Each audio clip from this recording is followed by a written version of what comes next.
I ain't feeling your side. King Chaka NT. Y'all can check out the music on Spotify, Apple, and other services. I want to hear your thoughts. Yeah, you know what I'm saying? KCE, King Chaka.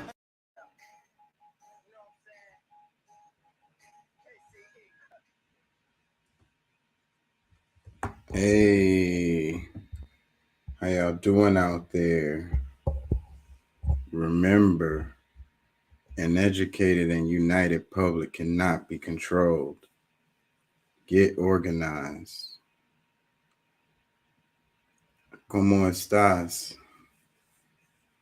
¿Podemos ayudarnos más? Sí se puede. I have to check. Let me double check because it seems like we're good to go. All right.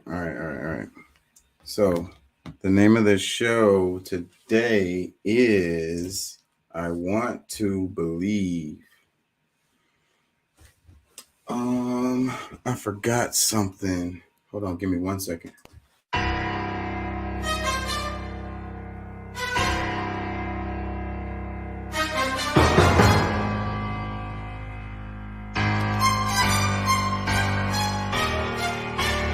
And now, another major production. I'm about to tell you what the real is. Deep down inside, you got to feel it. Emotions. Sorry. All right, yeah. So today, the name of the show today is I Want to Believe. So I want to believe. I ain't gonna lie, where I got that title from is an X-Files. It wasn't an episode, it was a movie. They made like a movie. If you guys are anywhere near my age, you know about the X-Files or heard of it. It's an old TV show, Mulder and Scully. I was really into that show. They have a more kind of like up-to-date version of that show, kind of, I would say, Supernatural. A lot of people probably wouldn't call it a spinoff. It's not really a spinoff, but Supernatural, that show is similar. And I used to watch that too.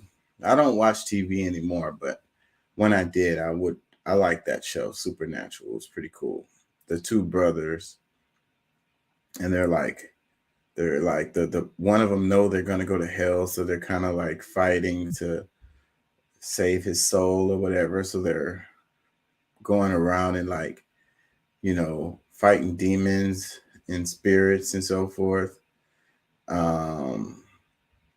which is pretty cool. There's that movie with the guy who played Neo. Can't think of his name right now. The guy who played Neo in The Matrix. The movie where he's doing the same thing. Kind of got a really similar plot where he's like he smokes cigarettes a lot and can't think of the name of it right now. And he also knows he's going to hell or whatever. So he's trying to buy his way to heaven by like killing demons, sending demons to hell or whatever. Basically, it's a lot of references to voodoo and witchcraft in that movie. That one is really, really freaking good. I've seen that multiple times. I really get into it. It's another movie that was around the same time as that one. And Devil's Advocate, I remember the name of that one because that movie freaking struck the hell out of me. And anybody that's like a close friend of mine or a significant other. If they haven't seen that movie, we're gonna watch that together because that movie is sick. Oh my God. And it's like the God, I mean the devil is a lawyer. Man, if the devil was a person walking the earth, and if they were a lawyer, like that would make a whole hell of a lot of sense. Anyways, back to I Want to Believe. The X-Files, they made a movie called I Want to Believe. And what it was about in the movie, well, the X-Files was really mostly about aliens. It was other supernatural things going on in the show, like unexplained things. And a lot of the shows, they drew inspiration from, you know, events that actually happened that were unexplained events or really strange events that happened. And then they would do like a spin on it and make it entertaining. And they would, write a show kind of loosely based on some kind of event that was weird and strange and unexplained. But the base premise of the show was about aliens. And you had Mulder, who was he was the one who wanted to believe, if you will, and you had Scully, his partner, who was the skeptic. So, and that's kind of what made the show work, in my opinion, was that you had the two of them going to to investigate these situations, and you had Mulder, who already felt like he knew and already kind of believed that it was aliens or whatever automatically. And you had Scully, who automatically felt like there's got to be a rational explanation for whatever happened, and it's most likely not aliens. So the reason why I come with the title, I Want to Believe, is because I think that sums myself up in a lot of ways. And I think it sums up a lot of people in a lot of ways. We talk about politics a lot on the show. That's basically the main thing that we talk about here. But we also talk about spirituality and global events and news. And I try to string the stories along to have some kind of connection or a theme, to kind of make an overall point with the show. Sometimes I lose it with that, but that's what I try to do. So I want to believe, it's like, I want to believe that people can be better than they are, or I want to believe that people are better than the way that they behave. I want to believe that the world is better than the way it appears. I think that we get caught up in these boxes that we live in, and these different categories that they put us in. And when I say boxes, I mean it literally and figuratively, because these apartments and homes that we live in, they're boxes. You look at the TV and it's a box. Your phone is a little box. Think about what I'm saying here. So it's like, it's all about the boxes. We're trapped in these boxes, and instead of experiencing the world in the way that it really is, which is not a box, it's more of a circle, I would say. Because I think that the natural shape is a circle. And then you got the people that talk about circling the square. If you ever heard people say that term, and the mathematic geeks out there, ears are gonna perk up whenever they hear that phrase. But I think it goes deeper than the math, because when you look at the universe and you look at the infiniteness,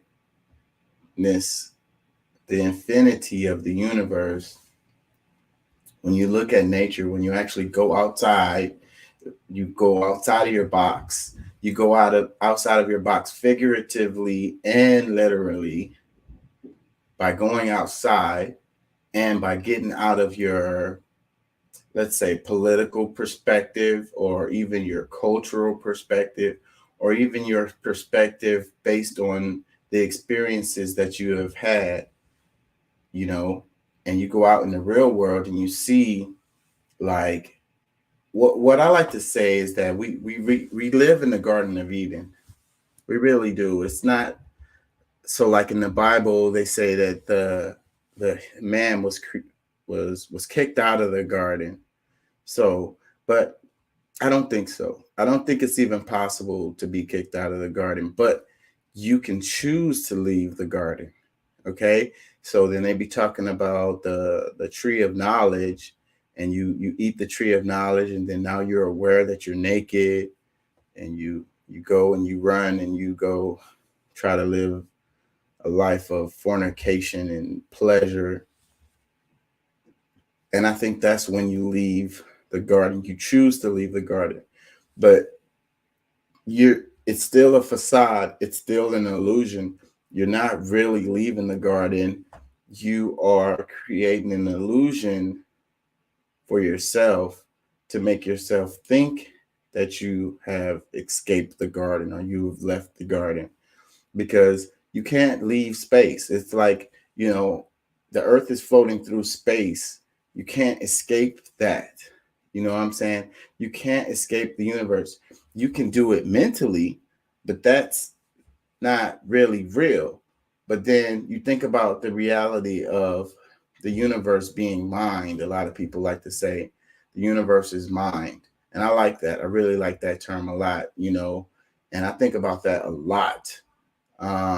So things are the way you perceive them to be, or the way you think they are. The way they are in your mind is the reality.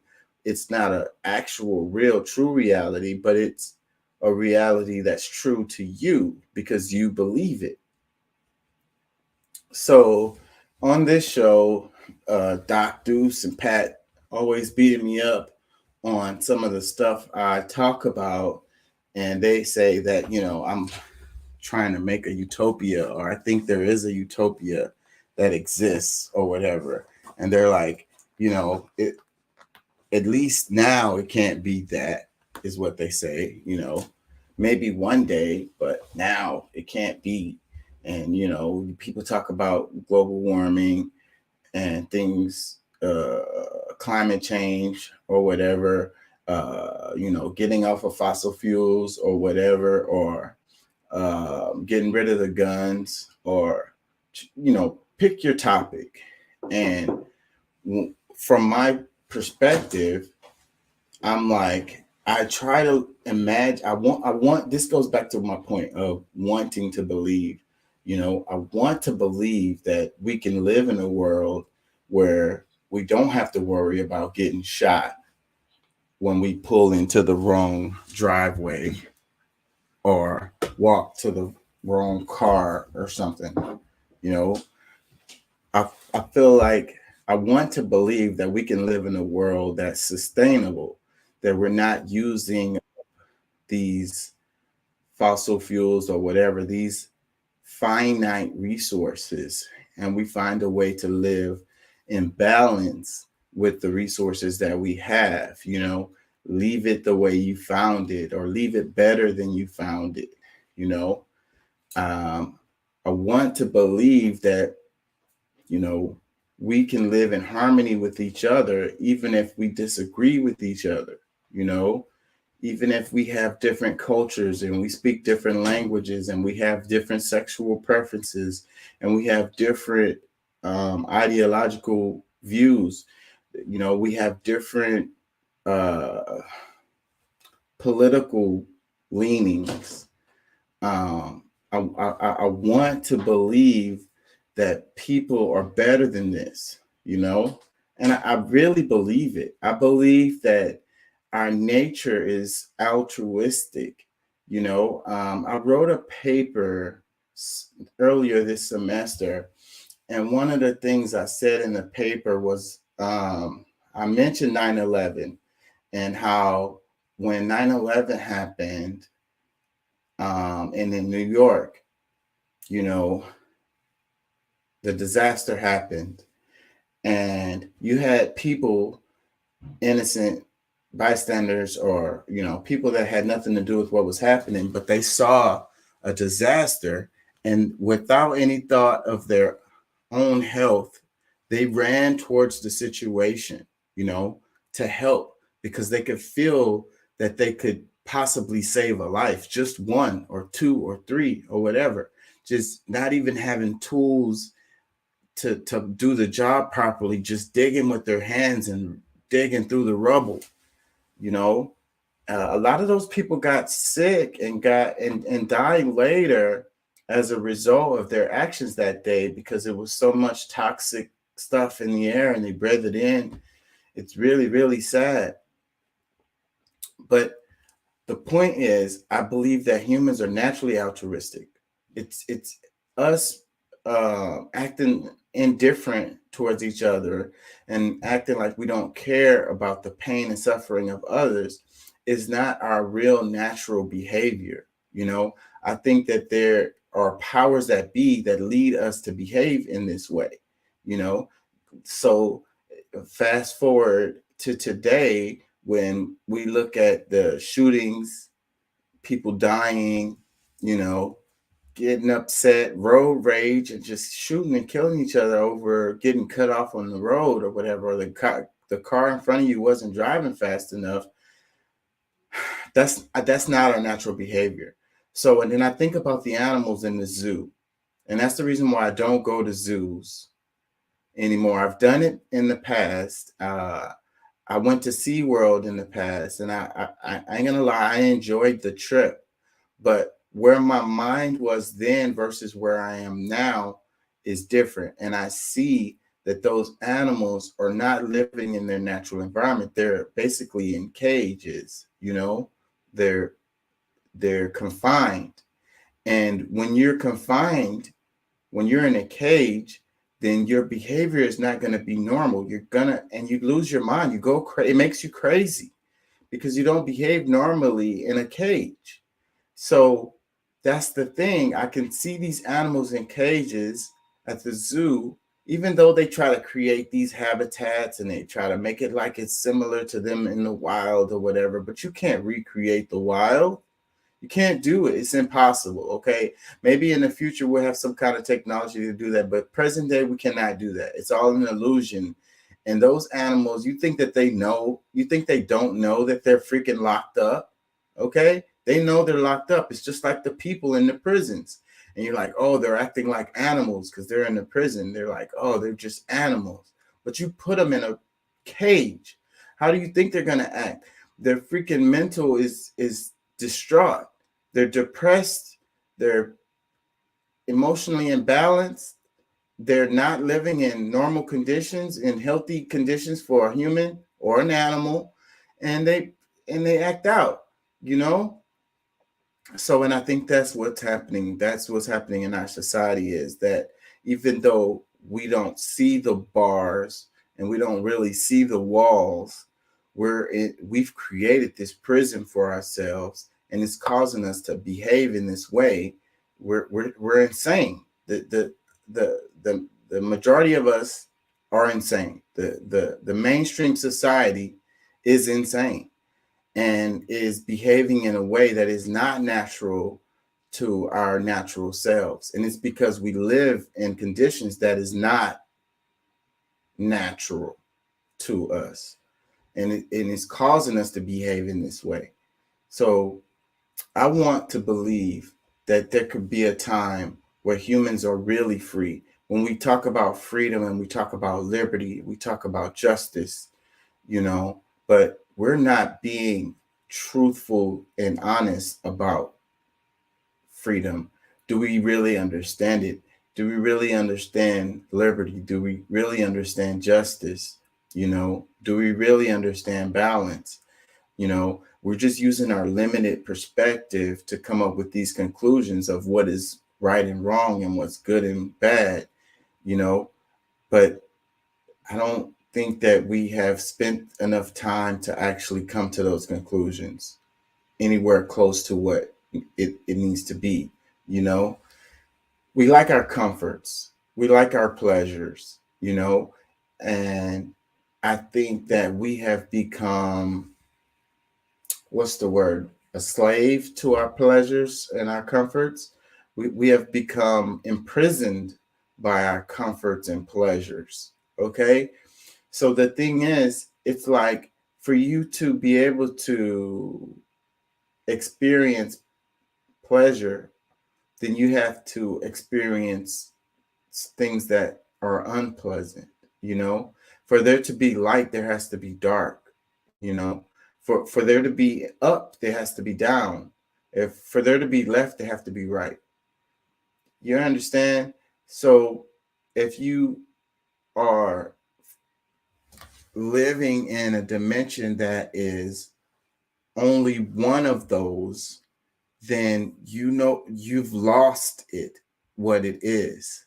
And you no longer can see it for what it is. You don't know where you are. You don't have a depth perception, or you don't have a perception to allow you to determine what's up and down, what's left or right, or what's good or bad, or what's light or what's dark. Because you're only in the dark, or you're only in the light, or you're only on the left, or you're only up, or you're only down. And that's the state of our society now, while we're living in these boxes. But I want to believe that there will be a time where we don't live in these boxes, that we really do know freedoms, but we have to know suffering, we have to know suffering to know pleasure, you need sun to be healthy, right? You need to be able to go outside and smell the fresh air and hear the birds chirping and the natural sounds of the earth to be healthy. But if you're outside too much, it can kill you. You can die from exposure. You get too much sun and you get sunburnt or skin cancer, or you overheat or you dehydrate. You know what I'm saying? You need water to live. I think there was a point in our evolution where we were semi-aquatic. I've always been fascinated by the idea of the aquatic ape theory. I don't know if many heard of it. And, I study anthropology, and in anthropology, we don't acknowledge that theory, and it's not in any of the texts. But I've seen it, and I've studied it myself, because it explains a lot, but it hasn't been recognized academically in any way. And really, one of the main reasons why is because it's very difficult to find evidence for that.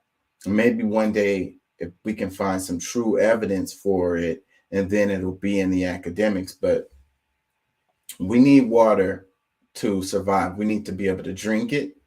And I think we also need to experience water in other ways other than drinking it. And it's the reason why we bathe the way we do with the showers, the reason why we love the beach and swimming pools and stuff like that. I think that it's a part of us being healthy, but too much water, you can drown in it. If you drink too much water, it'll kill you. You can consume too much more water and it will kill you. And that's true. So the reason why I'm saying this is because you have to find balance in all things. Too much of a good thing is a bad thing, we use poisons as medicine. A poison can be medicine. We use poisons all the time as medicines. But if the dosage is too high, then it kills you. If the dosage is small enough, then it heals you. Anyways, that's my soapbox for today. I really want to believe. I want to believe that we can be better. I want to believe that people are better than the way that they behave. I want to believe that I am better than I behave. You know, I believe I see the greatness in everyone. You know, I see the greatness in all things. You know, I see the beauty in it, but there's also an ugliness in it. You know, a, you know, the other side of it. And for you to appreciate the beauty of a thing, you have to also appreciate the not so beauty part of it. But it as a whole is beautiful because it exists and God created it, and God created everything perfect. So God don't make no mistakes. So if you come out the way you come out and you are living and able to live, then you're perfect. And you should relish in your differences from others because that's what it's all about.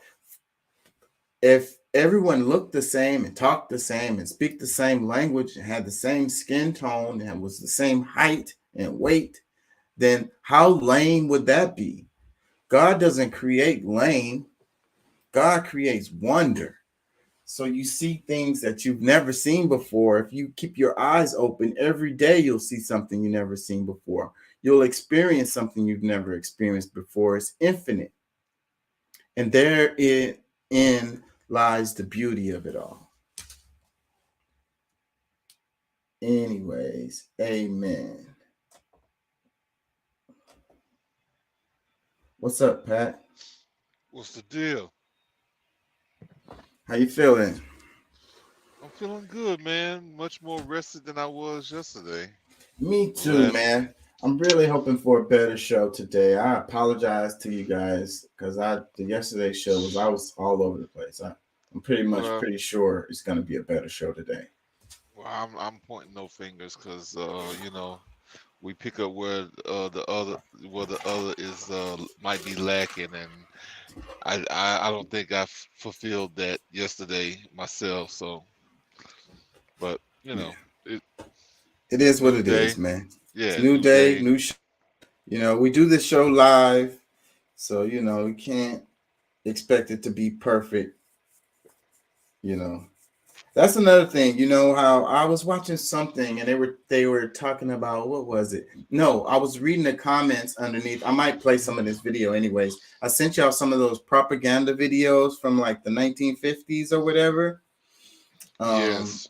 That stuff is interesting to me. I don't know why that stuff been popping up on my timeline, but I've been watching those videos and they really, really get me because the people were trying to send a certain perspective, but being that like 60 plus years have passed since they did these videos, a lot of stuff just kind of jumps out and at you. You know, like you can really see it and understand it. But some people were leaving comments. The people left comments underneath the video. Damn it, I lost what I was gonna say. Go ahead. Well, no, I mean, I think for me, like it's very, you know, when I see these videos, like, because I've seen some on my own, some stuff that you send as well, and it's like how fitting, because you know, like everything that they're discussing is what we're going through right now. The way that they play us, like the whole setup, what the play was in a long time ago, and like people were there to warn us then. There's people warning us now, but for some of us, we still don't see it or hear it, or you know, way too involved in this 3D physical world to where they're not allowing the spirits, the you know, the voices that should be more loud to us. Like we're just so involved in just this practical bullcrap that we miss a lot of it. And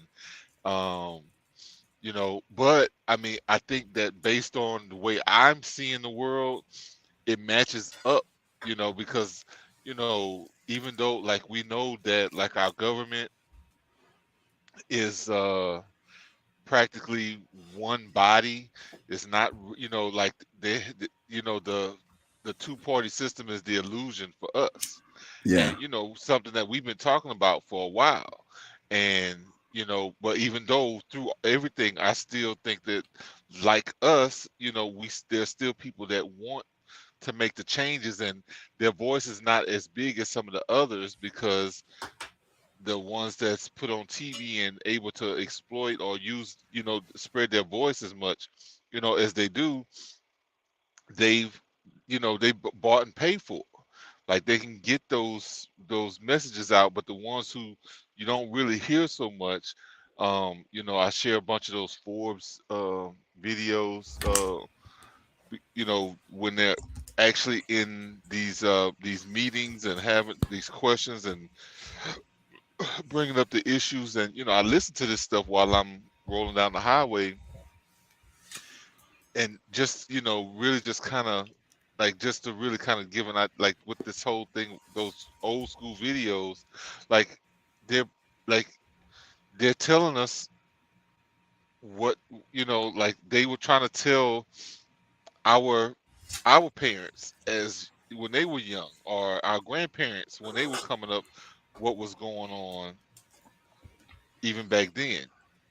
But new generations come through, they able to, you know, like they're able to slide it in, you know, because of mostly through the school way. Like they're able to program us, our children, like our parents, like they've been doing it for decades, you know. So I mean, I think when people are more aware of the plot and like the whole idea behind everything, because I mean, when we talk about democracy, we do have a different, you know, because I don't know, I sent a video out earlier today. I think it was a short, but um, democracy was meant to disrupt our republic, our constitutional republic, something that where we can live on laws, but they're using it against us. And like, if you look at history, any democracy gets turned into totalitarianism. Damn it, I So missed comments. Dang, and these pretty old too. One says hello. Curtis said, "What's up, Chaka? What's up, Curtis? If you're still in here." yeah, what else? Black Lumber says, "Based on what? I don't know what he's talking about." He says, "Just you're just making things up as you go." I don't know what you mean by that. I yeah, I don't know what you mean by that. Making things up. I tried to. I've done this show with a script before, and it came across as robotic.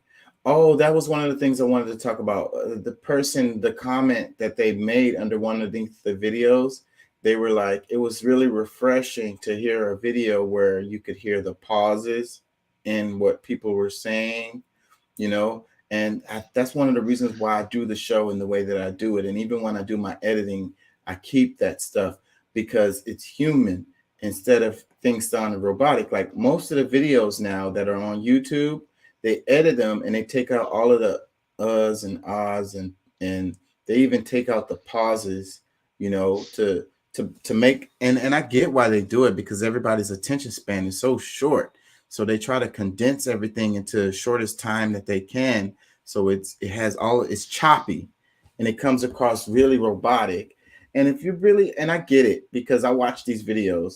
So like if you're just trying to get a certain information out, then you know you just want to get the information out. So you edit it in a way where it just straight information, you know.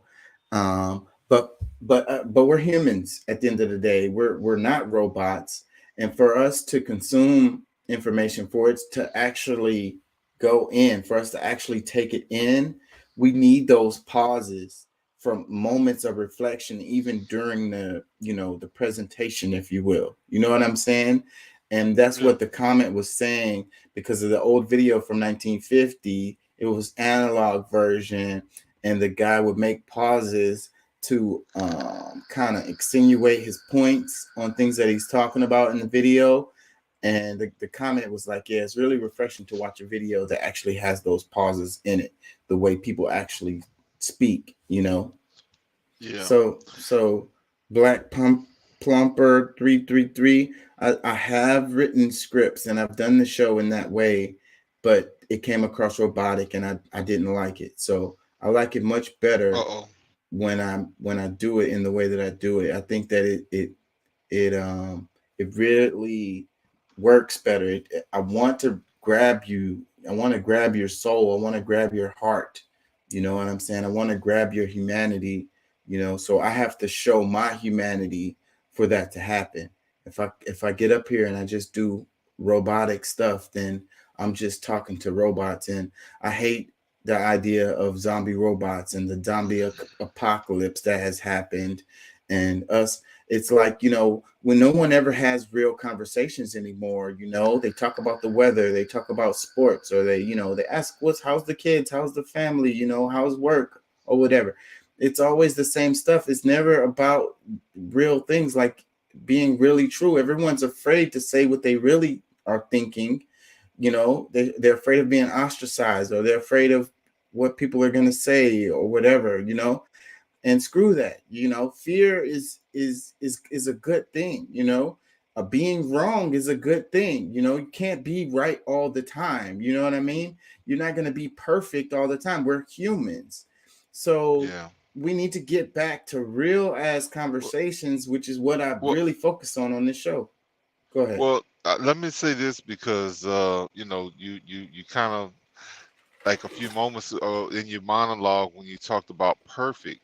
I mean, I think that people's connotative understanding of perfect, because if God, everything God did is perfect, and the way we were created and with our faults makes us perfect. So I mean, I just don't want, I want people to really realize that. I mean, we're a lot of us are in a competition, sometimes an unrealized competition with mostly ourselves, but sometimes we even do it against others. But the whole idea is, like, we don't have to, like, that's not necessary.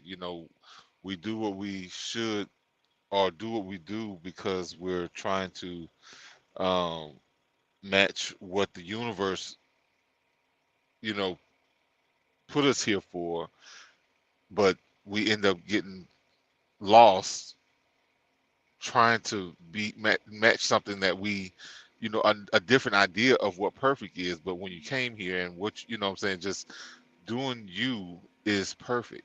You know what I'm saying? Like, we don't, Yeah. eh, everybody's trying to have, billions of dollars, millions of dollars, fancy cars, the biggest houses, and this, that, and the other. That doesn't make you perfect. That's, Right. And you it's all know, artificial. And that's what we worship. We worship artificial stuff. And that's the reason why, like we were talking about in the other show, how people are changing their bodies, this transhumanism, where they want to look like whatever. And God made you perfect already. So any what you would call improvements that you've done to your body is a dis improvement. It's the opposite, because God already made you perfect. So you're taken away from that perfection when you go and try to make changes to it. That's just how I feel. If you're yeah, healthy, healthy is beautiful. That's where the beauty comes in. You know, being healthy. If you exercise, you eat right. You consume healthy things even for your mind. That's where your beauty comes. Intelligence is beauty. yeah, We're getting lost in what those things are. So wait, but let me ask you before I start moving on and getting into the show. I want to ask you, so what do you think of the title that is, I want to believe, what does that mean to you? I know you heard some of my monologue.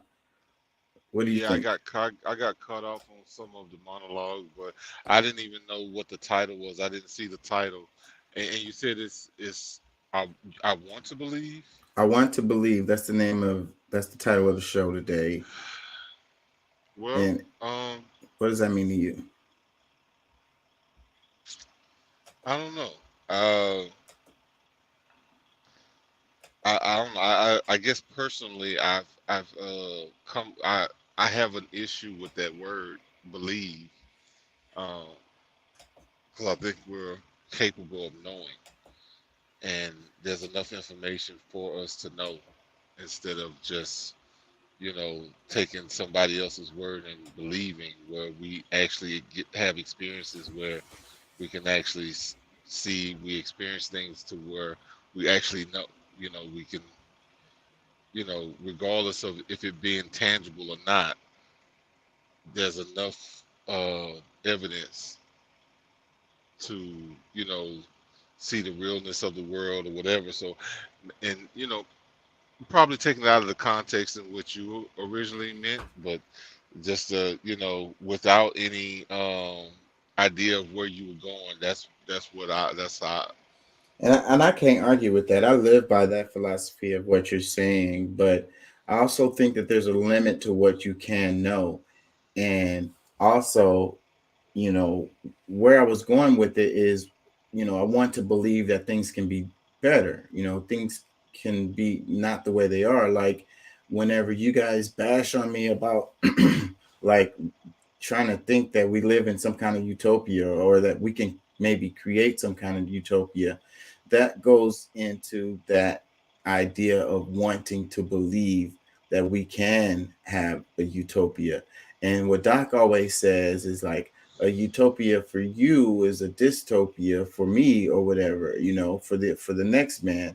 Like there can't be a utopia for everyone. So that's his argument, and that's a fair argument. But I want to believe that we can have a utopia, for everyone. You know what I'm saying? That we all can exist together in this world, and it can be just wonderful. You know, Well, not well, not having to go ahead. well, yeah, well, no, I didn't want to interrupt, but I think that the utopia can exist for everyone at the same time. It's just that we forget certain principles of the universe where, I mean, you know, when we remember, or we really take into account that, you know, we can, we have the freedoms to do and live and enjoy, but, when we start to cross others, or we feel like, you know, my world is not as good as I want it to be until I control, or I have say over what you can do, because that's what makes me feel better. That's when, you're robbing people of, their freedoms, the opportunity for utopia. And, you know, because I mean, when you're at home, I mean, you going out into the world, you got to deal with other people, and whatever their whatever it is who they are, what they are.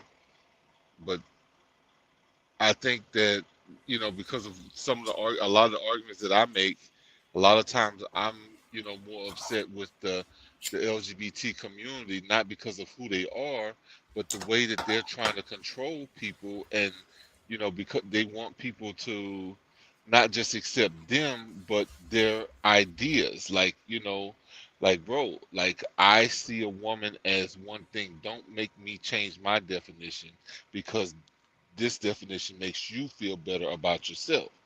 No, like, that's not fair.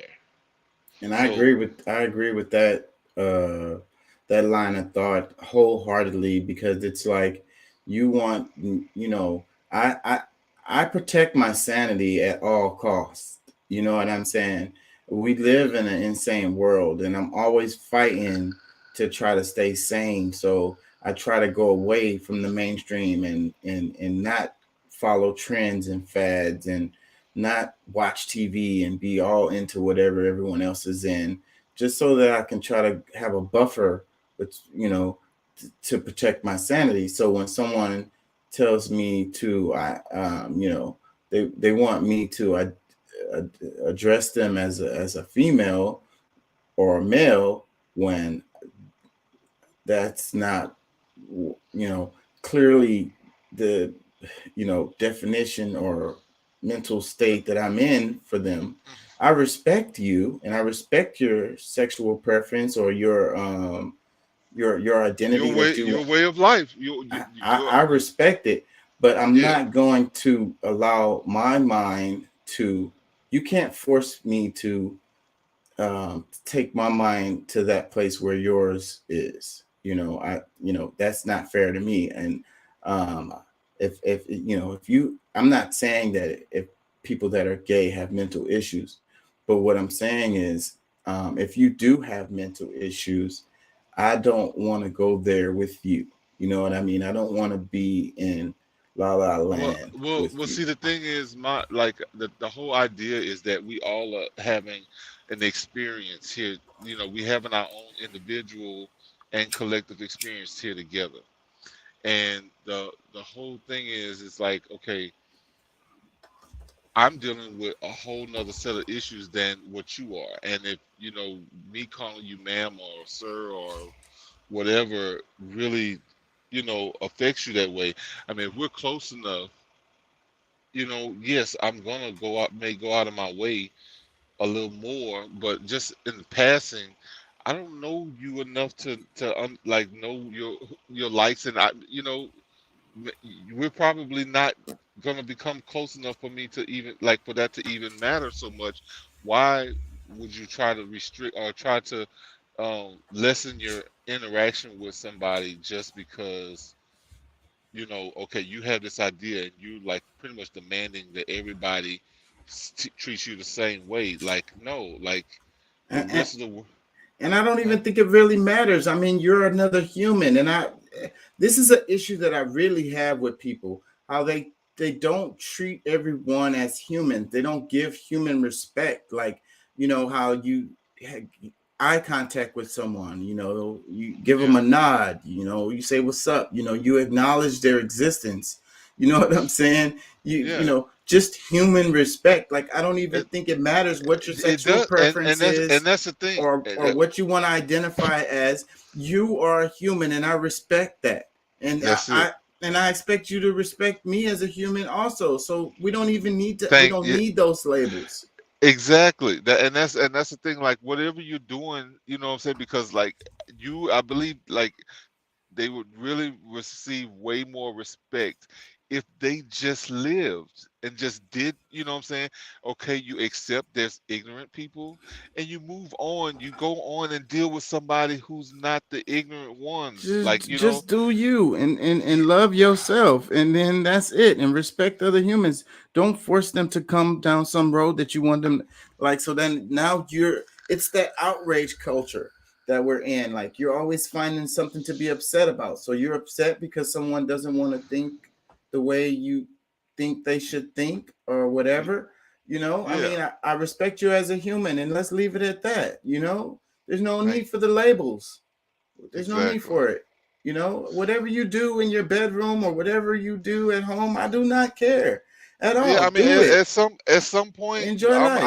I might be considered the weirdo, or or someone like me might, be the different one. You know what I'm saying? And I'm, I would the way I know myself, I'm gonna just I am who I am, and I'm proud of that, and I'm gonna be, continue to be proud of that. I'm not gonna just try to fit in with others or try to like everybody's accept. I've never been the person where other people, there's people that's close to me that I want to be proud of me and love, because we share that, we share enough space to where we interact on that level. But the average person, I don't give a damn how what you think about me, or what like other if you even give a thought to me, I don't care. You know what I'm saying? Like that's really where like I mean I really wish more people thought that way, because it's like you're causing yourself so much cortisol release, like you're stressing yourself out over people who like shouldn't matter what they think anyway. You know what I'm saying? Like the average person, you shouldn't care what they think like that. You know what I'm saying? Like if you want to be somebody to fit in, okay, just do what everybody expects for you to be able to fit in. But if just that different person that's just like accept who you are and move on, just live, enjoy what you can enjoy. Don't stress yourself over the rest of us that don't get you, period, regardless of what your issues are, because Like we all got problems. Like that's the part that I don't think people realize, that all of us have a different thing that we're dealing with. And like, regardless of what people might think, I live a tough life too sometimes. Like, I mean, a lot of times, like, I've learned to deal with my issues, but there's times when I'm super weak and I'm, like, dealing with issues, personal issues that nobody else really knows. So, I mean, just because you going through something that I'm not doesn't mean that your problem is, or my problem is bigger than yours, or yours is bigger than mine. Like, we all just got to respect each other as human beings, as earthlings. As Can we be? simple as that. And I think we should respect the animals. We respect the rivers. We respect the ocean. We Yeah, respect the oxygen, the atmosphere, the earth overall, yeah. everything that's in outer space. And God's creations all deserve respect. I saw a message pop up that what was, I didn't get a chance to really see what it It, it's said. a it's a freaking bot, so that's why I didn't read it.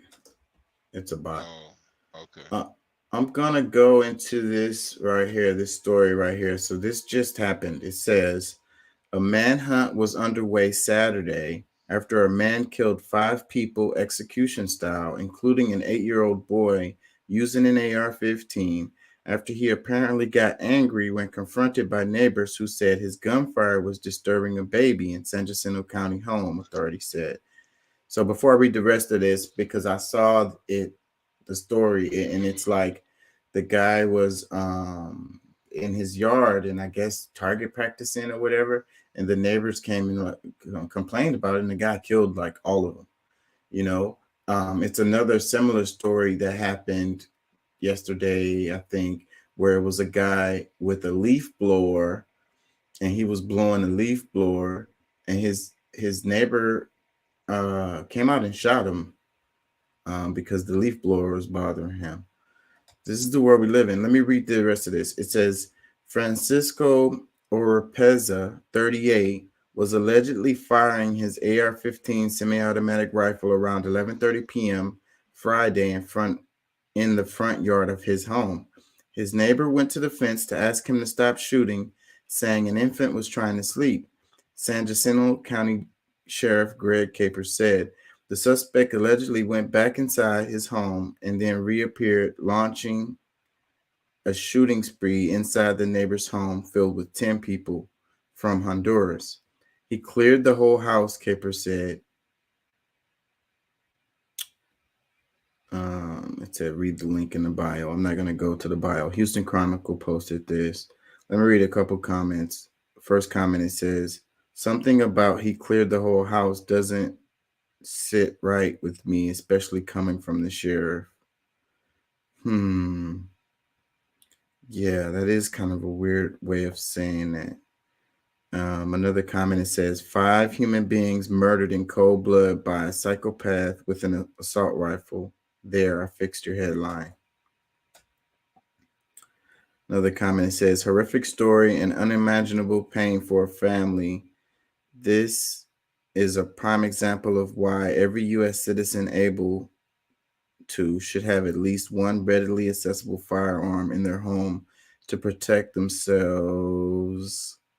Oop, I lost it. Hold on, y'all. Sorry. At least one readily accessible firearm in their home to protect themselves from home invaders.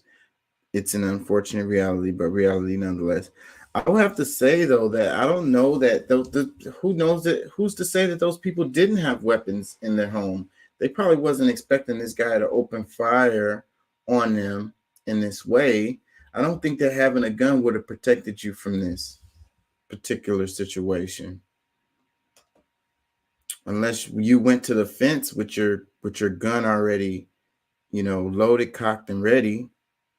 I guess maybe that would have been the right thing to do, given that the dude was already cocked and ready. But now you finna have a gunfight, and who knows how that would have went either. But maybe you would have laid him out, and maybe he would have laid you out, and then maybe that would have saved the rest of your family. But I think that it's just insane for you to be worried about your neighbor freaking laying out shooting shots into your home and laying all your whole family down just because you complained about him, him shooting in his yard. What do you think about this story? Wait, I lost you. Another comment, it says, just another day in America. Also, where they were from is hardly relevant. They were human beings.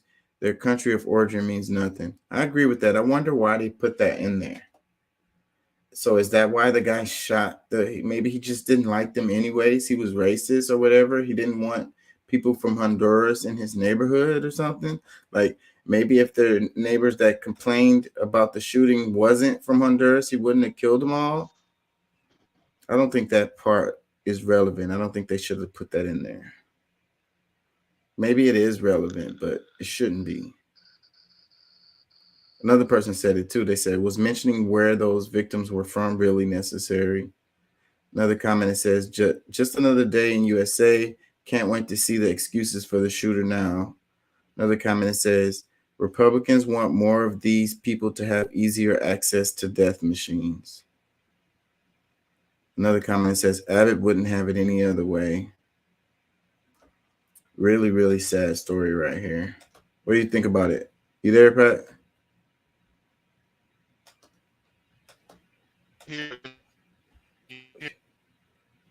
You're breaking up. Yeah, You're there now. Wait. I don't know.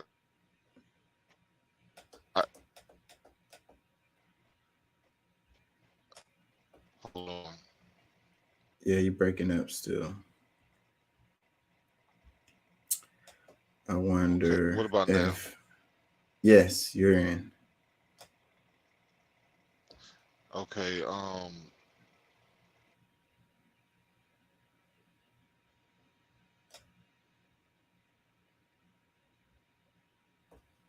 Houston Chronicle.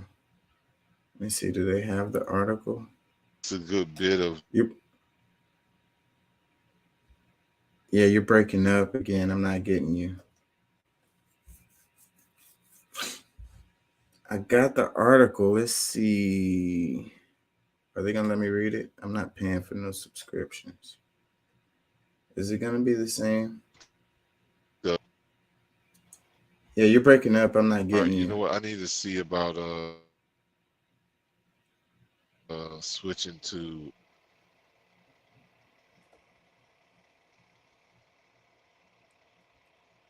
While you work on that, I'm going to read some of this article right here. So this is the article, Houston Chronicle.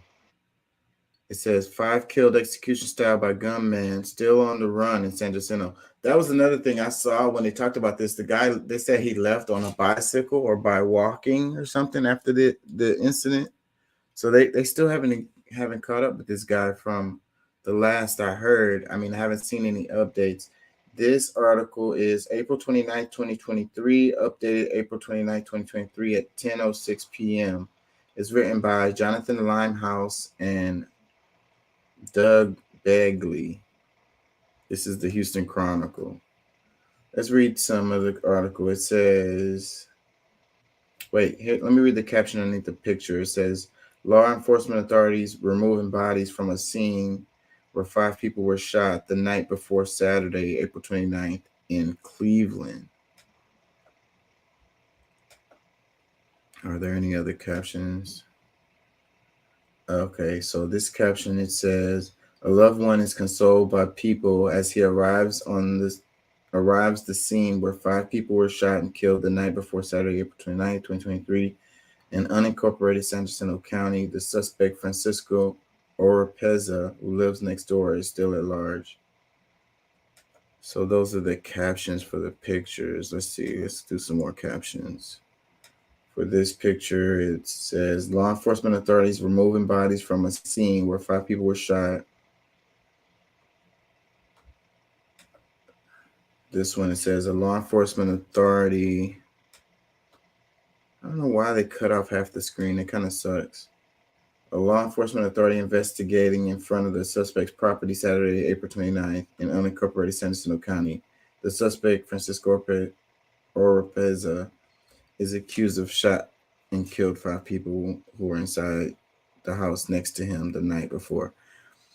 So it's with that name, he sounds like he might be from Honduras. Like, so them again saying that the people were from Honduras is pointless. Let me read this.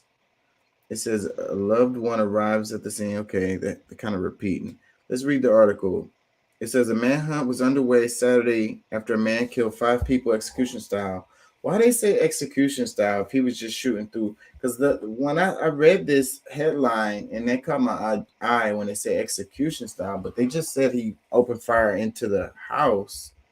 So execution style Well, wouldn't be opening fire inside of a house. From what I understand, execution style is like shooting them in the back of the head, like making them get on their knees and then popping them. yeah. So I don't know what that means. Go ahead, I can hear you clear. You was gonna make a comment. Well, yeah, no, that was the part that I was confused about as well when you was reading the beginning, because it's like, if he's shooting into a house, like he went into his house, he came out and he started shooting into their house. That's not execution style. I mean that's regardless, like whoever's killed in it, or who gets deleted in this whole situation, yeah, that would still be considered murder, but not necessarily execution. And it just shows So, how the media but it's everything is fluffing clickbait. it, Yeah, well, and but that's my biggest problem too. Like a lot of these things, like everything is inflated because it's an agenda to try to, like, and this is something that we've been dealing with for some decades already. Like they've been trying to find new ways to try to take people's guns away and trying to demonize a gun instead of, like, really looking at the core issues, the core problems, because like a lot more people would have, if we're not completely healed, like, at least being able to, survive, being able to just live a normal life, work, make enough money to pay your bills.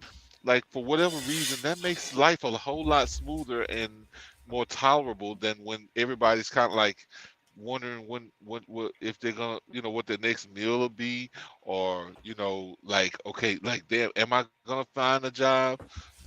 Like, if I get it, are they gonna pay me enough? I mean, like, dealing with all these different things, that messes with people's mental health. Like they start thinking about things that they never would have, because they would have been more content with where they were in life.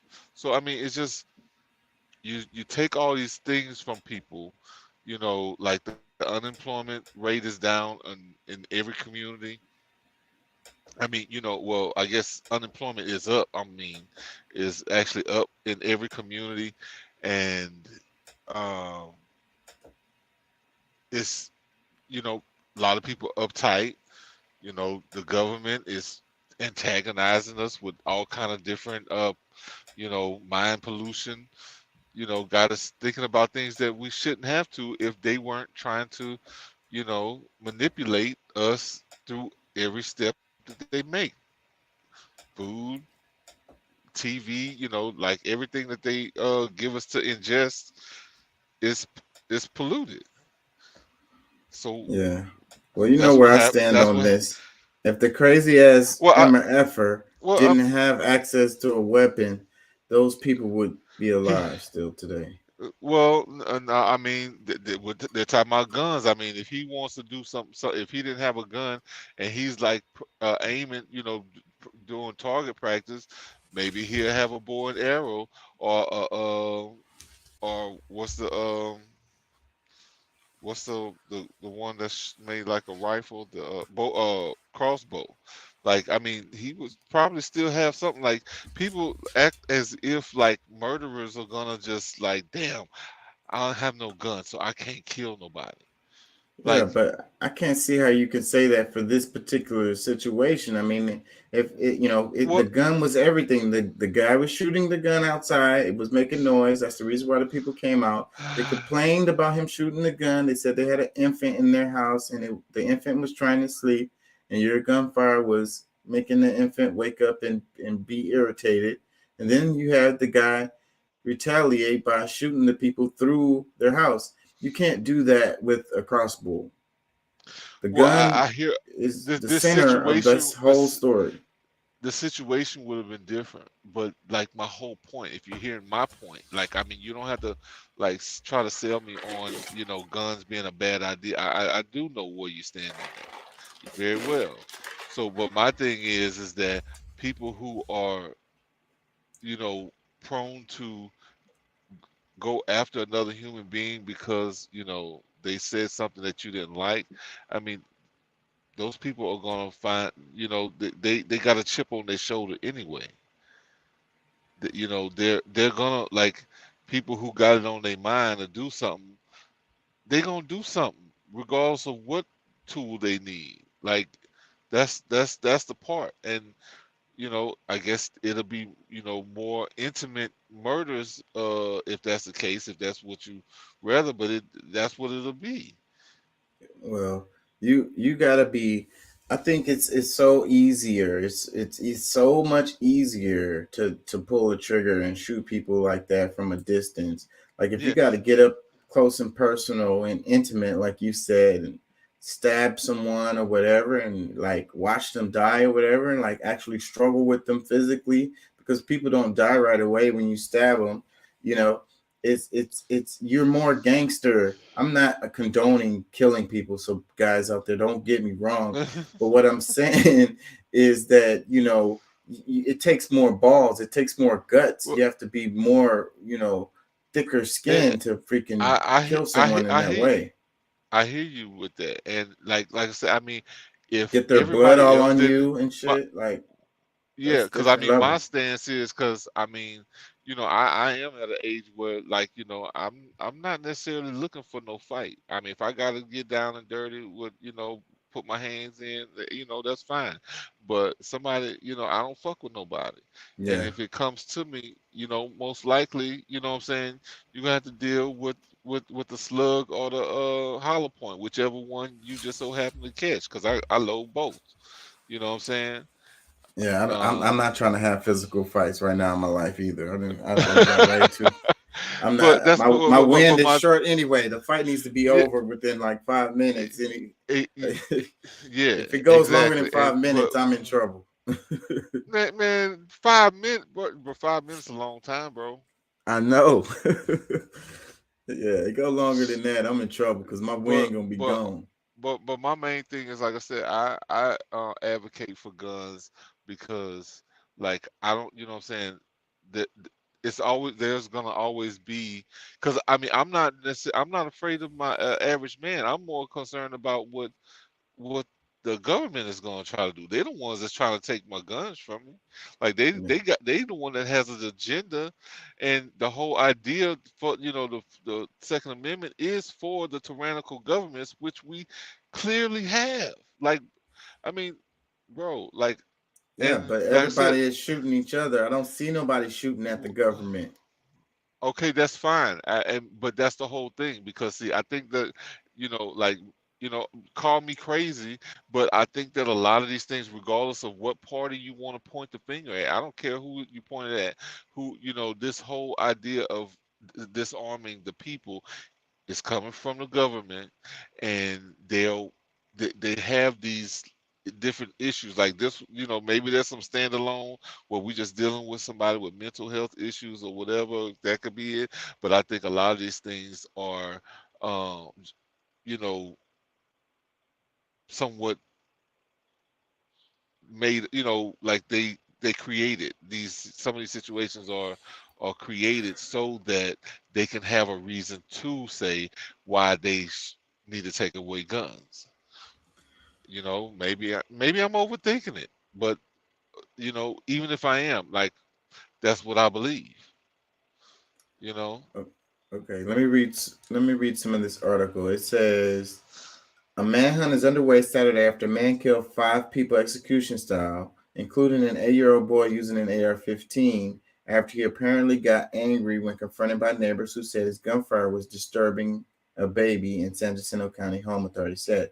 Authorities spent Saturday searching a heavily wooded area near the home for the gunman, who identified by officials as 38-year-old Francisco Oropeza.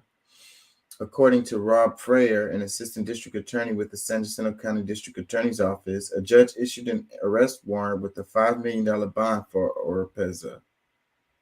Let me scroll. Our number one priority, San Jacinto County Sheriff Greg Capers said, has been to locate this suspect and put him behind bars where he belongs. Despite more than 100 police on the ground and in the air searching with dogs and on horseback for Oropeza, officials late Saturday said they were expanding their search from the roughly 2 square mile area they combed most of the day near where the killings occurred in a tucked-in collection of homes down beaten country roads deep in East Texas' lush canopy. Oropeza was allegedly firing his AR-15 semi-automatic rifle around 11:30 Friday in the front yard of his home on Walter Drive in the Trails End subdivision, where chickens, dogs, and horses are scattered across acre-sized lots separated by chain-link fences. His neighbor went to the fence to ask him to stop shooting, saying his infant was trying to sleep. Capers said the suspect allegedly went back inside his home and then reappeared, launching a shooting spree inside the neighbor's home. He killed an 8-year-old boy, 3 women, and the man who initially complained about the gunfire, authorities said. He cleared the whole house, Capers said. There goes that comment. And it says, one female died at the front door and 2 other females died in a bedroom, lying across 3 small children whom they were apparently trying to protect, authority says. All the shots were to the head or neck, police said. The victims were identified as Daniel Enrique. I don't think we need to say the names of the people who died. I mean, condolences to them, but I don't want people to be on that. I'm going to skip that. It says, we do not believe they are all one family, but they are living under one household, FBI spokesman Christina Garza said. On HoustonChronicle.com, what to know about AR-15 style rifle used in San Jacinto County shooting league. So they got like a link.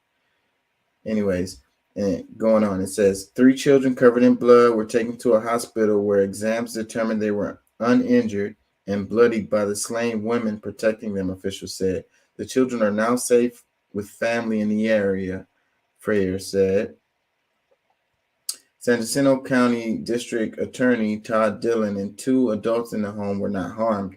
My understanding is they tried to fight back by throwing a machete at the assailant as he fled, Dillon said at the scene. San Jacinto deputies called Montgomery County law enforcement officials and SWAT to determine if the suspect was armed inside his home. They obtained a search warrant and discovered the gunman had fled. No vehicles were missing from either home, leading officials to believe the suspect was close by in a densely wooded area. Authorities launched a search that included aerial drones. FBI resources were used to track a cell phone Oropeza had used after the shootings, on which he talked to a witness who was cooperating with police. Capers said searchers found the device and clothing Oropeza likely took from the home when he fled in the woods. Dogs used to track him lost the scent, Capers said, because of water on the ground.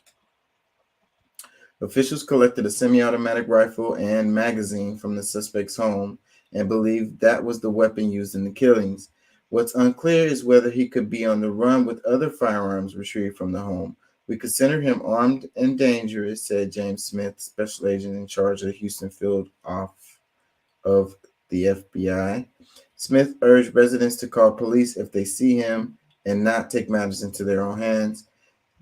Deputies had responded to the location multiple times previously, but did not have specifics on nature of the calls, authorities said. Capers said he believed at least one of the calls was for noise or gunfire. Gunfire is frequent in this part of unincorporated San Jacinto County, about 45 miles north of Houston. Neighbor Veronica Pineda, 38, said, I don't like it, but it's common, she said. The gunfire Friday night was no different, she said. I heard like 5 shots and then another moment and then more shooting, she said. We thought when we went to sleep it was nothing. Her twins, age 2, curled in a blanket, were a little frightened by all the noise but fell back to sleep. Her husband awoke early to go to work, and that's when they realized the shooting was across the street. Pineda said most neighbors in the enclave, buried in the woods where Montgomery, Liberty, and San Jacinto counties intersect near Texas 105, keep to themselves. Most, including the suspect, moved in about 5 years ago, she said, and began fixing up the largely abandoned houses, which required significant work because wiring had been ripped from many of them. She did not know either of the families across the street, but said her 10-year-old played with some of the children at the house, including the 8-year-old who was killed Friday. Pineda said the incident reaffirmed her preference to keep to herself. Something as simple as asking someone to keep the noise down or stop shooting can erupt into violence. Sometimes we don't know how someone is going to react, she said. Others, along with Walter Drive, agreed. Reno Aravella, 45, said particularly everyone shoots in the area, but also knows not to intrude. Somebody firing an arm is normal, Aravella said, using shorthand for AR-15 rifle. It happens all the time. What is uncommon is to have police swarm on the area because of a mass shooting. He and his family have lived on the street about 6 years, moving from California 11 years ago. It makes you think who your neighbor is, said Aravella, his 21-year-old son, Rene Jr., at his side. Texas is a place where you don't know who could have a gun. A spat of recent rage-induced shootings over seemingly minor infractions have occurred across the nation just this month, including the shooting of two Woodlands elite cheerleaders who got into the wrong car in Austin. Other shootings have targeted a 6-year-old whose ball rolled into a neighbor's yard in North Carolina, a Missouri teenager who rang the wrong doorbell, and a 20-year-old girl who pulled into the wrong driveway in New York. So it says condolences sent, visual plan for victims. It says Texas Gun Sense, a nonprofit founded by survivors of the Virginia Tech shooting in April 2007, released a statement Saturday afternoon following the shooting. Just yesterday, we stood on the steps of the Capitol with survivors from Uvalde demanding that lawmakers act. This morning, we've learned of another senseless shooting that ended the life of a child and his family members, Nicole Golden, Texas Gun Sense executive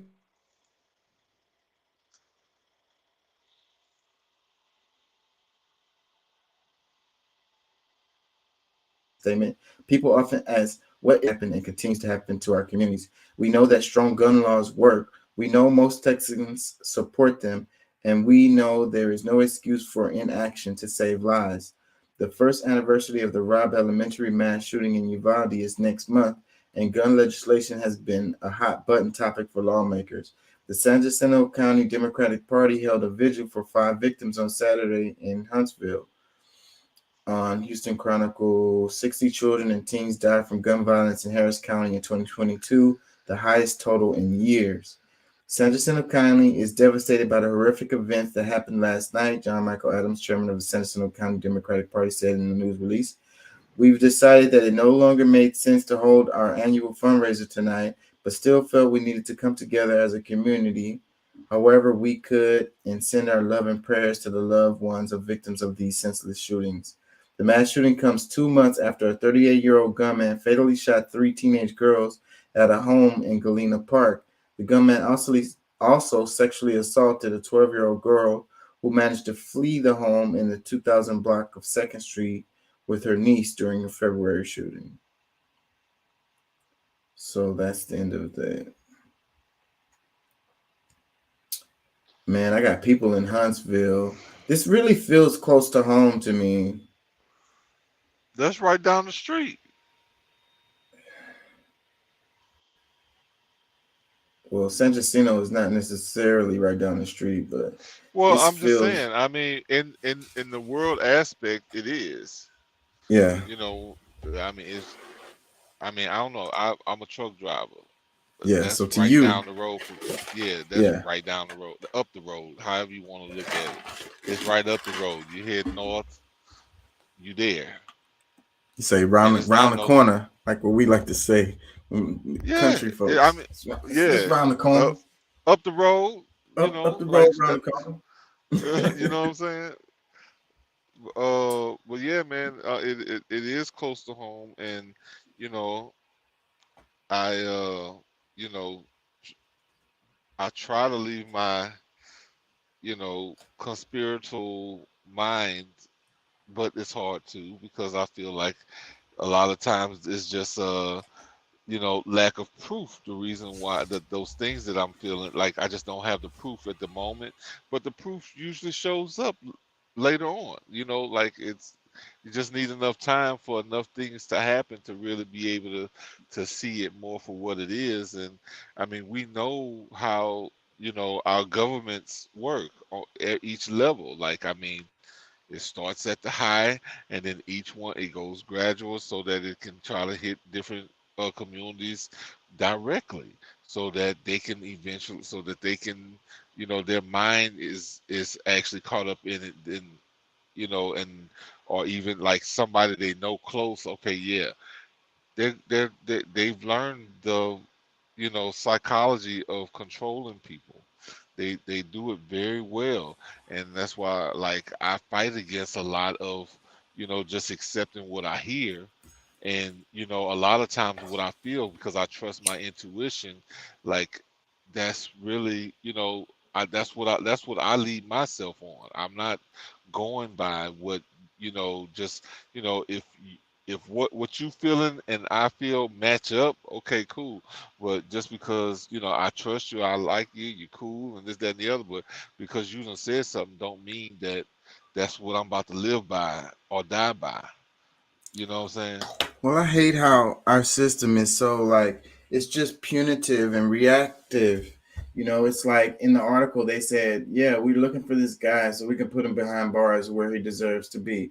And I don't think that many people would disagree with that necessarily.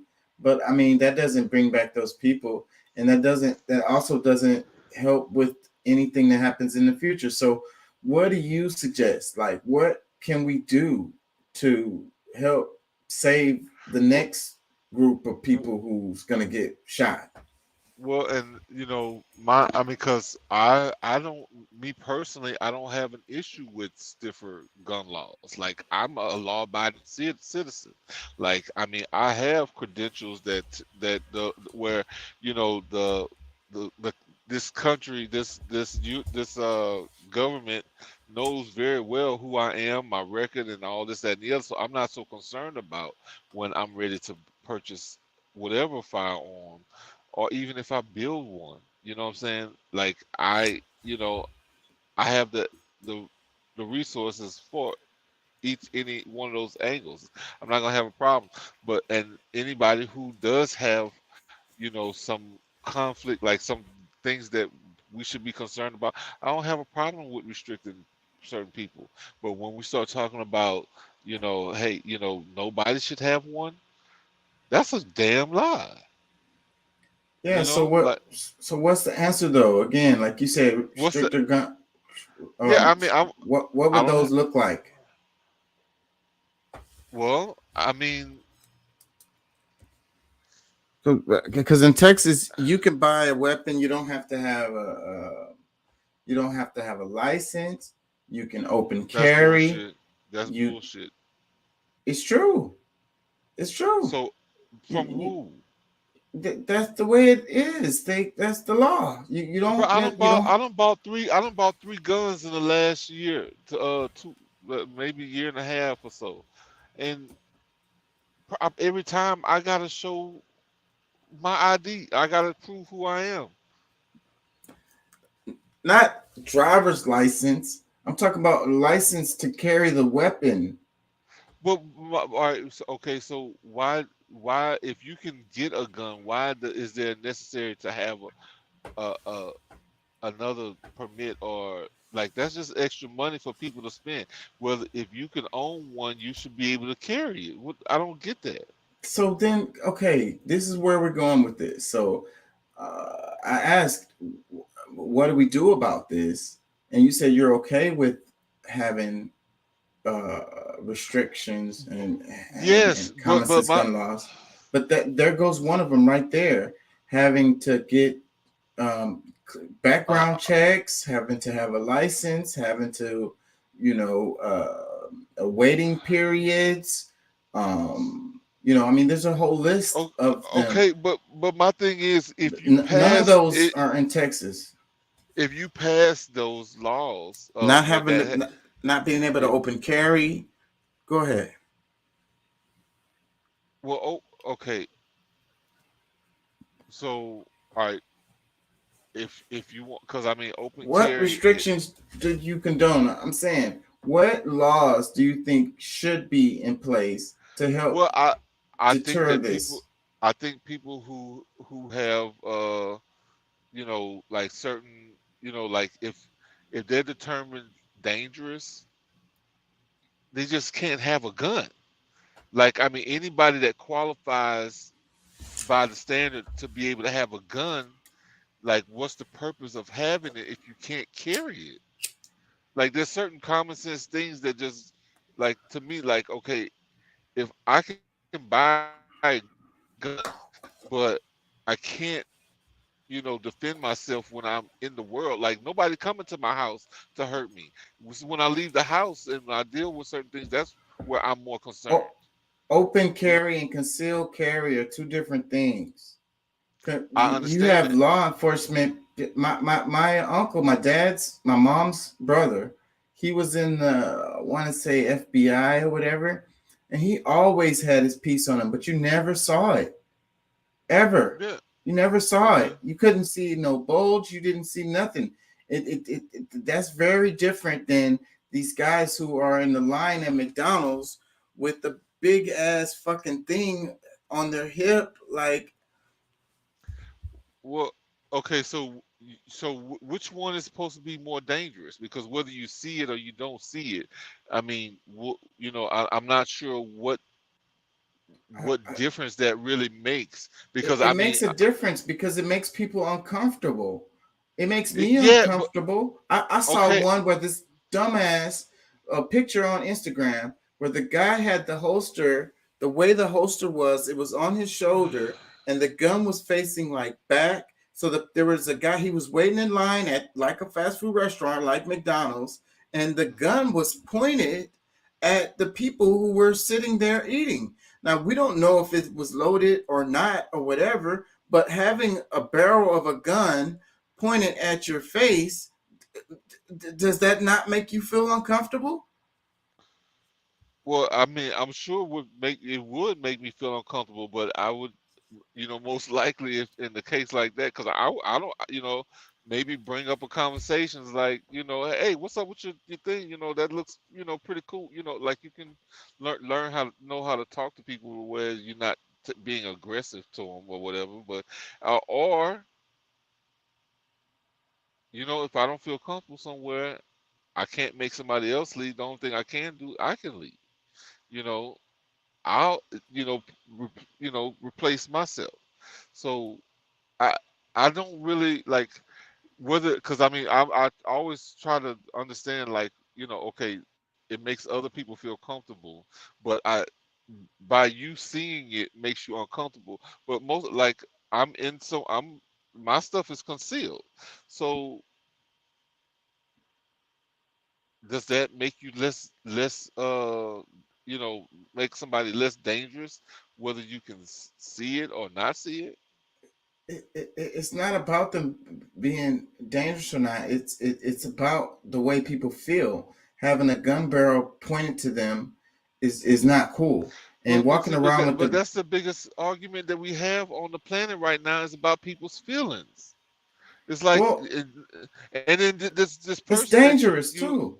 I mean, you got fucking but stupid folks. just sitting in the holster. If and it's facing backwards. If the dude has, that tells me he doesn't have much training. That's another part of this. So that's what I'm saying. So let me ask you again: what common sense gun laws would you recommend that could possibly deter from something like this happening? What do you think Well, should be done here in I'm Texas? no expert. No expert on how to create the laws, this, that, and the other.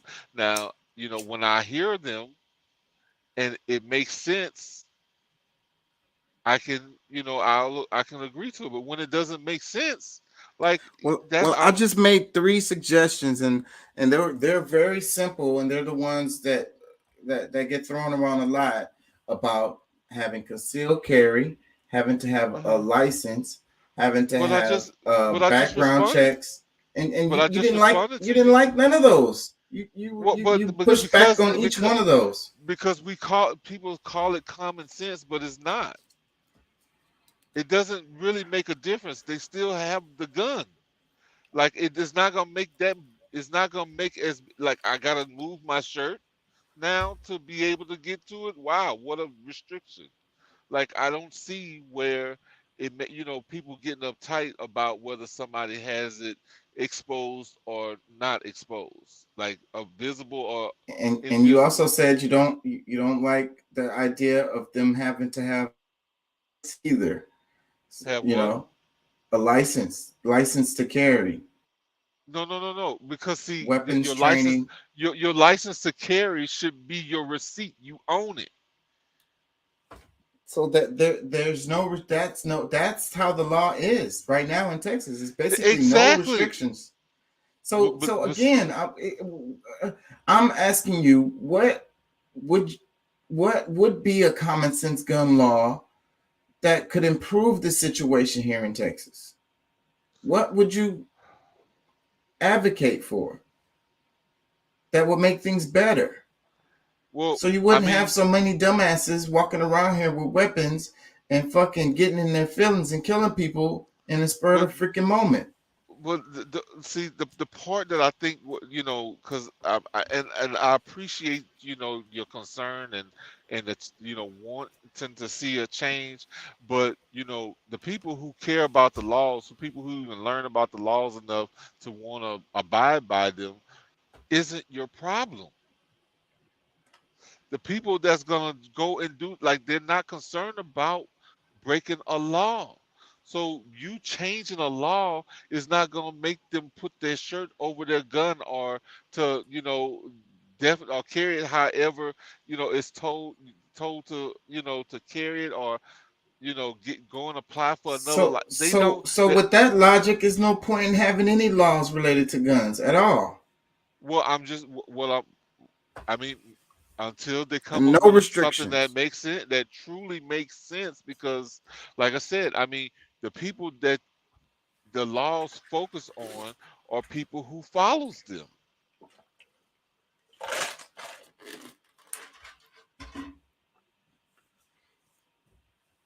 You don't see, yeah, yeah, you don't see how clear that is. Like you're focusing on people who follow the law anyway, because those who don't, you can change it back and forth, up and down. You add this, take this away, it won't matter because they're gonna live life the way they live life anyway.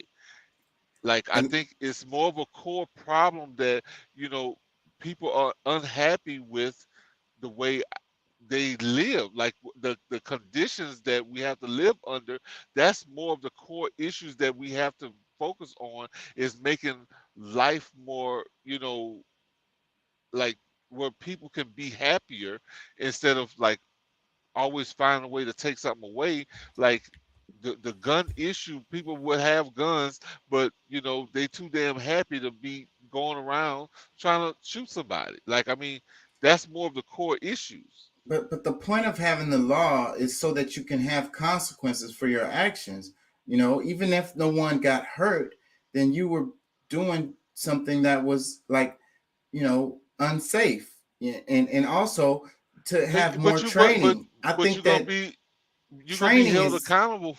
Most people are gonna be held accountable for the things that they do. I mean, this dude eventually gonna get caught, or either he gonna kill himself. yeah, but again, that's punitive and after the fact. That doesn't save these people who already are dead.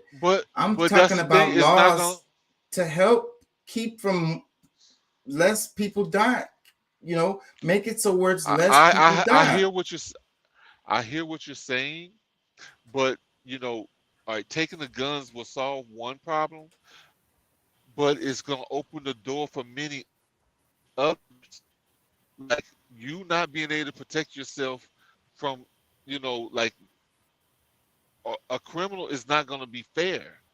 Like you should be able to have a heads up on somebody who's trying to come in your house. Like you shouldn't have to, okay, oh wait a minute, what kind of tool, what kind of weapon do they have, and match them?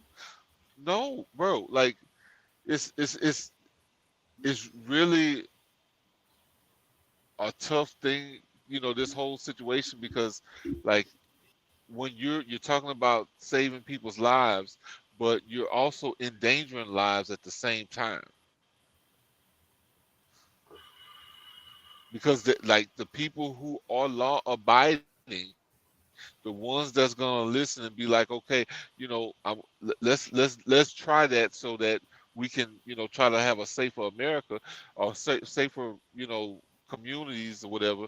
But everybody, like the people, even if you, let's just say everybody's not gonna turn in every gun. I got a gun that's missing, that I don't know who got it. I mean, the cop, the cop, I made a report on it or whatever, but that gun, like, nobody, it's not attached to, it's not attached to anybody right now. It's in limbo. If they find it somewhere or whatever, maybe I'll get it back, maybe I won't. But either way, like, there's guns that's just, those guns like that's been stolen are not going to come up or be turned in. So there's gonna always be guns on the streets, no matter what we say. So that's why I'm So like, okay, again, let's go back again. to what? So I mean, what are the possible solutions? You're saying it's hopeless. You're saying there's nothing we can do about it. People are gonna get shot and killed, and we're just gonna take them to jail afterwards. no, and that's just you're the way it's missing gonna be. you're missing my no, because I haven't brought myself to the way you think it should be. Because I mean, to you feel like, you're not, you don't really feel safe around them, or you don't like Dude, them, or whatever, whatever it is. Because I'm telling you that our focus should be more on uplifting people, so that they don't feel despair and feel hopeless, this, that, and the, like there needs to be things that people can look forward to in life, than to feel like there's nothing to look forward to. That's the more That's a solution. That we got one out of you, so but that but that's that's what actually good. I said that about 5-10 minutes ago. So look, it's simple. Taking the tool away is not going to stop the evil that is using the tool. Or That's even what the we. or, That's or what we even the have to good face, people.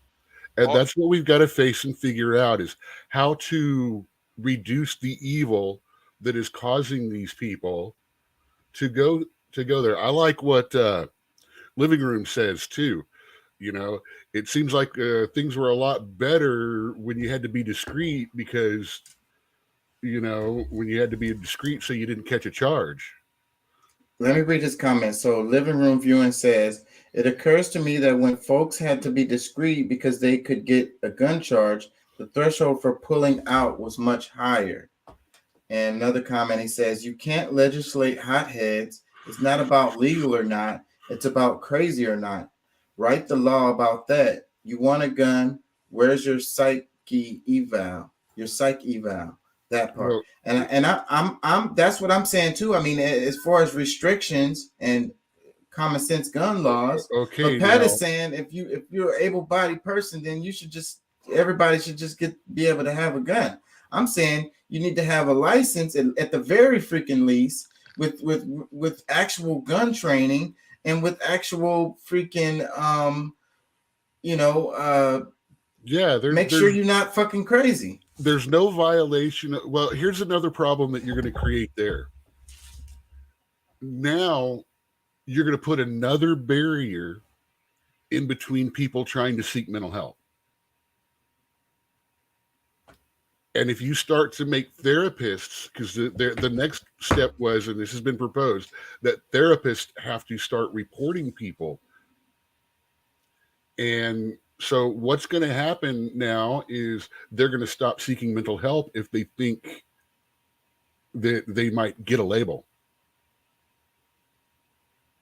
that's a concern as well, because I mean, there's people who's dealing with things that's not really dangerous to anyone or even themselves, but Did you know That half of it, law enforcement, just 46, about 30 to 40% of law enforcement would have to be removed entirely from being able to carry firearms, using that as a threshold as well.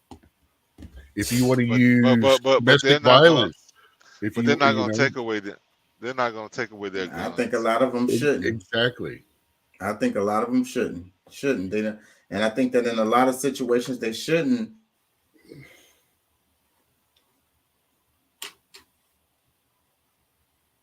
Did he Yeah, he freeze froze up? up. Weapons. Like I think Yeah. that screen just did something weird. Okay. And I think in a lot of situations, the cops escalate situations that weren't dangerous, but they showed up with a firearm, and now the situation has turned Well, no, into a life or death situation. we've talked about that. Right now, training for police officers is a complete different subject from gun control that we're talking about. But at the same time, it's one of those areas that overlaps because, like you said, or like we've talked about before, right now, we have a whole lot of military who have joined the police. People whose training is the people we are against are the enemy. We're not trying to help them. We're not trying to protect. We're trying to we want to take down the bad guy. But the thing is, the police don't determine who the bad guy is or not. They go there. They make it as safe as possible. Anyone that's breaking the law or not being safe, they separate from people, and then they let the judge figure that out. Yeah. So then you talking about these military guys turning into police. So And then they're trained to fight an enemy. So then if they're police, then the enemy is the people. So right. I mean, is that a situation we really? Well, you got to understand, it's a mindset change. It's a training change. It's something that not all military people can do. And that's the kind of stuff that needs to be evaluated and rooted out by training officers. Well, yeah, that's what I was saying. Because I mean, there's got to be some kind of way. Because I mean, we talk about the police, but I'm more concerned about the people who are usually becomes the enemy, whether it's by the police or by the criminal. Like we're if we don't have a way to protect ourselves against either one of those fronts, like what are we to do? And I don't think that it's like I said, if somebody's coming at me, I'm gonna deal with them, whether I got a baseball bat, I got a fucking crowbar. Believe me, you come in my house, I will be using excessive force. Well, that part, because I mean that's the thing. Like I'm not trying to be fair with somebody who's not, what I'm saying. Like I'll never use my my.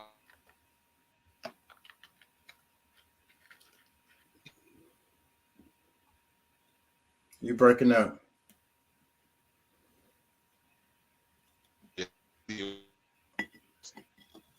You're breaking up. We didn't get none of that.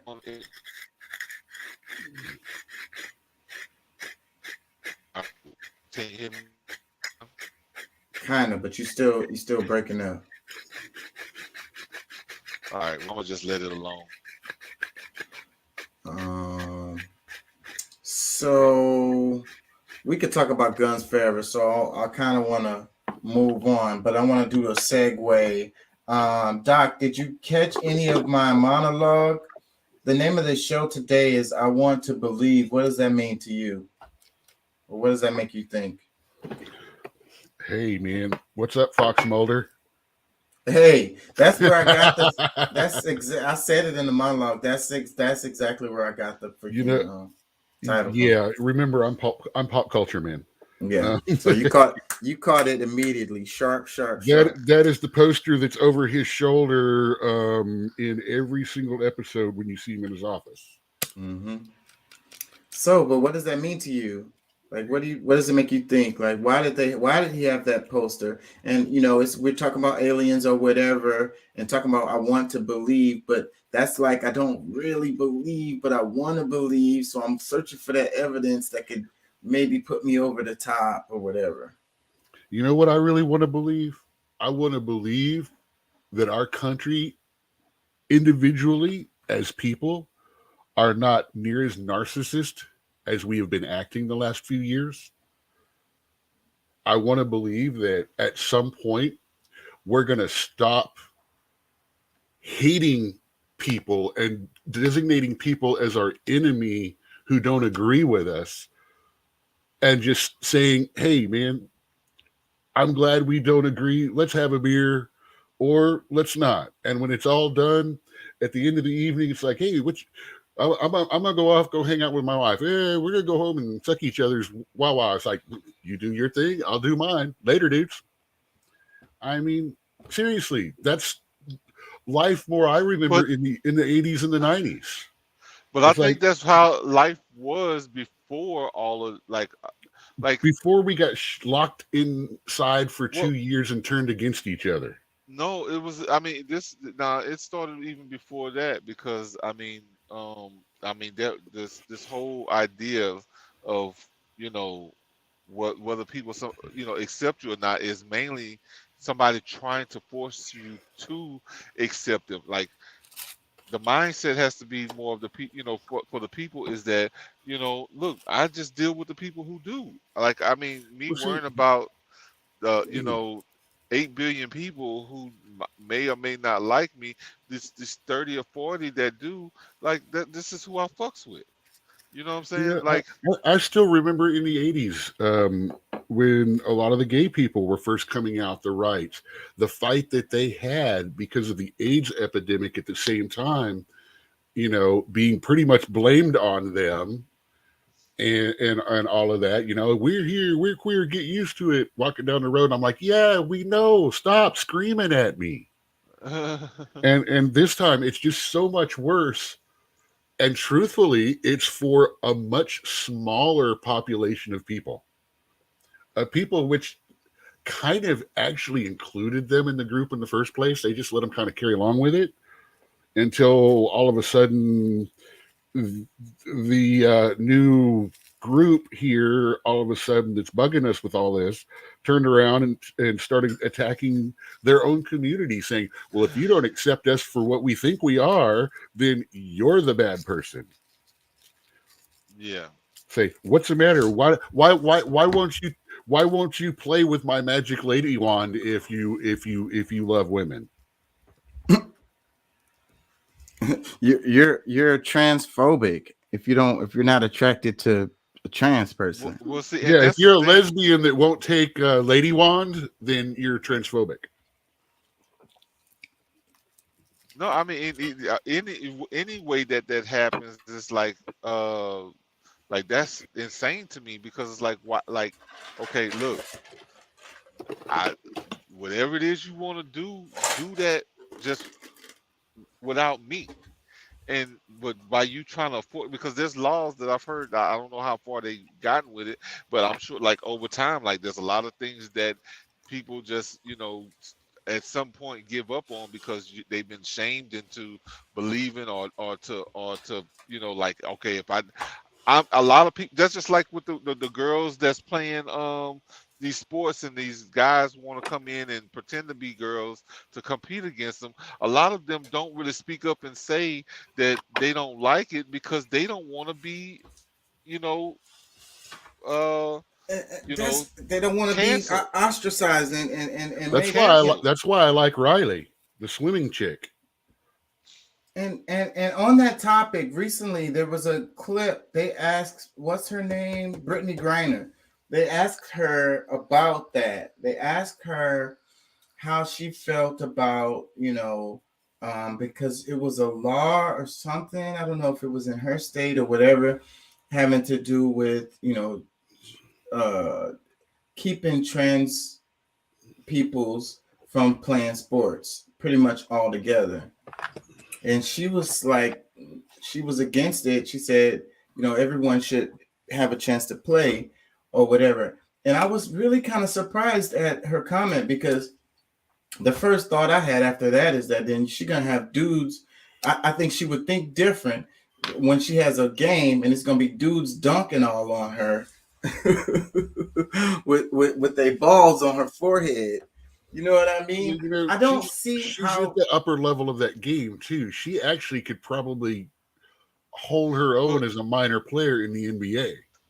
Yeah, but but you she's gotta gonna be. get she You gonna be gotta. getting dunked on. She's not gonna be scoring as many points as she do in the WNBA. She'd be a No, nobody. WNBA scores about 20-30% less in a regular game anyway. Anyway, But see, my problem is that because I mean, because even though she probably feels differently than that, and she's saying what she's saying so that she can be politically correct, but when down the road, 10 years from now, 20 years from now, the little kids who don't have a chance to fight for themselves, and they're setting the stage where it's going to affect them more, that they're not standing up for people who are like them. Like, even like, okay, she likes girls, okay, and like, what about other girls that's just like her that will have to deal with men who are preparing themselves to be able to be the shit on top of her? Cause I don't even see how, whether you're gay, lesbian, straight, or whatever the hell, I don't see how anybody can, if the women aren't gonna have they're not gonna be winning in any kind of sports. The trans are gonna come in and beat them in every single sport,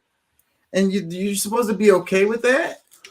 Yeah, I but don't but, get but it. my thing is like, The swimmer person was ranked the 426th male collegiate swimmer and ended up tying or being first place in women's. And that's another thing. 1 year later. I 1 year. saw some reports about the record that has been broke. So these women have been holding these records related to the powerlifting sports, records, and they're shattering the records. Did you see what the guy did in the MMA? He pile drove that woman, bulldozed him in less than 60 seconds. Maybe have even taken her out of fighting forever. she had a cracked skull, bro. Yeah.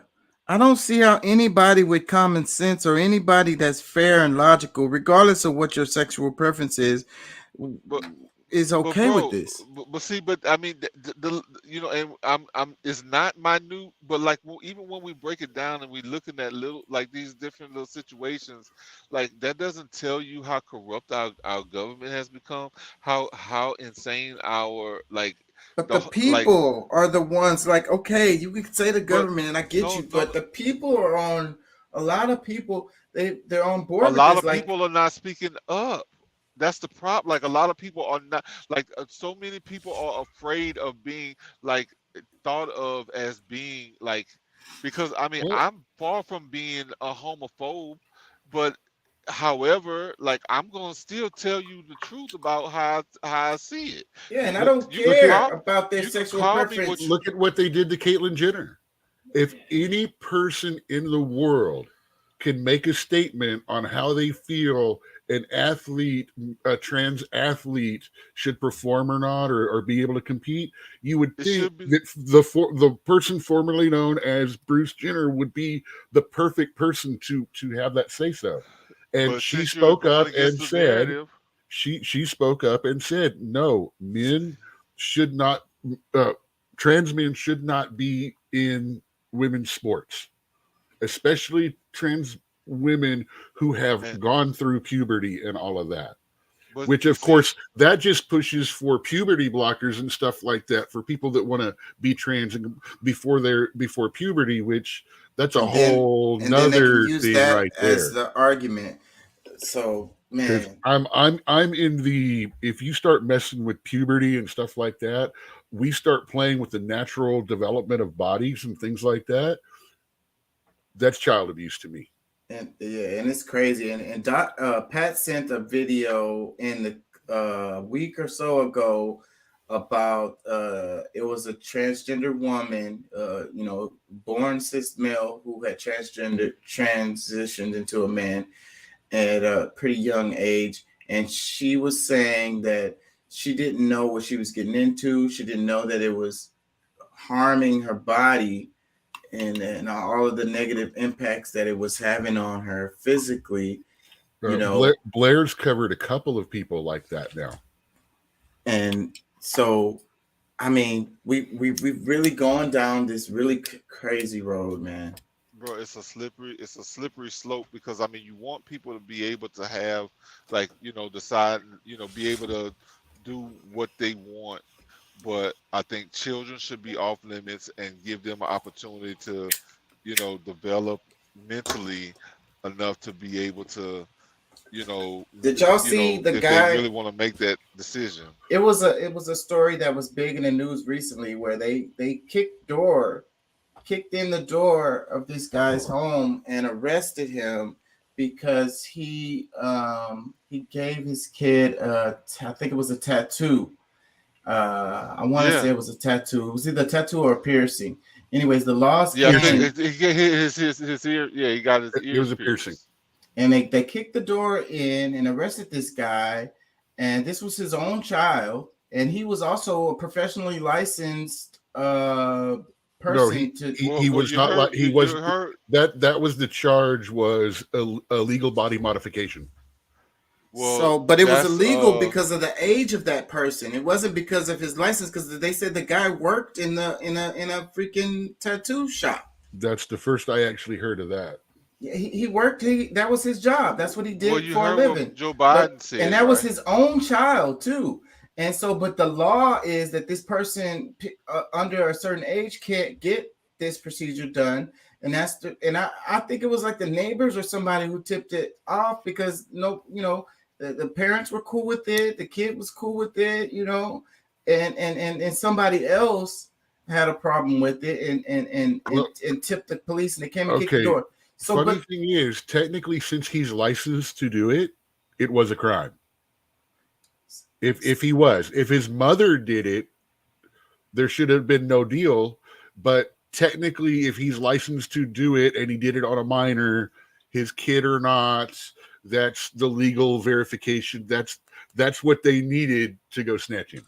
Well, I'm not that my argument is not about the legality of the piercing. I'm just saying how insane it is that you can't get a tattoo, you can't drive a car, you can't get car insurance, you can't drink alcohol, all of this stuff.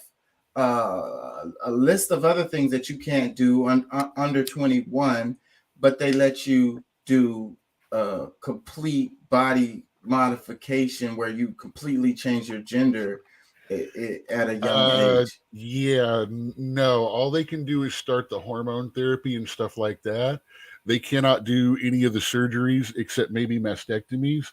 They want to wait for that to come out, because otherwise it's going to be, they have to wait for the body to stop growing before they can do those kind of procedures. It's just insane. But still, the hormones alone are enough to sterilize them, male or female. So it's insane to me that you can't get a tattoo, or even with the parents' consent. But you, because they got these things where you have these runaways it's becoming a thing where they run away and they do they start the transition thing because their parents aren't with it, so then they go to another state or they go to another place where they are, and then they start the process of that, and that's completely legal. And if they're in a sanctuary state, the state will protect them from their legal parents picking them up and taking them away. Yeah, that's the whole thing. Like they won't even tell the parent where they are. California is one of those that, for example, the wife left the Texas guy. They lived in Texas, got a divorce because she wanted to allow the kid to start transitioning. The court ordered no. And she snatched him, took him to California, got custody, started the transition. And the court there told the court here she can do it. And that's crazy. And that's the same thing that kind of happened with what is the guy, the basketball player, and the wife and his Wade. Wade. And that's what they did, because they moved from the state that they were in to another state. And then the mother, the biological mother of that child, was totally against it and was fighting it. And so that's why they moved to another state, and they were able to do this even without the consent of the mom, the biological mom. Well, I guess they have multiple homes, most likely, because they lived in Miami. They were in Illinois, because that's where he started out at the Bulls, and he ended up going to Miami, and been playing in Miami for the last shit.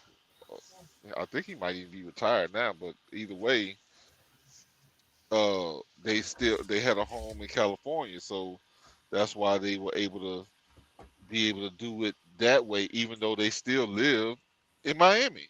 And that's crazy, because we just talked about the guy who had the consent of, he was the actual parent and he did the piercing or tattoo or whatever. He got in trouble for that. And then you got this situation where the biological mom did not want this for their child, and they were able to go to another state and get it done. Like, that's insane. Yeah. That's insane. It really is. They should have they should have kicked their door in and took that child and gave them back to their mom. If you ask me. But that's the two-sided thing about how I'll go, because I mean, if it's along with the narrative and things that they want to promote, because like one thing is, you got body, you can do whatever you want with your body on one subject, and then another is like, that's crazy. That's crazy. If he gave him one of those little barbell nose piercings, the public would have been all right with it. They would have been totally cool with that.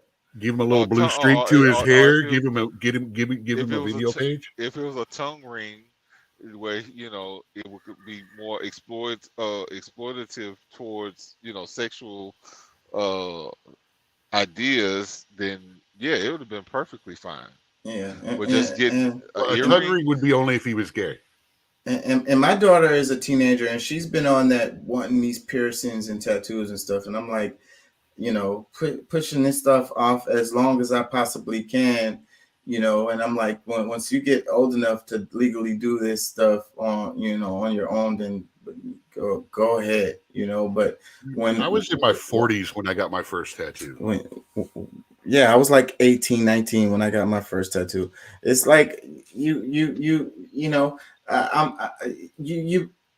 irreversible. That's the thing about it. You're in a spur of the moment, you feel in some kind of way, and you want a tattoo or you want a piercing or whatever, but later you might not like it. Later you might change your mind. Later you may think that it's a bad decision. So you're a teenager or whatever. You notice they spelled it wrong.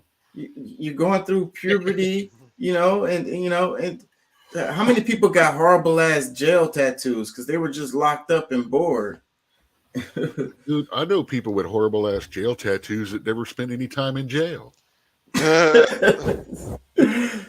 Anyways, let's move on. Hey man, how you know about my tattoo, bro? Stop snitching. Dry snitching. The dolphin or the starfish? The tramp stamp right above the ass crack. Like, yeah. It's a heart or a butterfly. Anyway, it looks like a butterfly at 23. It looks like something completely else at 50 or 60. It looks like you got two of them. Looks like a bald eagle now. Nah. Anyways, I really wanted to talk about Tucker Carlson. So before we get to Tucker Carlson, let's do Don Lemon. So let me play a little bit of this, and then we're gonna chop it up.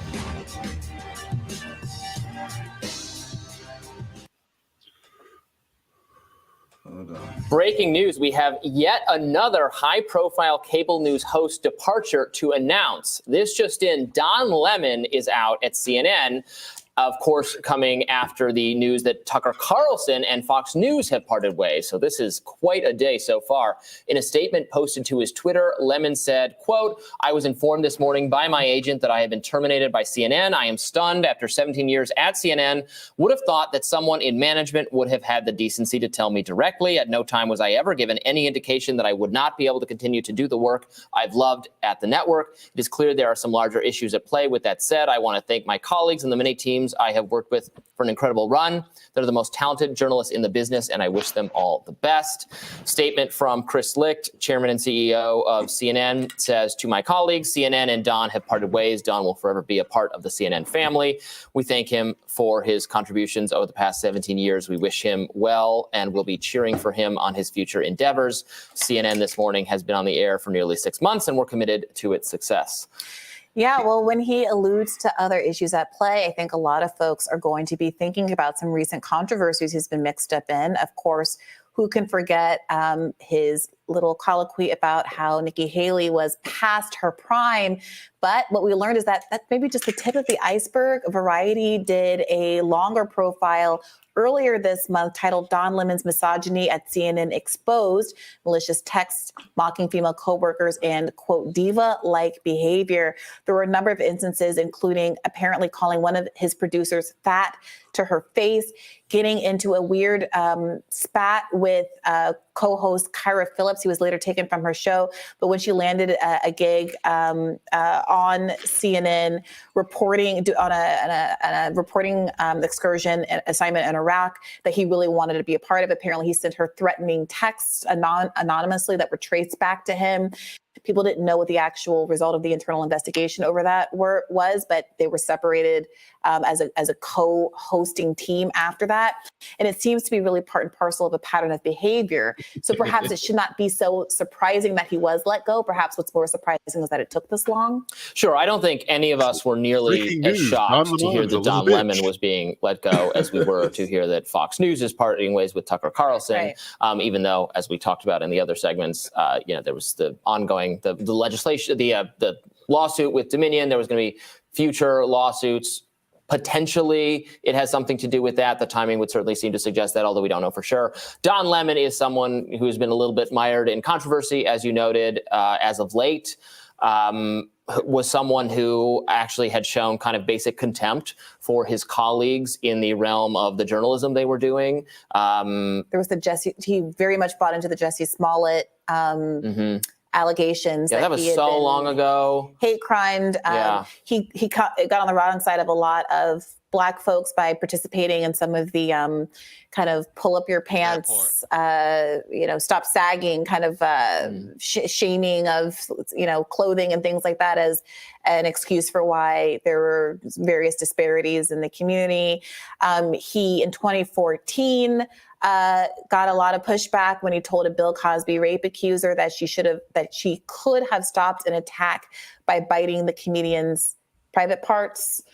Where will we turn to now for that commentary that he's gone? We were joking during the Tucker segment or not joking, but saying that he very easily could go somewhere else and hang up his own shingle and start a podcast or YouTube show or Substack or anything he wanted to and immediately have an enormous audience, because that's Tucker. The power of him. Right. That Don Lemon is not in the same position. In fact, arguably, CNN has been shuffling him around from show to show without recouping much in the way of audience shares. He doesn't seem to have the same pull as certain other media figures, and it is unclear why, especially given this long record of bad behavior, they've decided to keep him around as long as they have. For those of you who maybe have forgotten the latest controversy, I think we have a clip of that fracas over the Nikki Haley critique. Let's take a look. Let's play that one more time, please. This is all the talk about age makes me uncomfortable. I think it's the wrong road to go down. She says people, politicians or something are not in their prime. Nikki Haley isn't in her prime. Sorry. When a woman is considered to be in her prime in her 20s and 30s and maybe 40s. What are you talking? Wait, that's not according to me. Prime for what? It depends. I mean, it's just like prime. If you look it up, if you Google when is a woman in her prime, it'll say 20s, 30s, and 40s. I don't necessarily. 40s. Oh, I got another I'm not saying I decade. agree with that. So I think she has to be careful about saying that, well, politicians aren't in their I think prime. we and need they to qualify. Are you talking about prime for like childbearing, or are you talking about the messenger? prime I'm for just being saying what the president? facts are. Google it. Everybody at home. When is a woman in her prime? It says 20s, 30s, and 40s. And I'm just saying Nikki Haley should be careful about saying that politicians are not in their prime and they need to be in their prime when they serve, because she wouldn't be in her prime according to Google or whatever it is. This whole Man, that never gets old. And when you read this Variety piece, it's wild how many of these instances he's had. Apparently, he was on a panel with S.E. Cupp last September, and she was stumbling over a statistic. She's, was trying to come up with it. And he said to her, is it fair to say this because I'm not a mommy, but is it mommy brain? Stop. Just stop. So remember, CNN has asked a lot of people. There was the whole Cuomo debacle over the brothers, a media brother helping a political brother kind of massage a very difficult political situation he was in during Brian the COVID Stelter years. exiting. Brian Stelter. And over again, Lemon has survived the axe. This is the end of an era. I will be looking forward to seeing what he does next. Stelter was pointing out, with respect to both of these individuals, Tucker and Don, Stelter was saying that he got a final show. He was let go, but he was allowed to do a final show, and this will not be the case for either of those individuals. Again, we don't know exactly what the Tucker situation is. The Don Lemon case, we do know he was fired. Yeah, and Don Very Lemon seems abruptly. pretty chatty based on the statement we read out earlier that he just tweeted out a few minutes before we started rolling this. So I suspect we're going to hear more from him about how he perceives that he was wronged here. So we will give you updates on that when it happens. These White House correspondents' dinner parties this weekend are going to be everybody be fearing for their jobs and their lives. Something is happening. Do you think that there's a relationship between these two huge firings happening on the same day? I mean, no. Or not firing. We don't know what happened with Tucker, but I don't know what the relationship would be. It is a wild coincidence that these are, Don Lemon leaving is not as earth-shattering as Tucker leaving is. It's still a pretty big deal. I mean, the scuttlebutt in the news space is to say, if you want to bury something, you release it on a Friday. Yeah. So these are both coming out on Monday. So maybe the Tucker thing happened, and then they're trying to decide, bury here's how we bury it. We fire Don Lemon. We are go on Operation past his prime. It very much is the lesser of the two stories. Yeah. But there is this other way in which it becomes attached now to the Tucker Carlson story and might have more legs. What we need is for these things to happen in 3. So who's next, Robbie? All right, comments. I think it's funny because we mentioned it earlier. Remember when he made that comment about the female being we talked about that, and we said that Don Lemon is done. Remember, we said that on that show, and I think we called it. We did.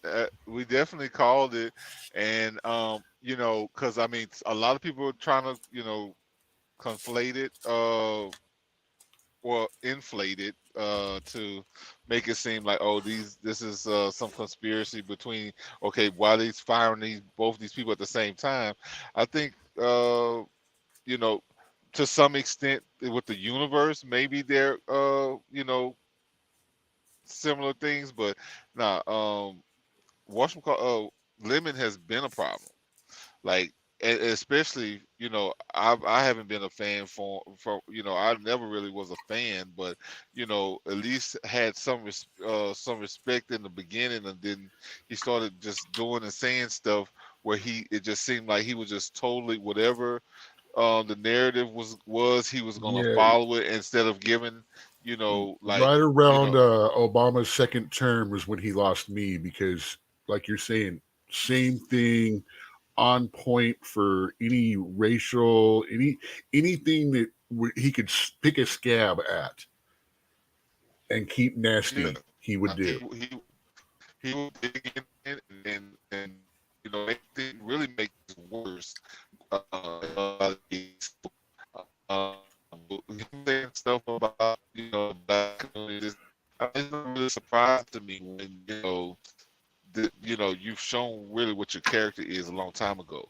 But it is a little mind-boggling that CNN really gets rid of him, you know, because of, you know, maybe the situation of talking about the lady, because it's like, this is somebody who conforms. He actually will do whatever it is that you're asking, and I'm sure that you can find somebody else that might be less expensive and be able to get the same job done. So I mean, you know, we are going through financial issues. So I mean, getting rid of certain people, and they still gonna have to pay a lot more. They're gonna have to pay more than what they're paying to kind of really truly sever ties with Lemon. But at the same time, it's like he did have a following. He people really look forward to hearing what he was gonna say. I'm not, you know, me personally, I don't get it, but you know, the numbers are the numbers. You know. But yeah, so Don Lemon's a diva behind the scenes. Who would have thought it? Who would have thunk it? Who? No, what? Not Don Lemon. Not Don Lemon, a diva? No. Not DL.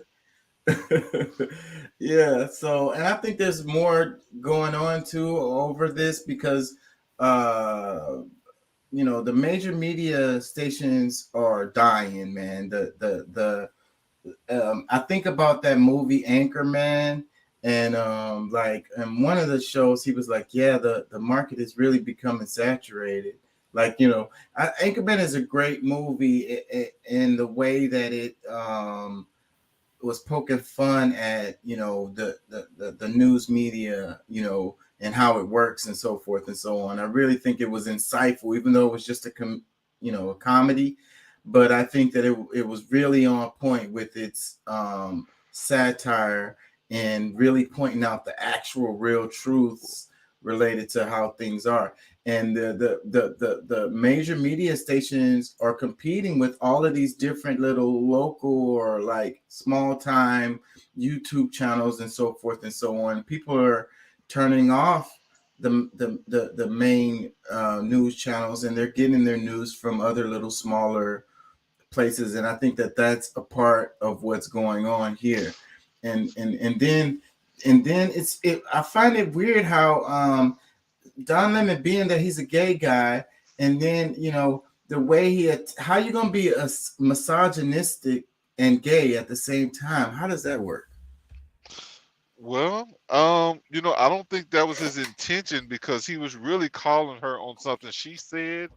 And, you know, I think, you know, pretty much trying to call people old. What she did was trying to call people old, and, you know, okay, yeah, but I think it's more so that, okay, he called her out on something she said, and maybe she's a darling or a favorite of, you know, for the parties, you know, because I think was she on the Republican side? So I mean, he has a real problem. Anybody who's Republican, he's automatically offended by them. So I think it's more that, and that was because that comment was what they could conflate in it. But either way, I don't think he was necessarily that's what they called it, being misogynistic. But I mean, really, like, when you're pointing out a fact, or at least a truth that you know is known, or, you know, in many ways to be true, like, why get upset about it? Okay, you know, just don't let that be, you know, if that's the issue.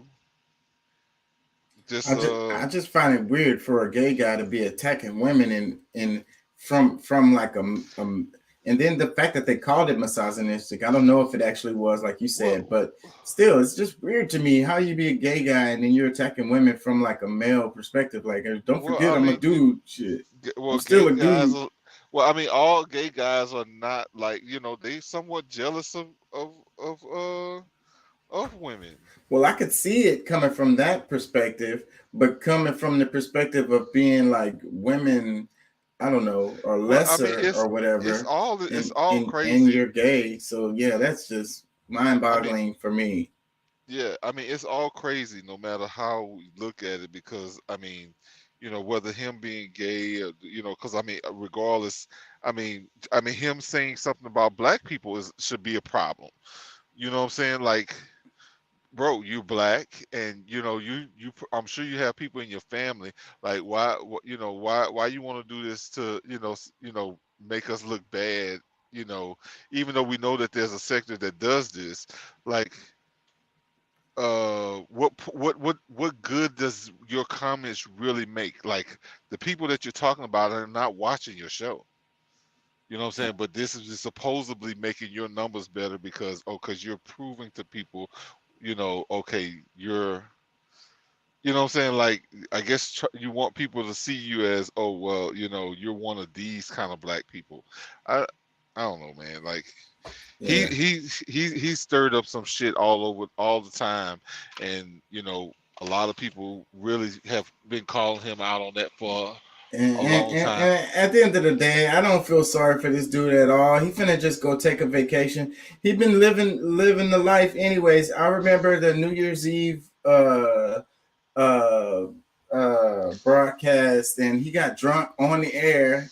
Clearly, he was drunk as hell, having a good ass time, dancing and shit.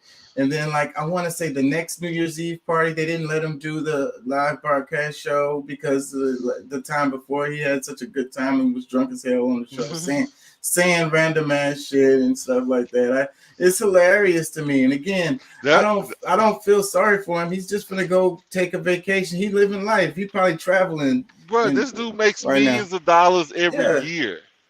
Like, I don't know how many years that's been happening, but I know for at least the last 5. He's on vacation right now, bro. He's loving life. I'm sure. I'm sure.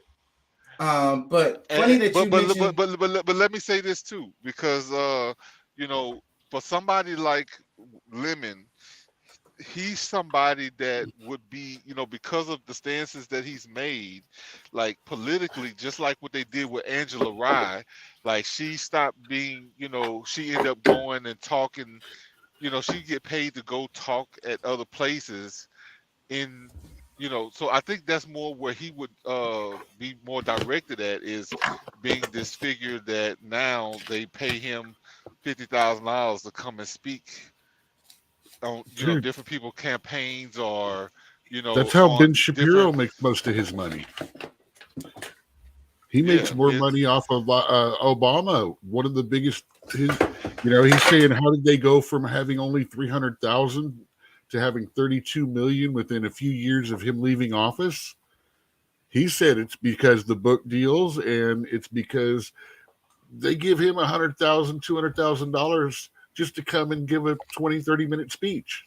Yeah, he does those speeches things. That's how he does it. But a lot of that is going on, and you know, a lot of those be kickbacks related to stuff that you did when you were in office or whatever. You know, you rub my shoulder. What is it? You scratch my back, I scratch yours. It's like, that's one of the things that happens in politics a lot of times. Is that's how they cover it, is because they do something for somebody, and then later on they get to do like a cush speech, or they get a cush job or whatever, and they get a huge paycheck, and it's like, why are they getting paid so much for that? Well, it's really they're getting paid for the stuff that they did, you know, a couple years back or whatever. Yeah. Now, are we talking about because of Obama, or are you talking about the Shapiros and the? No, I was talking about Obama right now. I'm talking about a lot of the ones that we see online doing this like Charlie Kirk. Yeah, it's not just Obama. He doesn't make his money off of he makes money off the YouTube, but he makes his money traveling around. Darush, whatever that name is, the other conservative guy, the Middle Eastern guy or Indian, I can't remember. And giving those speeches, because it's like that with like the NRA and all of that. But I think we're getting off track a bit. It's funny that you mentioned, Pat, about the racial part. So, you know, one of the reasons why you got Don Lemon in the first place is because of this identity politics world that we live in. And I think that's why he survived as long as he has, being an asshole. Right. So this is kind of where I'm going with this. You know, he's black guy, he's a black man, and then he's a gay man. So then, you know, those things related to the identity politics. Two major oppression boxes checked. Check. And that's what so then it's like giving his opinions validity or whatever. It's kind of like him speaking for black people and him speaking for gay people or whatever, you know what I'm saying? So then it's funny that you mentioned that. I have this clip right here now. A lot of people are saying this is the real reason why he got fired. Let me play this for y'all. If y'all haven't seen this, check it out. We should have this debate I'm not saying you without me shouldn't express your regarding you views, as a but I black think it's man, insulting that but you're me sitting regarding you here, as a fellow citizen. that you're That's what I sitting think we should here, say. whatever ethnicity you are, explaining to me Whatever ethnicity about I'm, I'll what tell it's like to be black. in Whatever America. ethnicity I'm I'll tell sorry. you what I am. I'm an Indian American. I'm proud of it. But I think we should have this debate. Black, white, doesn't matter. I think we should have this on the debate. but I think content you should- of the if you're gonna ideas. do it, you should do it in an honest way and in a I fair think- way. And what you're doing is not an honest and fair way. Okay? With- But we with- appreciate you coming on. With Thank due you for respect, that. Don, I look forward to Thank you very continuing much. that I appreciate conversation. it. We'll Thank continue you. the conversation. Thank you. So much. Thank you, Papa. Wait, that wasn't enough of the clip. The Well, clip no, is I saw longer that. I than actually that. saw that. I actually saw that, and my thing is that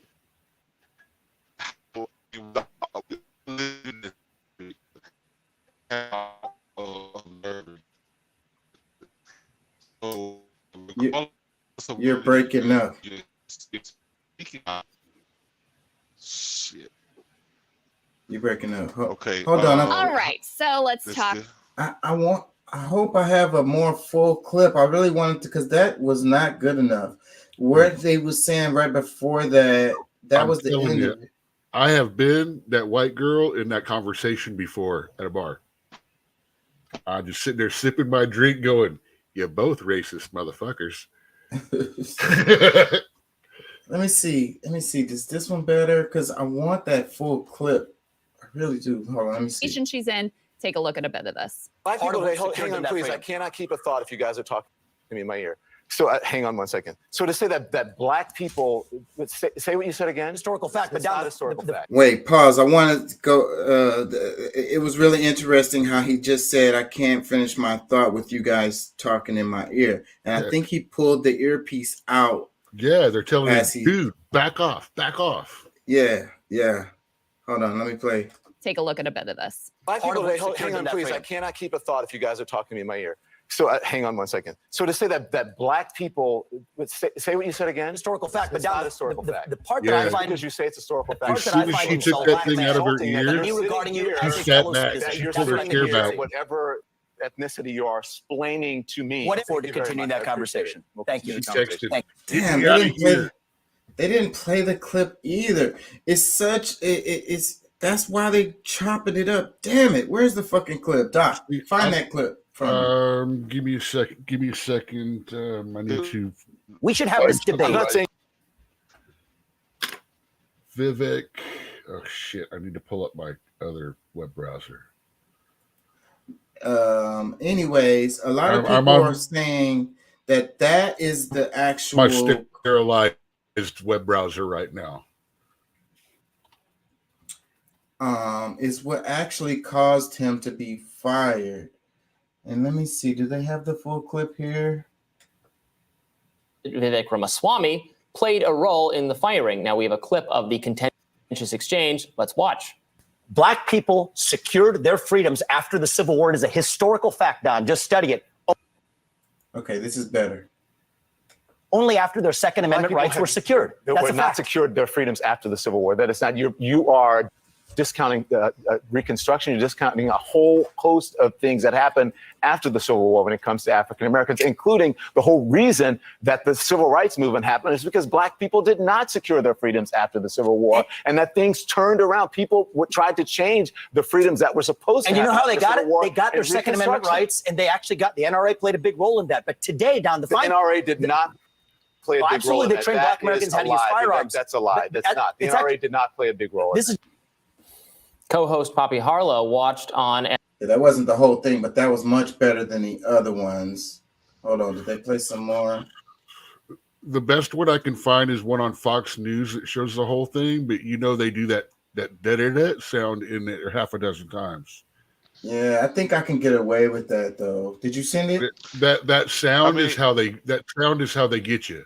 Yeah, I know about those sounds, but I think it's because of the news. I don't never get dinged on whenever I play like the major news ones. There's certain ones I can't play, like it's BBC and other ones, but I've played Fox before and I never got dinged. Let me see. Do they have more in this? Let's see. if I can As find the it on pair this. continued bickering. We have gone through civil rights revolution in this country. You are sitting here telling an African American about the rights and what you find insulting about the way I live, the skin I live in every day. Here's where you and I know have the a different freedoms point that of view. black and white that black people don't have in this country, and that black people do have. Well, here's where you and I have a different point of view. I think we should be able to express our views regardless of the color of our skin. We should have this debate I'm not saying you without shouldn't me express your regarding you views, as a but I think black it's man, insulting that but you're me sitting regarding you here, as a fellow citizen. that you're That's what I sitting think we should here, say. whatever ethnicity you are, explaining to me Whatever ethnicity about I am, I'll what tell it's like to be black. in Whatever America. ethnicity I am, I'll tell you what I am. I'm an Indian American. I'm proud of it. But I think we should have this debate. Black, white, doesn't matter. I think we should have this on debate. the content of the If you're ideas. going to do it, you should do it in an honest way and in a I fair think- way. And what you're doing is not an honest and fair way. Okay, with- but we with- appreciate you coming on. With Thank due you for respect, Don, I look forward to Very continuing much. that I appreciate conversation. it. Thank you. Anyways, it was chopped up the way that they did it, but Don was making a good point here, and I stand by him on his comments that he was making. I don't know if the audience was getting this because it's all chopped up, but you know, the guy was making the argument that basically he's making the argument that black people don't have anything to complain about or whatever. You know what I'm saying? And Don Lemon is like, how the hell are you gonna tell me, and you're not even a black guy, you know, that we shouldn't be complaining or whatever? And then the guy's using the excuses, talking about, and he used horrible examples that, you know, his argument was terrible. So like Don actually made a really good argument here.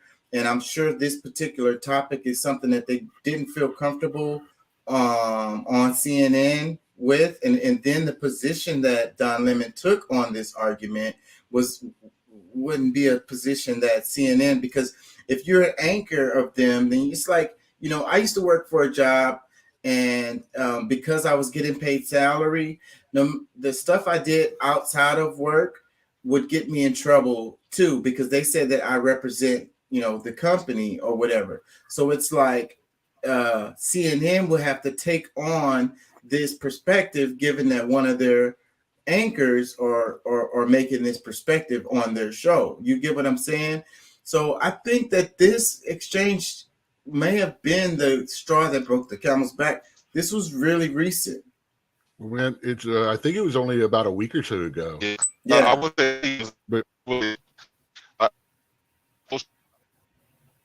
you know what people think his point was, or whether it's right point or not. I think that because he got a little overly emotional about it, and you know, of course he has the right to express himself, but you know, and hey, you know, like I said, that's where I think the bigger problem was that being overly emotional and treat or allow I don't speak one thing. I don't think the emotional part, because they chop people off all the time on use the phrase in private chat, Vivek versus Lemon full clip, and you should be able to pull up a full clip. My other browser is lagging me out too much to be able to find it. freaking I don't That's how I found the one a minute ago, and it was the whole interview. I get your argument, Pat, but I don't think it was that, because you know, that's a very common You'll have thing. to go down to find the full. I used that in Google and then went videos. It's very common that people use you know, they get emotional. What's that chick's name from Fox News? She freaking she cuts people off all the time. Like completely, like she's good at like holding her emotions, and then she kind of joke about it or whatever, but she once, as soon as you start saying something she don't freaking agree with, she chops you right away. So I don't think that part of it was the reason. I think it was the actual subject matter of the discussion that was the problem. I mean, that's a great deal with it.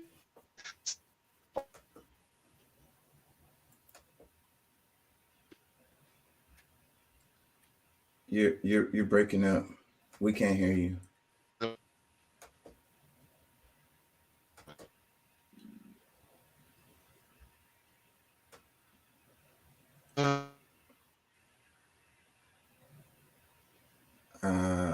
I'm searching right now. If that says anything. Actually, if that I says mean, anything, is all that was clear. Up till then, we Well, couldn't hear you.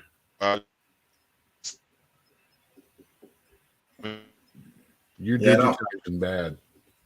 I don't want to waste any more time on this.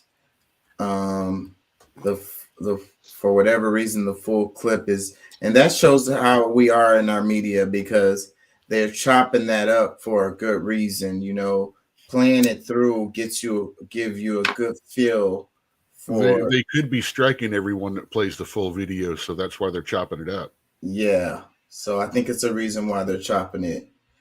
You know, so again, I think that particular exchange could have been the straw that broke the camel's back. Well, man, his job as an interviewer, his job is to talk to people and get the people to talk.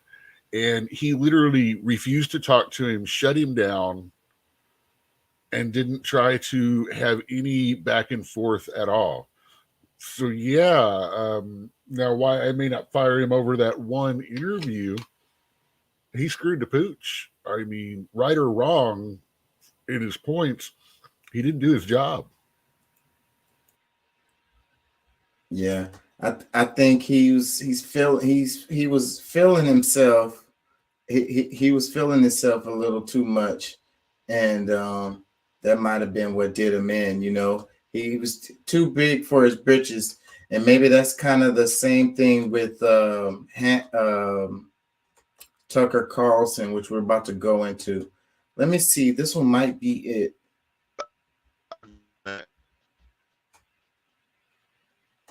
You can't. They're sending messages, you know. And I be saying, you know, you see, all the whistleblowers are the ones that's getting in trouble. Like the guy who leaked the stuff about the Ukraine and the rest of the stuff. The one on the game group chat, and the media was all over the story of him being arrested and all of that, and he's in trouble. He's in big trouble. But I mean, there was news sources that was covering the leak or whatever and talking about the leak, but it's overshadowed by him being arrested. Like the way things are, it's like that's how you know the country is ran by criminals, is because it's like you're a snitch. That's the big story. The big story is the snitch. Get the snitch. Who told? You know what I mean? Hold that dude accountable. We can't be sharing this information instead of being like, okay, well, hey, hold on. They're lying to us about this, that, and the other, and we got evidence of it right here. Like, let's talk about that over the fact that the guy snitched or whatever, you know? But our media is not on that. Our media is on who the hell snitched. You know what I mean? Hang them. But see, but that's where people should understand that we're already in a totalitarian under a totalitarian regime, because like the rat is the one who's the problem instead of the people who committed the crime, that where this whistle was blown.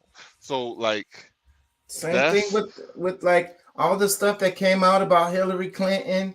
That shit was buried in the freaking and that's the reason why Julian Assange is locked up still to this day. They still trying to extradite him to the United States, and it looks like it's gonna happen.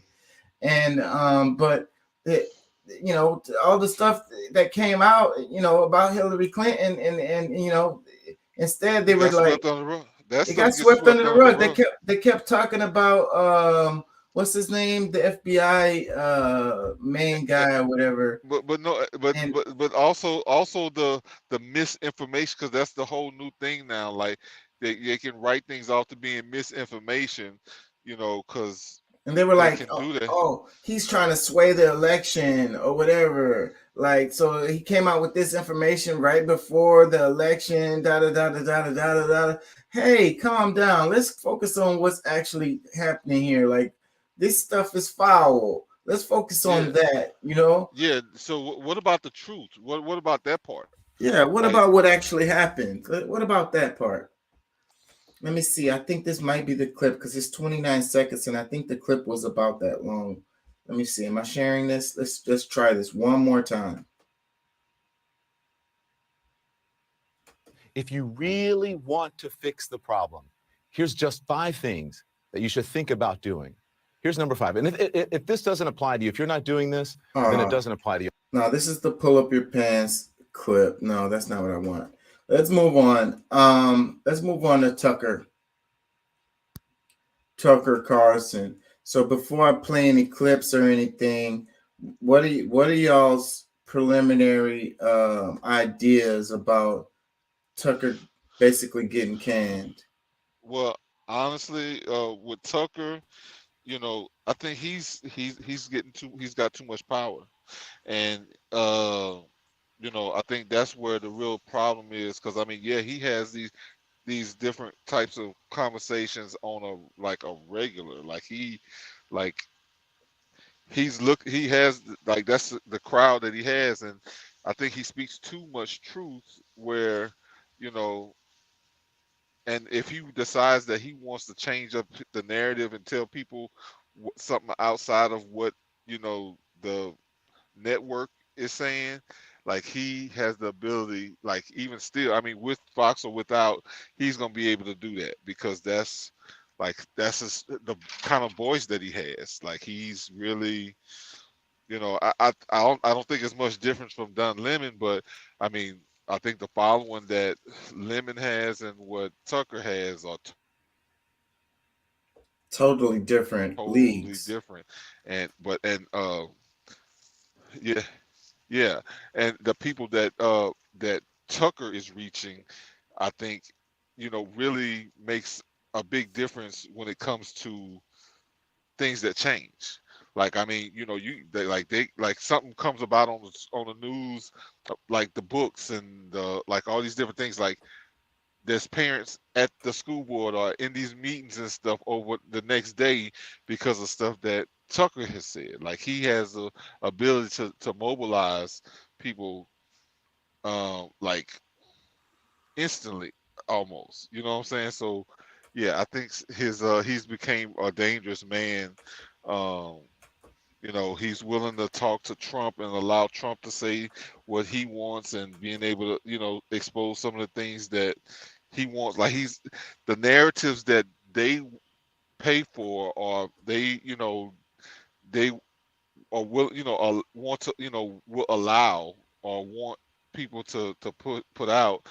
He still has his own spin to it, and maybe even change it up totally. You know what I'm saying? Like if he believes in something else, he's gonna tell you, nah, this is some bullshit. And And I don't agree with Tucker all the time, but one thing that he does do on his show is like he makes fun of the Republicans and he makes fun of the Democrats. So that's one of the parts about him that kind of separates him from the crowd, is that on every the pundits tend to speak for their camp. You know what I mean? Pretty consistently across the networks. So whichever, like Rachel Maddow, you're never gonna hear Rachel Maddow say anything bad about the Democrats at all, period, ever. And other pundits on Fox, you're not gonna hear them say anything bad about the Republicans. But you had Tucker Carlson, who would take his own view on things, and he would call out the Republicans, actually think that yeah, that's what this is, because he did a couple can't of hear you. interviews right before this happened. Yeah, this is it. This is the one I got right here. I'm finna play it. Yeah, turn your mic up some, Doc. Okay, I know what's going on. Hold on. This is the clip right before he got canned. He did a speech, and I want to play that. And we could talk about Tucker for a while because this one is a little more complex and nuanced. But what you were saying, Pat, he's on contract with Fox. So even though they canned him, he can't speak. He got to find some way to get out of the contract because his image, just his being himself, is the brand, and he can't even do like a little YouTube show. Or Yeah, I mean he's licensed his likeness, his name, everything is licensed to Fox. So I mean even the stuff that you see on YouTube is still through the network, through Fox. So I mean he records himself, he has his own producers, like he does a lot of this stuff from home. Or his own studio. So if he can't get out of their contract, then we won't hear from Tucker for a few years until that whatever was the last contract he signed expires. And they say that he's suing, he's got his lawyers, and he's trying to get out of the contract, but who knows how that's going to go. It could end up being that we don't hear from Tucker Carlson for another few years until he's no longer under the license of Fox. That's as a news reporter, or like I think that he can exist in other I don't think so. I think that those deals are the way it's because he's branded as Tucker Carlson, which is his actual name and his image, like you said. So even if he's on whatever other platform, it'll fall under the contract, the licensings that he already signed with Fox. And if they say you can't speak and you can't say anything, then he won't be able to, or they'll just come in and they'll sue the shit out of him and take whatever money he makes and fuck him up. But see, but you're leaving him in the entertainment realm, or the him being what you call it, shit. A pundit, talking head, but it doesn't matter. You talk as a person. It matters. If somebody is filming you and you're talking and your name is Tucker Carlson, then you fall underneath it. But that's what I'm trying to tell you. You may not see him physically, but he still can be very much involved in politics somewhere under the radar. So yeah, maybe he could write for someone else and then they could speak, but then it wouldn't be able to say that it's they wouldn't be able to say that these are Tucker Carlson's words or whatever, because then that'll fall back on the licensing. I know, but that's what I'm saying. I think that's limiting him as his abilities, because I mean, like I said, I mean, just like his presence, and it can be live events. He don't have to be on TV. Like he can start doing like live events. I think that would still fall. I think that would still fall underneath it. I think it would. I don't think so. Because as long as it would really, if they put all of that in the contract, okay, that's fine. But maybe if there's no recording, like there's no audio and there's no video of the live event, then I think that would.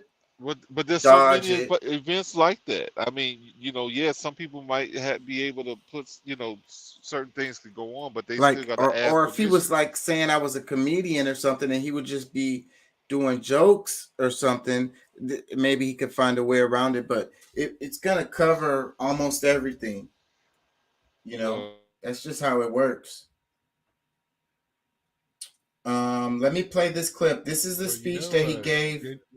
January 5th, they put some legislation forward to try to end all non-compete and non-competitive agreements in all things, because people, they do this job forever or for several years. They're not really trained for anything else. They quit or they get fired, and now they can't do the job that they've been doing for years. For a year or two, what are they supposed to do? Yeah, they So also get paid. Tucker might fight that. Yeah, we're getting that echo from you, Doc. But it won't matter, y'all. It won't matter. I'm telling you, yeah, okay. He won't be able to do nothing. Maybe that'll affect him some kind of way or whatever. They gotta pay him regardless. So he's gonna get paid. He's gonna get paid regardless. So he could sit on his ass, and they're gonna have to pay him.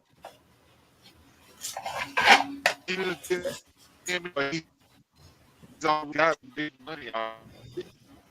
Yeah, he's rich as fuck. Anyways, he came from a wealthy family too. I don't even think he does this for money.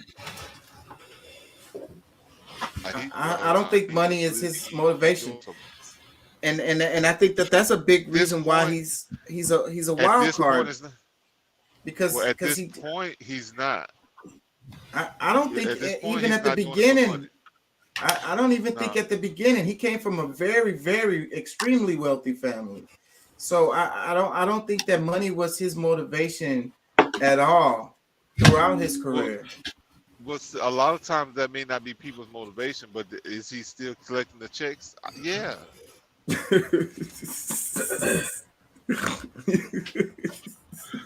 But remember, he used to work at CNN and MSNBC before he went to Fox. Yeah. Not that I think that their narrative base is going to let him come back. No. Well, the numbers came out that showed that it's a large part of his audience, even on Fox, were Democrats. The numbers came out huge amount of his audience. Funny. And I don't think it's just because he's funny. I think that these people they're listening to him.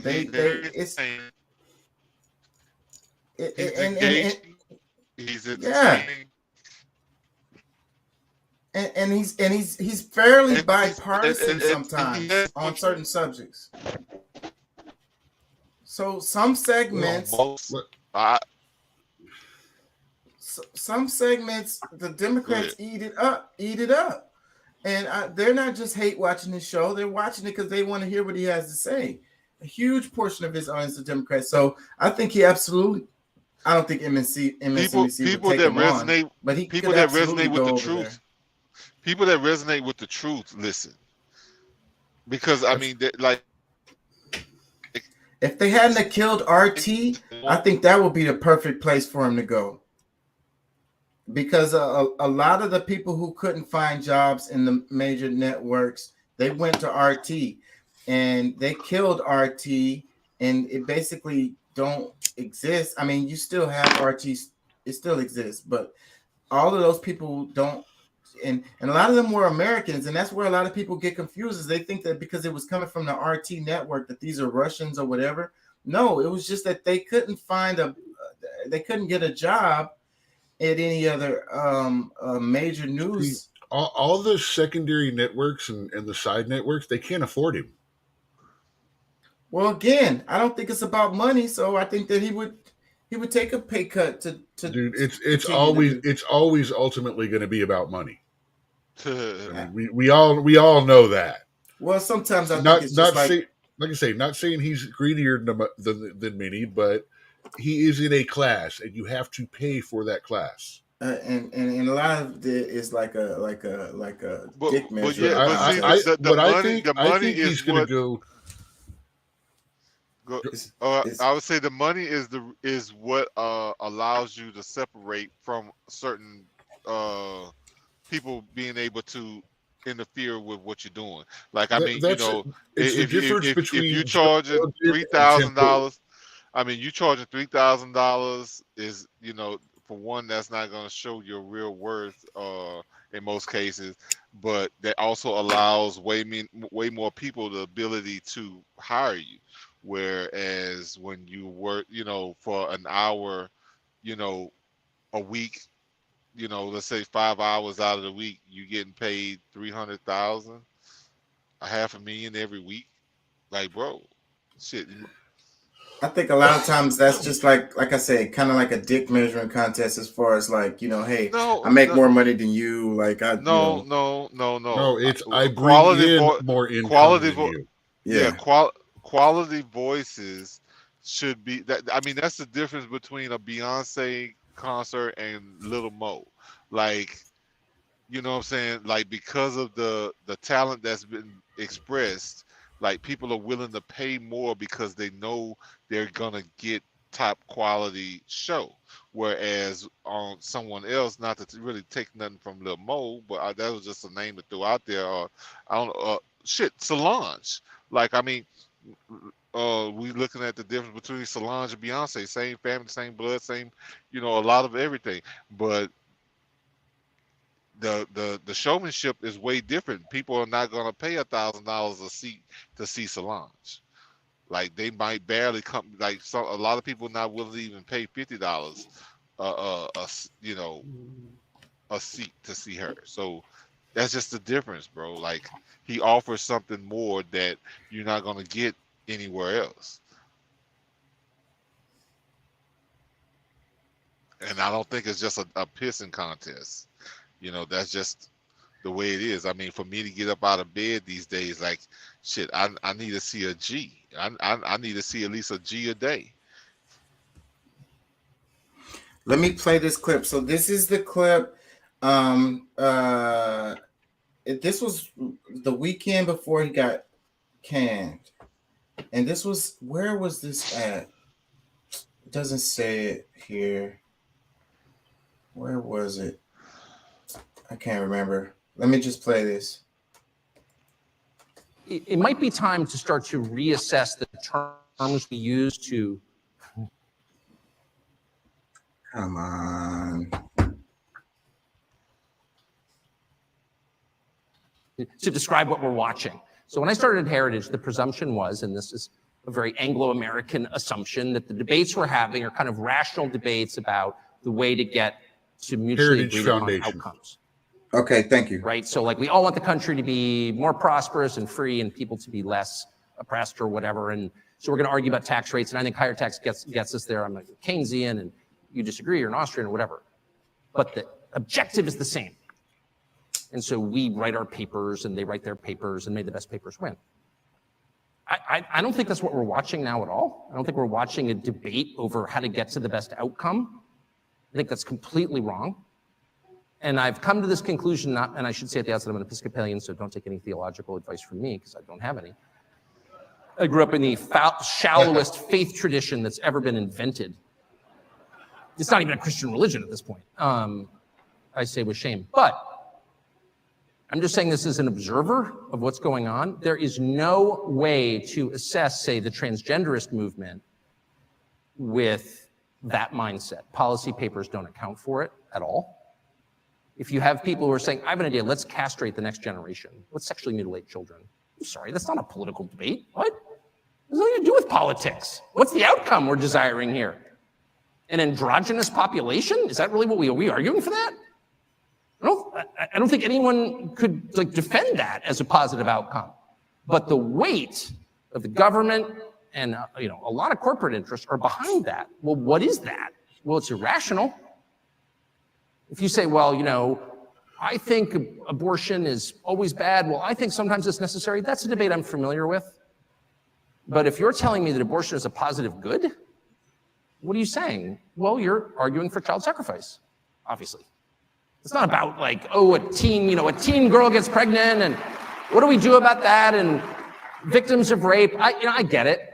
Of course I understand that. And I have compassion for everyone involved. But when the Treasury Secretary stands up and says, you know what you can do to help the economy, get an abortion. Well, that's like an Aztec principle, actually. There's not a society in history that didn't practice human sacrifice. Not one. I checked. Even the Scandinavians, I'm ashamed to say. Yeah. It wasn't just the Mesoamericans, it was everybody. So that's what that is. What's the point of child sacrifice? Well, there's no policy goal entwined with that. No, that's a theological phenomenon. And that's kind of the point I'm making. None of this makes sense in conventional political terms. Government. When people or crowds of people, or the largest crowd of people at all, which is the federal government, the largest human organization in human history, decide that the goal is to destroy things, destruction for its own sake. Hey, let's tear it down. What you're watching is not a political movement, it's evil. So if you want to assess, and I'll put it in and I'll stop with this. I'll put it in non-political, or non-specific theological terms, and just say, if you want to know what's evil and what's good, what are the characteristics of those? And by the way, I think the Athenians would have agreed with this. This is not necessarily just a Christian notion. This is kind of a, I would say, widely agreed upon understanding of good and evil. What are its products? What do these two conditions produce? Well, I mean, good is characterized by order, calmness, tranquility, peace, whatever you want to call it, lack of conflict, cleanliness. Cleanliness is next to godliness. It's true, it is. And evil is characterized by their opposites: violence, hate, disorder, division, disorganization, and filth. So if you are all in on the things that produce the latter basket of outcomes, what you're really advocating for is evil. That's just true. I'm not calling for a religious war, far from it. I'm merely calling for an acknowledgement of what we're watching, which is not what, and I'm certainly not backing the Republican Party. I mean, ugh. I'm not making a partisan point at all. I'm just noting what's super obvious. Like, those of us who are in our mid-50s are caught in the past in the way that we think about this. One side's like, no, I've got this idea, and we've got this idea, and let's have a debate about our ideas. They don't want a debate. Those ideas won't produce outcomes that any rational person would want under any circumstances. Those are manifestations of some larger force acting upon us. It's just so obvious. It's completely obvious. And I think two things. One, we should say that and stop engaging in these totally fraudulent debates where we are using the terms that we used in 1991 when I started at Heritage, as if maybe, I could just win the debate if I marshaled more facts. I've tried that, doesn't work. And two, maybe we should all take just like 10 minutes a day to say a prayer about it. I'm serious. Like, why not? And I'm saying that to you, not as some kind of evangelist. I'm literally saying that to you as an Episcopalian, the Samaritans of our time. I'm coming to you from the most humble and lowly theological position you can. I'm literally an Episcopalian, okay? And even I have concluded it might be worth taking just 10 minutes out of your busy schedule to say a prayer for the future. And I hope you will. Pretty nice. The part where he said facts don't work, that struck me the most out of this one. Because when I first saw this clip, I was like, oh my God. Like, facts is what gets ignored the most. Like, people don't want to hear facts. They want to live off of emotion. And what they feel, it makes more sense than what facts line up with it. So yeah, that definitely triggered me. I was like, what? Shit. He said it. I mean, that's just something I've been seeing and feeling for a long time, but shit, he actually said it. Yeah, so it's like he said, we should have a debate, and let's use facts. And it's like, well, that doesn't work. And he was like, I've tried it. Me too. And it's like nobody really wants that, but that's the very thing that's gonna move us forward in a good direction is having a debate with facts, and it's like that doesn't work. So, bro, well, I don't know. Maybe it is relative, but this female close to me, she's like, see, there you go with all those the man facts and stuff. Like, what is a man fact? Like, because just coming with common regular sense is look, we don't need that. Look, this is how I feel. Like, okay, I appreciate that, but feelings is not changing shit for nobody. Like, feelings actually sometimes probably make it worse because some people might feel like some people feel like hurting people is okay, but no, there's a fact that remains that that's not true. But Yeah, anyhow, man. So that speech was pretty powerful. I ain't gonna lie, I don't always completely agree with him. And I like what he said about the prayer too. I'm not overly religious super person, but I do believe in prayer. And yeah, it kind of me goes too. with the title of the show where I had, I want to believe, so it's like he's like, say a prayer for the future. So that's kind of like me saying I But want to believe is kind of like saying a prayer to listen, for things to be better, yeah, I mean, and for us to stop going in this direction that we're going in, like yeah, me full personally, stop. I think that type of energy, if all of us are actually putting that type of energy into ourselves, our future, our like everything that we're dealing with would make a change. Like I really feel like the spiritual energies would be much higher if something like that happened. But a lot of people are hopeless and like they don't even think that they can make a change anymore. Like people are really at the point of giving up because it's like, look, like there's different things that like our parents say that they didn't think that they would ever see in their lifetime, and they're seeing it now, which is I think a lot of times they kind of just didn't do anything because it's just like, okay, well, but I'll be long gone before anything like this happens. And but Selfish. So it yeah. reminds me of all those jokes from the old movies in the 50s and 60s where they're like, "Well, I've seen it all now," and they jump off a building. It's like it's gonna be raining old people pretty soon. Oh man, that's kind of sick. Doc, that's heavy. Doc, so overall, what did you think about the speech? Like, how did it make you feel or whatever? Do you think that speech had anything to do with him being canned? I think that he's been leading up to this. If you've watched him, now I've had to go back and put this together, but over the last few months, actually, he has.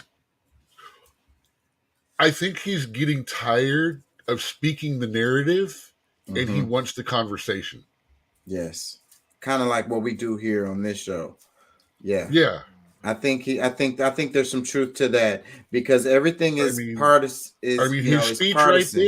speech right there, literally pretty much, if you break it down, said we can't get to a conclusion by the way we're handling things. We've got to find something somewhere and get talking.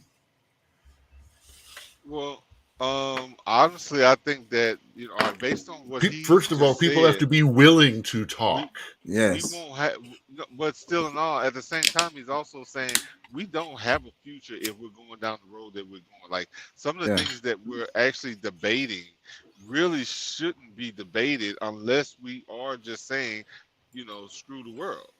right. So I mean, if we are sound and responsible people, then like. Are we really talking about we cutting off the genitalias of children? You know what I'm saying? Like there's certain things that just like it doesn't add up if we're not cutting them off yet. We're just chemically castrating them. Well, hey, I mean semantics. That's the same thing they said with the dog when they tied the string around the tail, and then all of a sudden, we didn't do it. The string did it. Yeah. Well, I'm just saying you didn't cut it. You just tied a rope or just tied a string around it.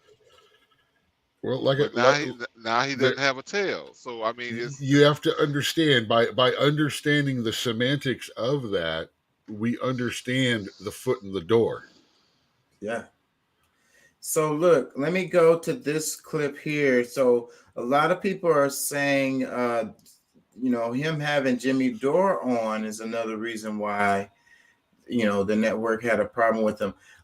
No one would bring Jimmy Dore on the left or the right. And, it's a lot of people that try to say that Jimmy Dore is a conservative or whatever. But I would really going to sound sad, but who's Jimmy Dore? We play Jimmy Dore clips all the time. He's a comedian. But he's okay. Now I know who he is. Now I recognize him. I don't know him by name. For some reason, he doesn't pop up in my stuff, either side. Yeah. Well, I would say Jimmy Dore is really on the left and on a lot of topics that he talks about.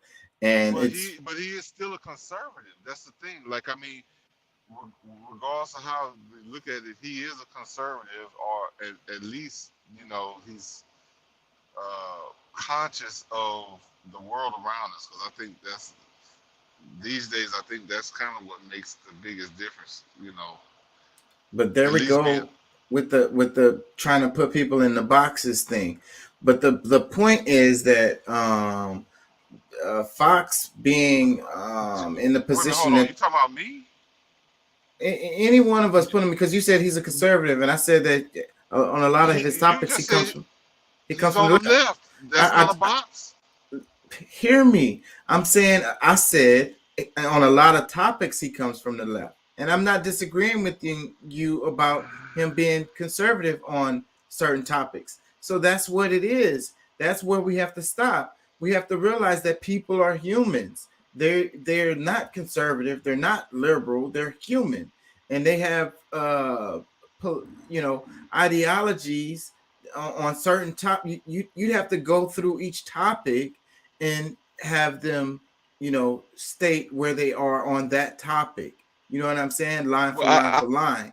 I don't in a box. I mean, sometimes however our feelings or whatever our thought process is puts us in necessarily a bad thing. However, like that's just a way to help identify, or discussion with him. Like, it helps the people understand that he's more on the, but he's still conservative. Like, makes a difference for people to understand where we are with this person. For our understanding, I get what you're saying, because we have to use terms, to describe things to help us understand it. That's the whole point of like philosophy or whatever. So, but the reason why I said, he comes from the left on a lot of things is because Tucker invited him on his show, and a lot of the stuff he talks about with the anti-war stuff, they ain't trying to hear that on MSNBC or Fox. You know what I'm saying? They're not trying to hear that. That's bipartisan. The war machine is bipartisan. If you talk about taking money away from the military-industrial complex, you're gonna have the Republicans and the Democrats on your ass. So, but that's some of the things that Jimmy Dore says. He's like, all the money we give to them, why we have wars all over the place, why do we have bases all over the world? One of the main things he talks about all the time. So, but anyways, this clip right here, so this tweet, it says, Tucker Carlson bringing Jimmy Dore on the show. This is what America needs, not polarized echo chambers. Also, probably why Tucker got canned. The puppet master of America, like the country to be neatly divided into two groups who hate each other. Let me play this. We're the ones provoking this war, just like we provoked the war in Ukraine. We are now provoking a war with China. And who benefits? Come on. Fitz, I'll tell you right now, your enemy is not China. Your enemy is not Russia. Your enemy is the military-industrial complex, which has been fleecing this country to the tunes of hundreds of billions and trillions of dollars. How many times are we going to have a defense secretary say, hey, we can't account for $2 trillion in the Pentagon again? That, like, which has happened twice now in my lifetime. So again, people are being, the war machine cannot be stopped. Who's running this country? The war machine. It certainly isn't Joe Biden making these decisions. I would like to know who is making the decisions. And I just want to remind everybody, the United States is the world's terrorist. We just set the Middle East on fire in the last 20 years. And now we're doing a proxy war in Ukraine, which we provoked, NATO provoked, and it was just admitted that we provoked it by the former prime minister of Germany. And now we're trying to saber rattle with China, and they're predicting a war. Again, China's not going to invade us. China's not our enemy. We might have an economic war. That's what these are. These are economic wars. These are wars for, in Ukraine, it's about liquefied natural gas and making sure Germany and Russia never come together, because we fear Russia's natural resources and manpower, and we fear them getting together with Germany with their technology and their capital. And so that's why we blew up the Nord Stream pipeline. That's why we're doing the Ukraine war. This is all about hegemony, imperialism, and economics. And if there's a Marine somewhere, it's there because they're about to steal some natural resources from another country. As everybody's screaming about what a bad guy Putin is for invading Ukraine, the United States is currently occupying a third of Syria. And which third is that? It's the third that has the oil. And how do I know we're there to steal their oil? Because the president of the United States said so. And we're not even benefiting economically. That's, I mean, of course, that's the rub. Jimmy Dore, appreciate it. Thank you. So yeah, well, having the balls to bring Jimmy Dore on and then allow Jimmy Dore to say those things that he said is a big deal. It's a big deal because Tucker's show is a major show and a lot of people watch it. A lot of people may not know who the hell Jimmy Dore is, you know, but they watch Tucker Carlson's show and then they hear this message. And this is the kind of thing that the mainstream media does not want people to be listening to on a mainstream level. Yeah. No, because I say, bro, I really that's one of the things that I like. I really wish people gave more time to, you know, like listening to different voices, because it at least gives you different perspectives to be able to make a decision overall, instead of, you know, the dog and pony show, everything that's, you know, put there for you to believe what you believe. Like, you know, you hear that too, but also listen to the conflicting voices as well, so that you can have balance. Like, that's what the world is built on, is having some balance, so that, you know, if you lean too much one way, you're gonna fall. Yep. I mean, that's real simple. That's like that's freaking science, or that's freaking you know, the universe. I mean, yeah. that's just universal principle, period. Like, I mean, you have, I mean, like, you can't stand up without balance. no, Yeah, like that's just, yeah, it's really simple, you know, like, but I don't really get it. You know, I have somebody that I used to talk you know, politics with, that I just won't anymore, because, and you know, they look for the engagement from time to time, but you know, it's more like a I told you so type thing or whatever. But they still are wrong, because they don't still have a full picture of what's happening on other sides. Like, they are sold on one idea, or that this one side is right, and then, you know, you want to grovel, or you think that you got some room to freaking you know, actually say something this week, so now you want to, you know, see what I'm gonna say. I mean, hey, you know, that's fine. I mean, if you really pay attention, more things will unravel. You'll see more truth. The more, you know, the longer that this plays out. But either way, you know, it'll be good if you, from the beginning, you know, all right, well, you know what, I saw such and such this morning. Let me see what such and such is saying this evening.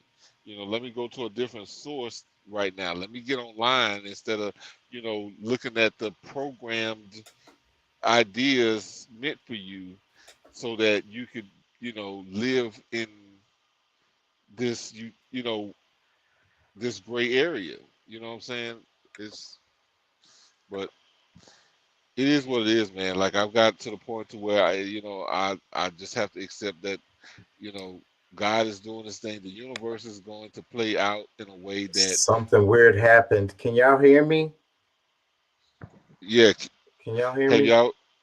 Yeah, I can hear you. You're like talking down a hall a little bit. I can hear you.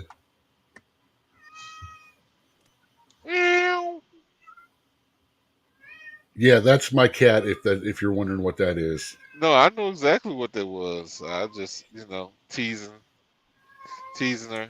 Hey, she's in heat. She's got to be locked in the bathroom away from the other two cats. When is she not in heat? Or is this another cat? I think she goes about 3 weeks off, 2 weeks on. Oh, okay. I never had it. Well, I guess I had a cat for a little bit because my girl once had a cat, but I don't really know. I love animals, period, but I've never had my own personal cat. Okay, yeah, I've always been a cat more than a dog person. Y'all can hear me, right? Yes. Okay, I was having some weird technical difficulties there for a minute. We've all been having some weird sound issues tonight. Yeah, well, mine is more connectivity. I'm in Kansas, so that's my bigger issue. Say the place that is basically miles and miles of miles and miles. We're not in Kansas anymore. Kansas in the middle of nowhere. Let me okay, this is Jimmy Dore's actual show and talking about the Tucker Carlson situation. I want to play some of this. Y'all stop me when y'all want to make comments. Oh, that last guy, as soon as I heard his voice, I knew exactly who he was. Who? To my Aaron Mate? No, the guy that invited you Jimmy. Was talking to Jimmy. Yeah, Jimmy Dore, yeah. Like I said, I didn't know his name, but as soon as I heard his voice, I'm like, oh yeah, this guy. Yeah, he's annoying. Yeah, he's a comedian. He calls himself he says jack off comedian. So like he's really a comedian, and that's really what he does. But he talks about. Let me see his stand up because he doesn't make me laugh talking too much on his show. Well, yeah, because this show is not really about. I mean, they have their little laughs and jokes from time to time. He does make me laugh, but not the way he intends. Yeah. Well, maybe he does. I think maybe he does intend. Because I mean, he's a smart guy, man. When you really pay attention to him, like when you hear him over and over again, and you get a gist of his, of his dark humor. Yes, it's old. Yeah, I've caught some of his wordplay. He does have really good wordplay. And it's old and dry humor. Yeah. Sometimes it's not. It's like only slightly funny. So, it's more my dad's humor than mine, I think. Right. So it's and I'm pretty fucking old. So what's yeah, the guy named? Who's the guy that did Seinfeld? The wrote for Seinfeld. Shit. The one that did Arrested Development. Oh yeah, I know who you're talking about. The one that went on to do Arrested Development. Yeah, I can't think of his name. I know who you're talking about. The tall old guy from there. Yeah, it's the same kind of like dry, but he's pretty damn funny though. Well, didn't like Arrested Development. It was different, but I liked it. I don't like It's Always Sunny in Philadelphia either. No, I didn't care for that one. But the Arrested Development was pretty funny. It was like I liked it because it didn't have like the laugh tracks. It didn't have like the points where you're supposed to laugh or they tell you where you're supposed to laugh. And the jokes kind of came out of nowhere on that show. So that's what I liked about it. Let me play some of this, y'all. Check it. If this works. Ways. This is from The Hill. Tucker Carlson has parted ways with Fox News, the network said on Monday. We thank him for his service to the network as a host and prior to that as a contributor. Carlson's last show was Friday, the network said. Tucker Carlson was Fox's top-rated primetime host, netting an average of more than 3 million viewers per night, the most of any pundit on cable television. His departure from the network came less than a week after Fox agreed to pay $787 million to settle a defamation lawsuit brought by Dominion Voting Systems over coverage of former President Trump's false claims of voter fraud in the company's software. Oh, I forgot to mention that part.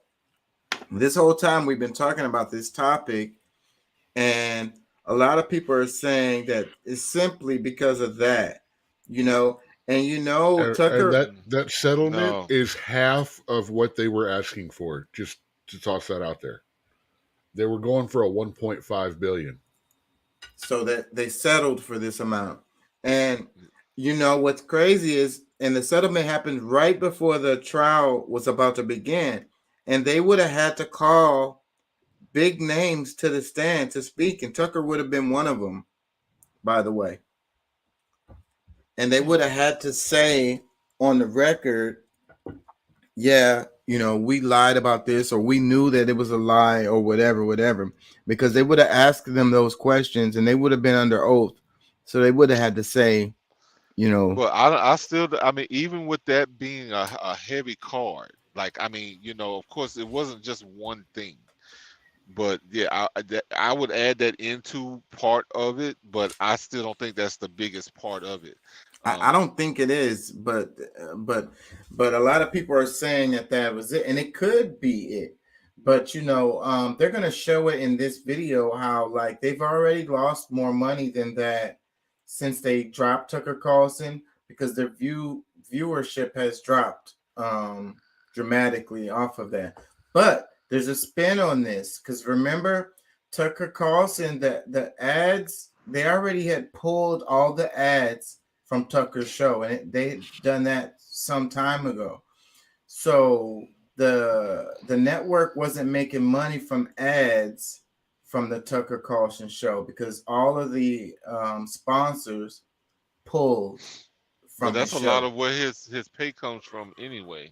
So because I think he was, I think, probably around 17 million a year. But like I said, a lot of that stuff is his salary or whatever from Fox News wasn't up there like that. It might have been around 2 or 3 million a year or something like that. The advertising is really where his money comes from. That's his bread and butter. Yeah. So that could be the argument, as to why to go ahead and get rid of him, because they didn't have no sponsors. They couldn't play the ads during the show. Because if he got up there on the stand and said, "My boss has told me to say this," dun dun dun, you now have precedent for every BS crap lie that Fox shoved out there to be sued for. Well, they you have to get rid of him, because if he tells the truth, it is now proven that they lied. Now, every single person that they lied about is going to come out of the woodwork going, "Give me money." Yeah.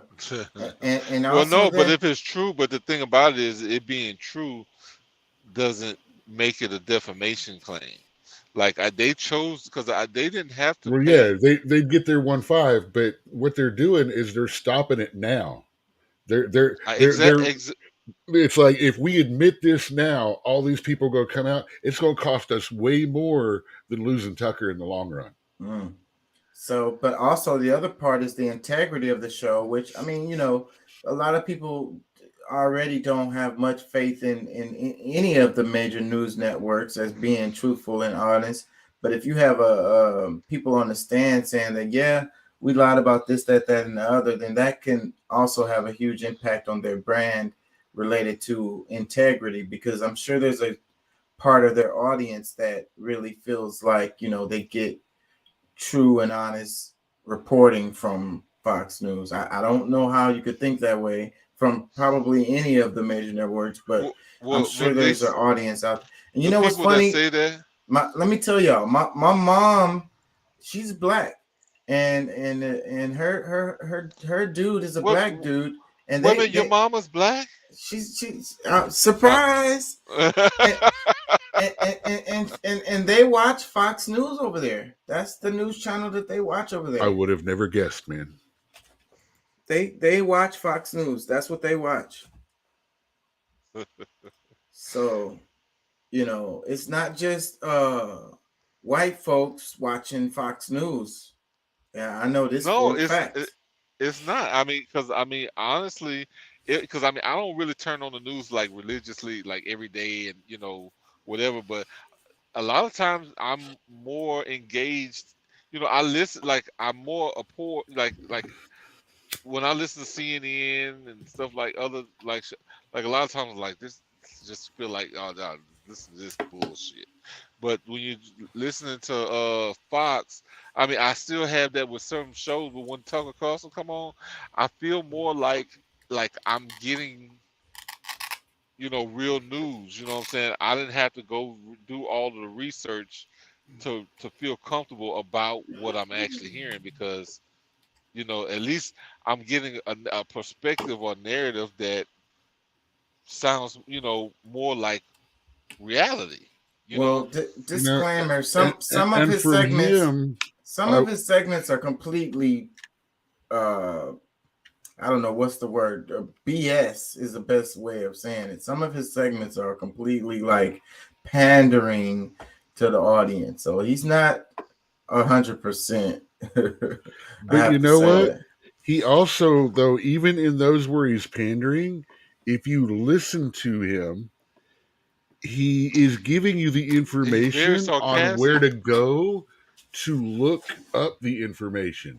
A lot of times he's being sarcastic, and you know because he's being, you know, like based on what they're telling him to say, but the way he presents it is still where I've seen him say something and then almost bust out laughing because he just heard what he said, like, yeah, and you know, because he's reading the script like he's supposed to, yeah, and that's why I started liking him because he is an entertainer.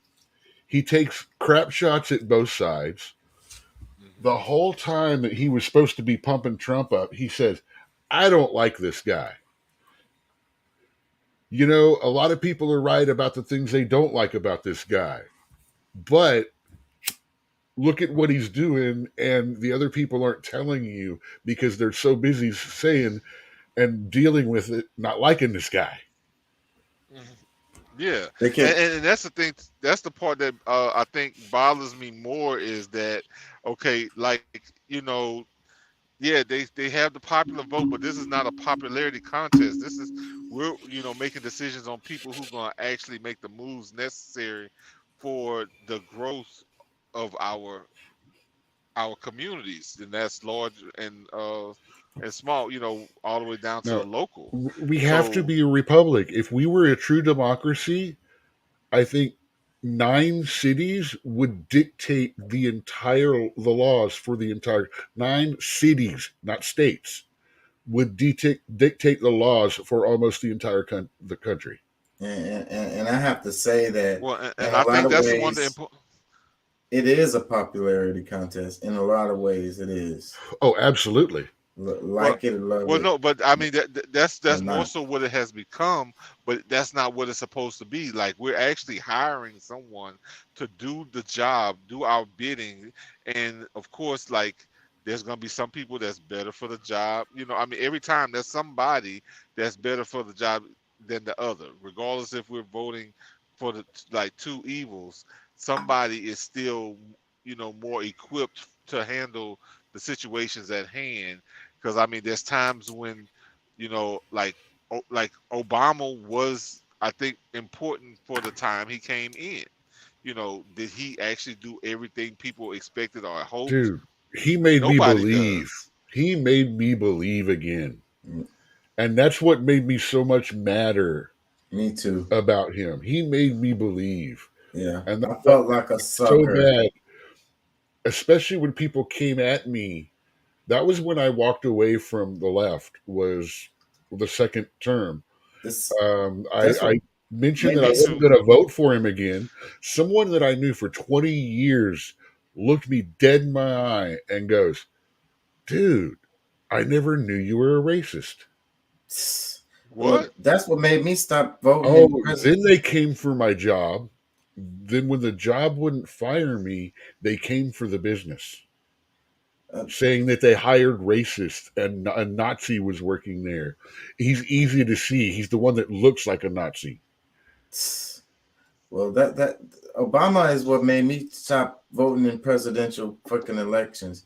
And then back to what you said, Pat, though, the lesser of two evil is still evil, man. So that's another reason why I don't vote in the Well, I hear what you're saying, but at the same time, like, we can't look past the idea that even when we're looking at two bad things, we got you know, a chocolate cake and a strawberry cake.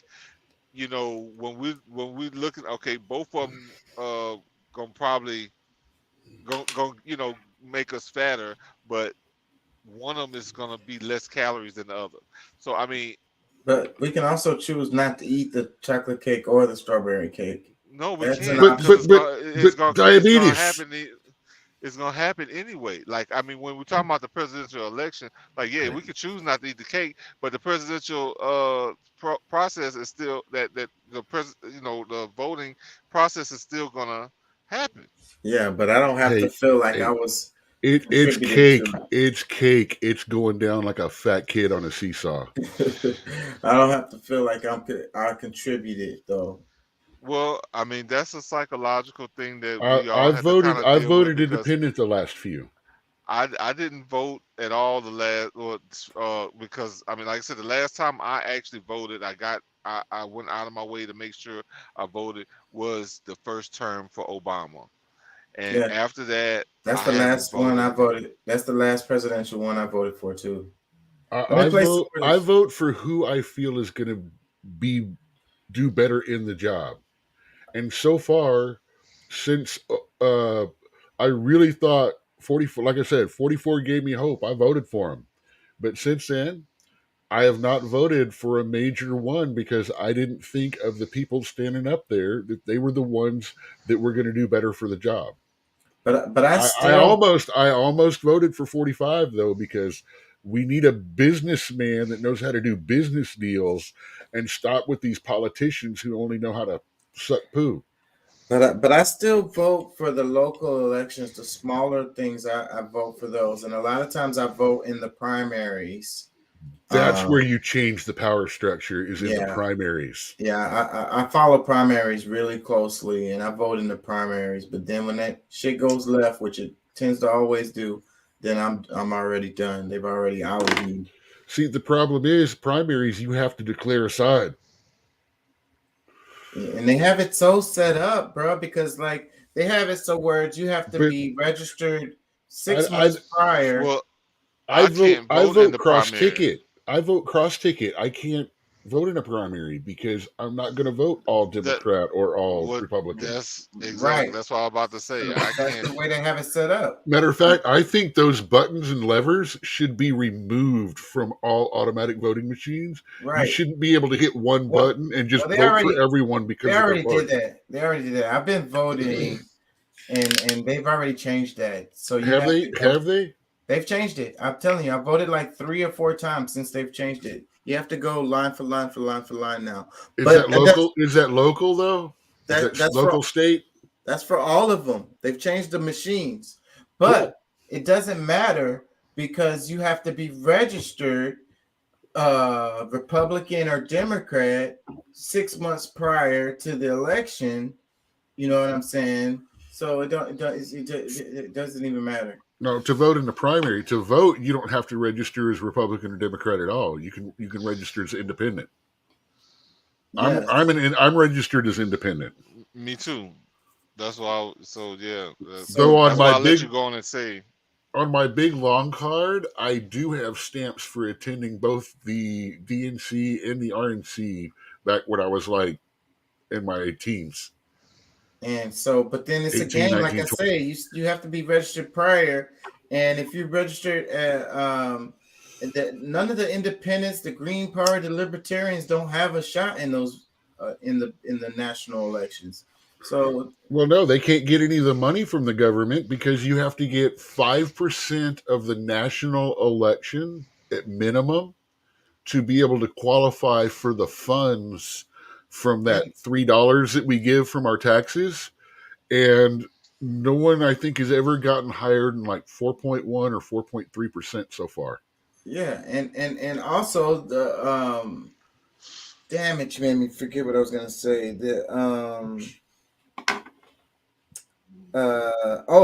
A lot of them can't even be on the ballot in all of the states.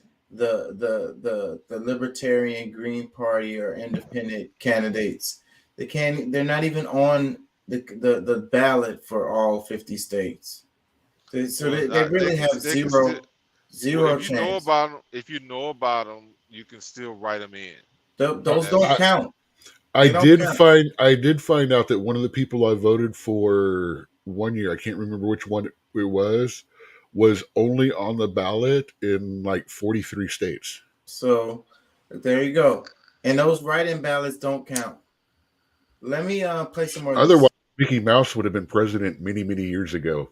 Let me play some more. I'm serious. Back in the 50s or 60s, there was several like governor elections and stuff like that where Mickey Mouse was written in and actually would have won the election if he hadn't been a cartoon character.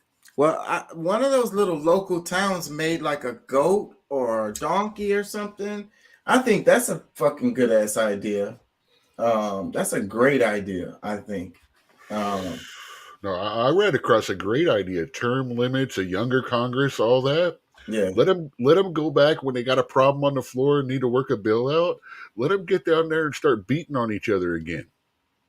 Shit, that's what they do. Whipping their cane out, throwing fists. Shit, that happens in the UK all the time. Dude, let me play some more of this. It would stop these 80-year-olds from being congressmen anymore. It would guarantee term limits. I don't know, guys. I know you like me, but I'm getting too old to run for this shit. Yeah, I ain't trying to catch a fist to the face. Say, my back hurts, man. I'm getting. I got a sciatic nerve that gets pinched. I don't need to be body slammed by that 20-year-old guy from Colorado. Hey, look, I was reading. I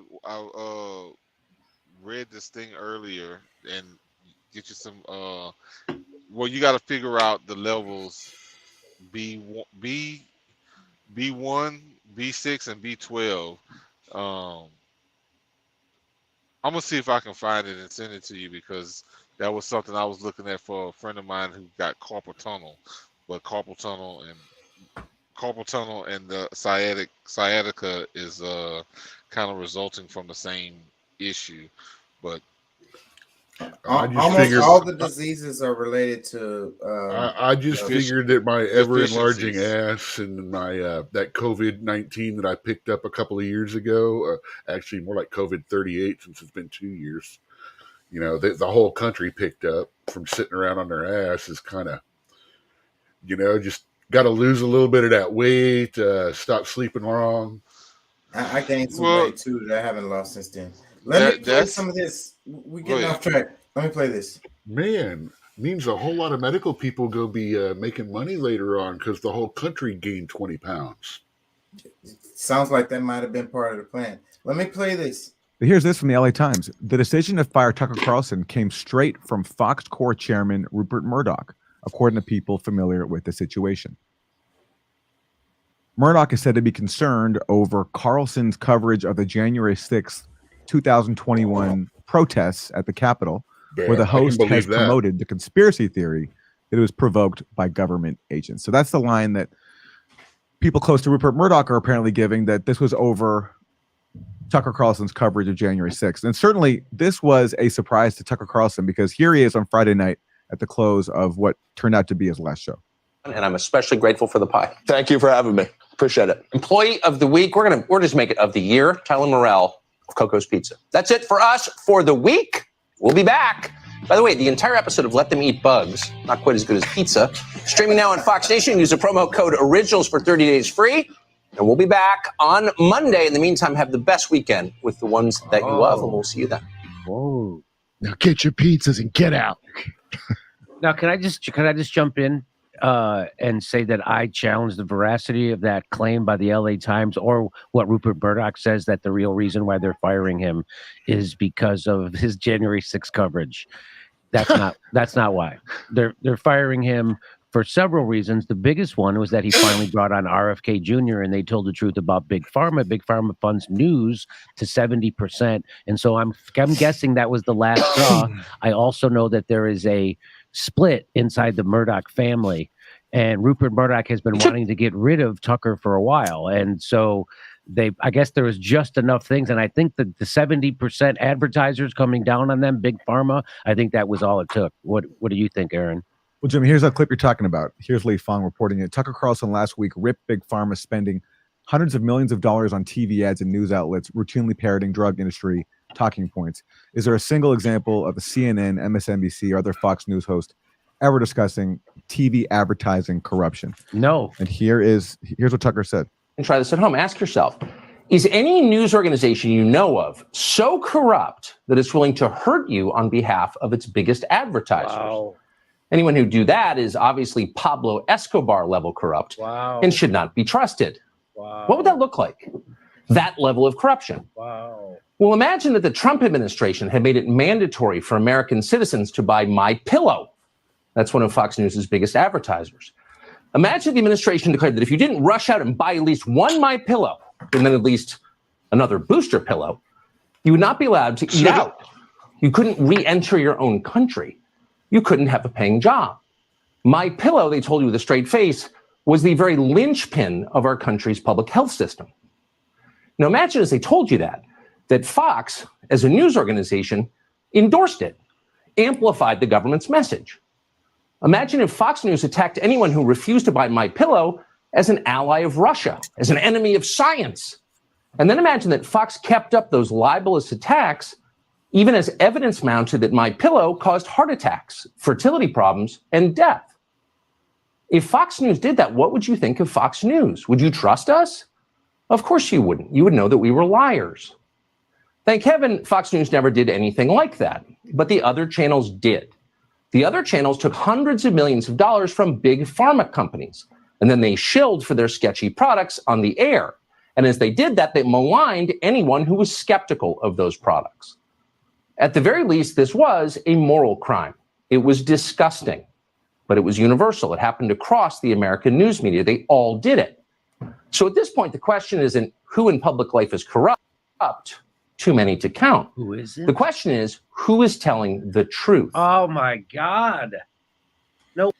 Say, ding, ding, ding. I think we have a winner. Man, and it was so freaking genius how he used the MyPillow as the cover for it instead of actually saying what he's saying, but in everybody still completely understands. More than anything that we've talked about, that right there, I believe could have been, as I like to call it, the linchpin moment.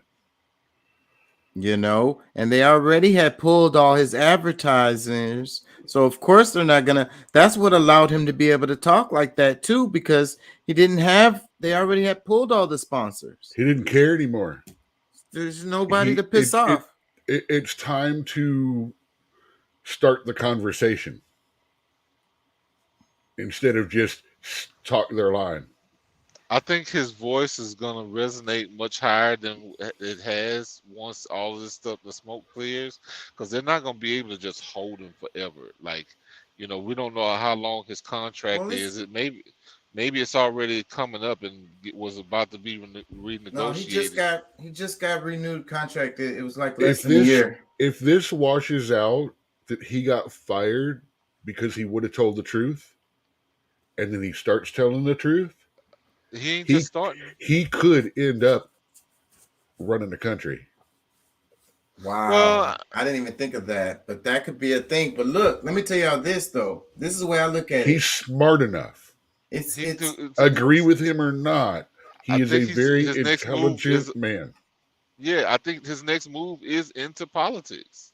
Well, look, let me tell y'all this though, like, cause y'all like talking about him, but if when you, it's like ants, bro. Like, have y'all ever stepped on a spider that had, you know how like after the eggs hatch, they carry them on their body, right? Like it'd be a bunch of little bitty spiders, and they just be on their body.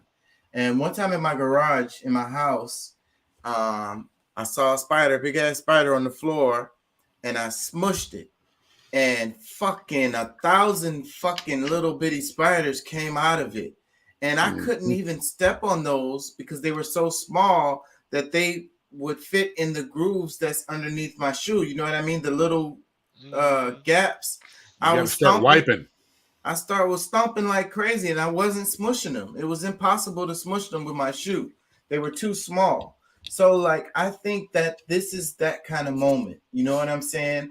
When you try to smush, Tucker Carlson in this way, what the ultimate result is going to be 1,000 little Tucker Carlsons.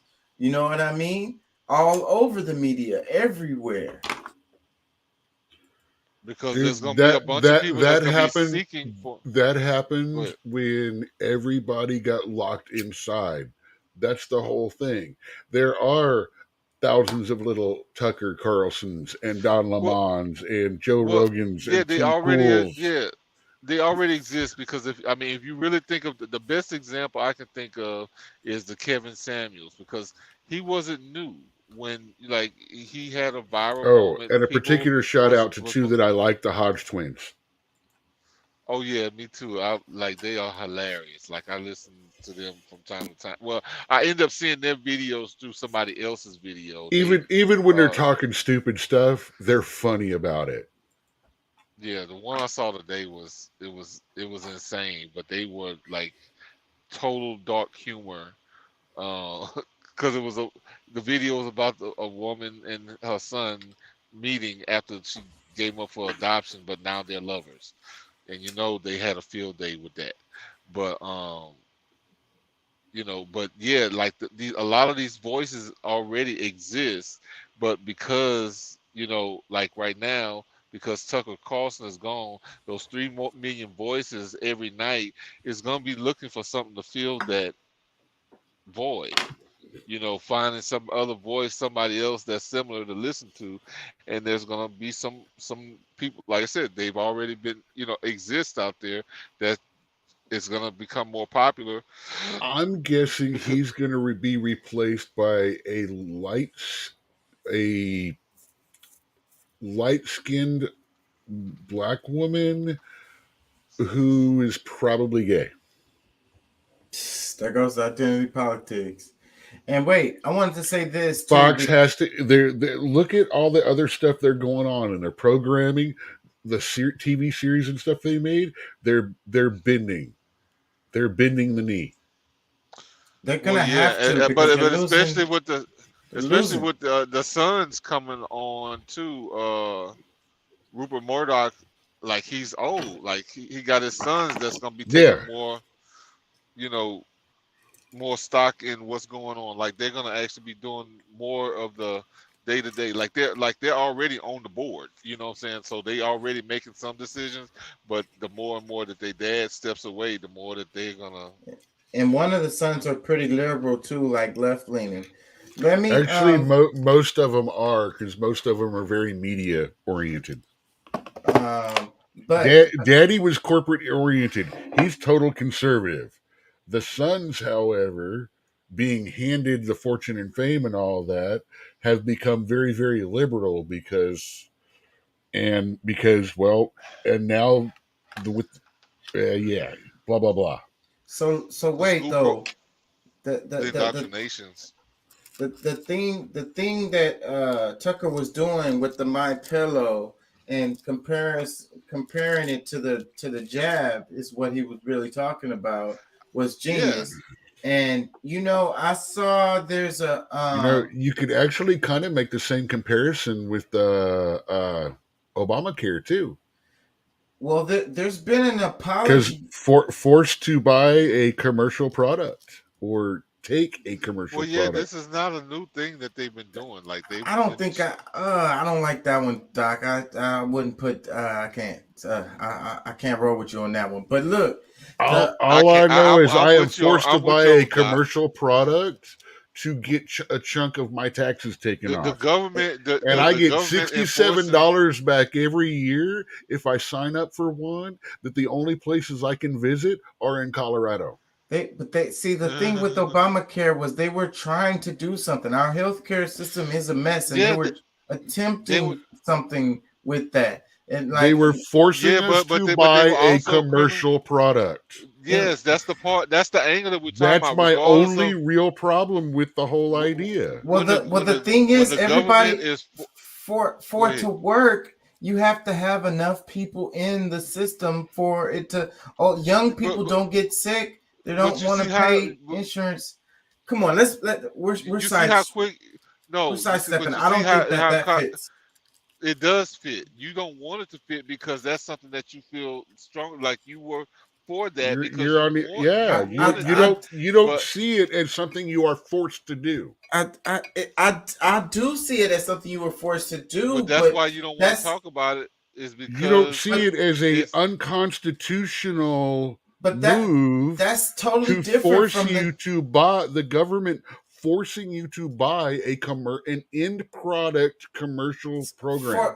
But for the purpose of it was for the health care so that everyone can have health care. That's totally different But than guess what? forcing you to by take a law, shot. by saying it that way, by law, that makes Medicare and Medicaid illegal because there's already an existing product that does that. Therefore, the government cannot do that in the private, cannot compete with the private sector. The whole point, the whole reason why the healthcare, one of the huge issues with the healthcare system is that they can't. See, you're negotiate arguing what's prices. good and not. I am arguing what is legal and not. Remember? If you want to do it, it has to be done right. It has to be done legally. you can't rob. You can't rob Taxes everybody of are their illegal. rights. You're making the argument that taxes are illegal. No, I am not. We all agree to pay taxes. I've never said taxes are illegal, and I've never That's said basically that, what and I've Obamacare never was, said a tax. And I've never. No, it's not. That's how they fool you. If you do not buy this end user product, We're gonna find we are you going become a to criminal. take more money out of your pay every They year. make you a criminal with Because this We it's a will tax.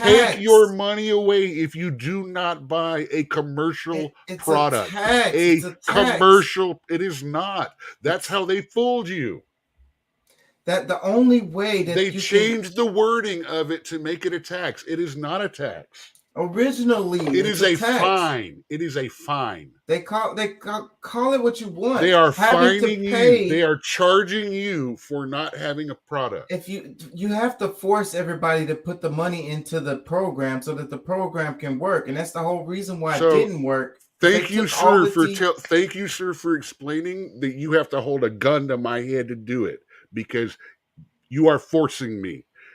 Therefore, the government is holding a gun to my head to make this happen because they because- have the power to do that, and it is illegal. They You have the cannot- power to levy show taxes. me in the Constitution where it says that the government is allowed to force you to purchase a commercial product. You're calling it a commercial product. It I'm is a calling commercial it a tax. Insurance is a commercial product. It shouldn't Period. be. End of statement. It should be health care for all. Period. No, that wouldn't no, make but it no, the a commercial difference- product. If no, it's the for difference- everyone in the country, it's not a commercial product. Come on. And here Bro, we the go with the difference who's is- paying for it and how. Here we go for accountants taking control of my health care. We got a whole lot of Listen, problems to work out listen. before we get everybody health care. Mainly Countries- the corruption in this whole situation in the first place. Look, countries that have universal medical, it didn't work like that. And that's why it was so messed up, is that, okay, if you're gonna make, hospitalization, doctor visits, all these things available to everybody, okay, yeah, you're gonna charge an actual tax that's gonna pay for that. But no, you gotta go pay for something that you may not even really use. But that's how it works in the other countries. Everybody pays into the system. That's the reason why everybody can go to the doctor. It's real simple. Different. It was different because you still had to go and find this private, go to a private company, find, whatever your insurance policies you want or whatever. It's still, say, bro, I know you see it, but you don't really want to admit that it was messed up, that part of it, because yes, everybody. It's a lot of parts of it that's messed up, and it was set up to fail. We've had this conversation before. It was set up to fail from jump. It was a Mitt Romney. It came from the right, anyways. Like, it's so much on this, but for us to have universal health care, then we have to have universal input into it. The only way you can have universal input into it is forcing everybody to pay for it, whether they want to go to the doctor or not. So when here comes the gun again that you don't. Well, okay, that's right. The government can have guns, so they can do that shit to us. Yeah, but it's a tax. It's not a tax. Anyways, what I was trying to say. I get money. Okay, if it's a tax, then how come I get money back on my thing if I have it, even though I can't use it unless I drive to Colorado? That's not a tax. I have purchased an end user contract with a health insurance company. That is not a tax. That is a contract. That is a commercial contract. Because people didn't want to. That's what I'm explaining to you. They changed the friggin' language.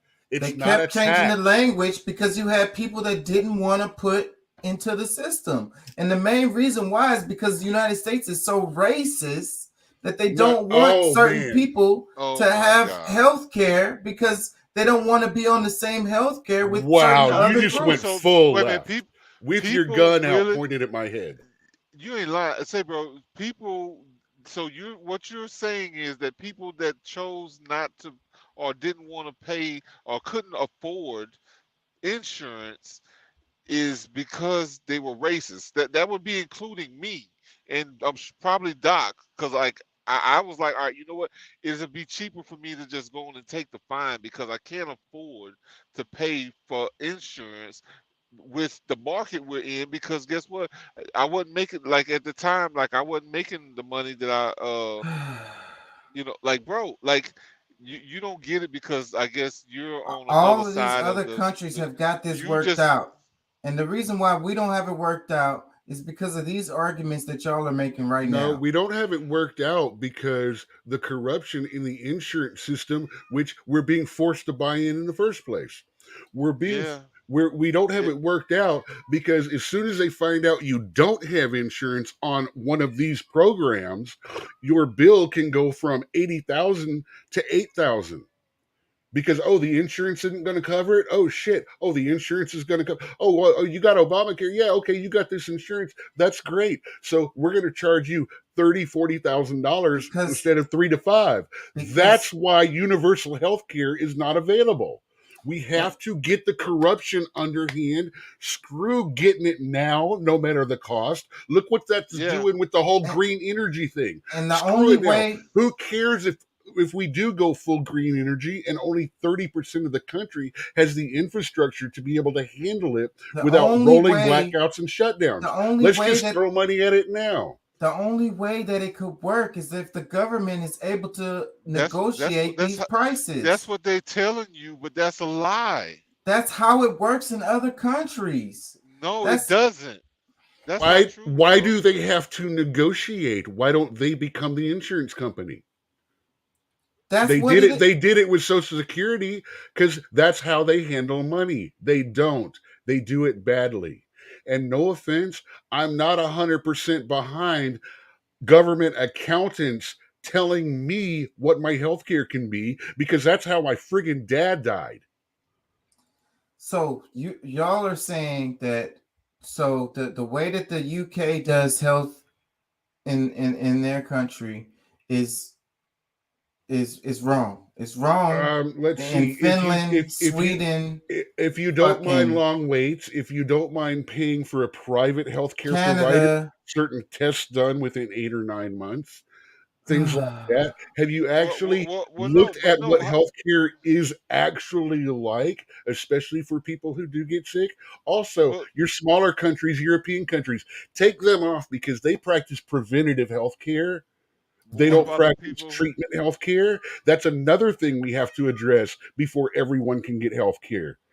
Is stop treating it once you're sick and trying to stop you from getting sick in the first place. And that's what we You would have do. to control the money before you can make it happen. And all that's you what want to we would do, if where you are you going to had- come out with the money? Tax the rich people. Ooh, yeah.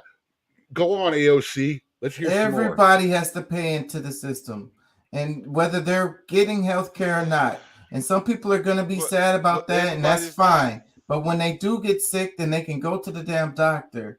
It's really Did you simple. realize I could make a slideshow of these quotes, like in a row almost? Well, where I was going was, you can go to the doctor anyway, bro.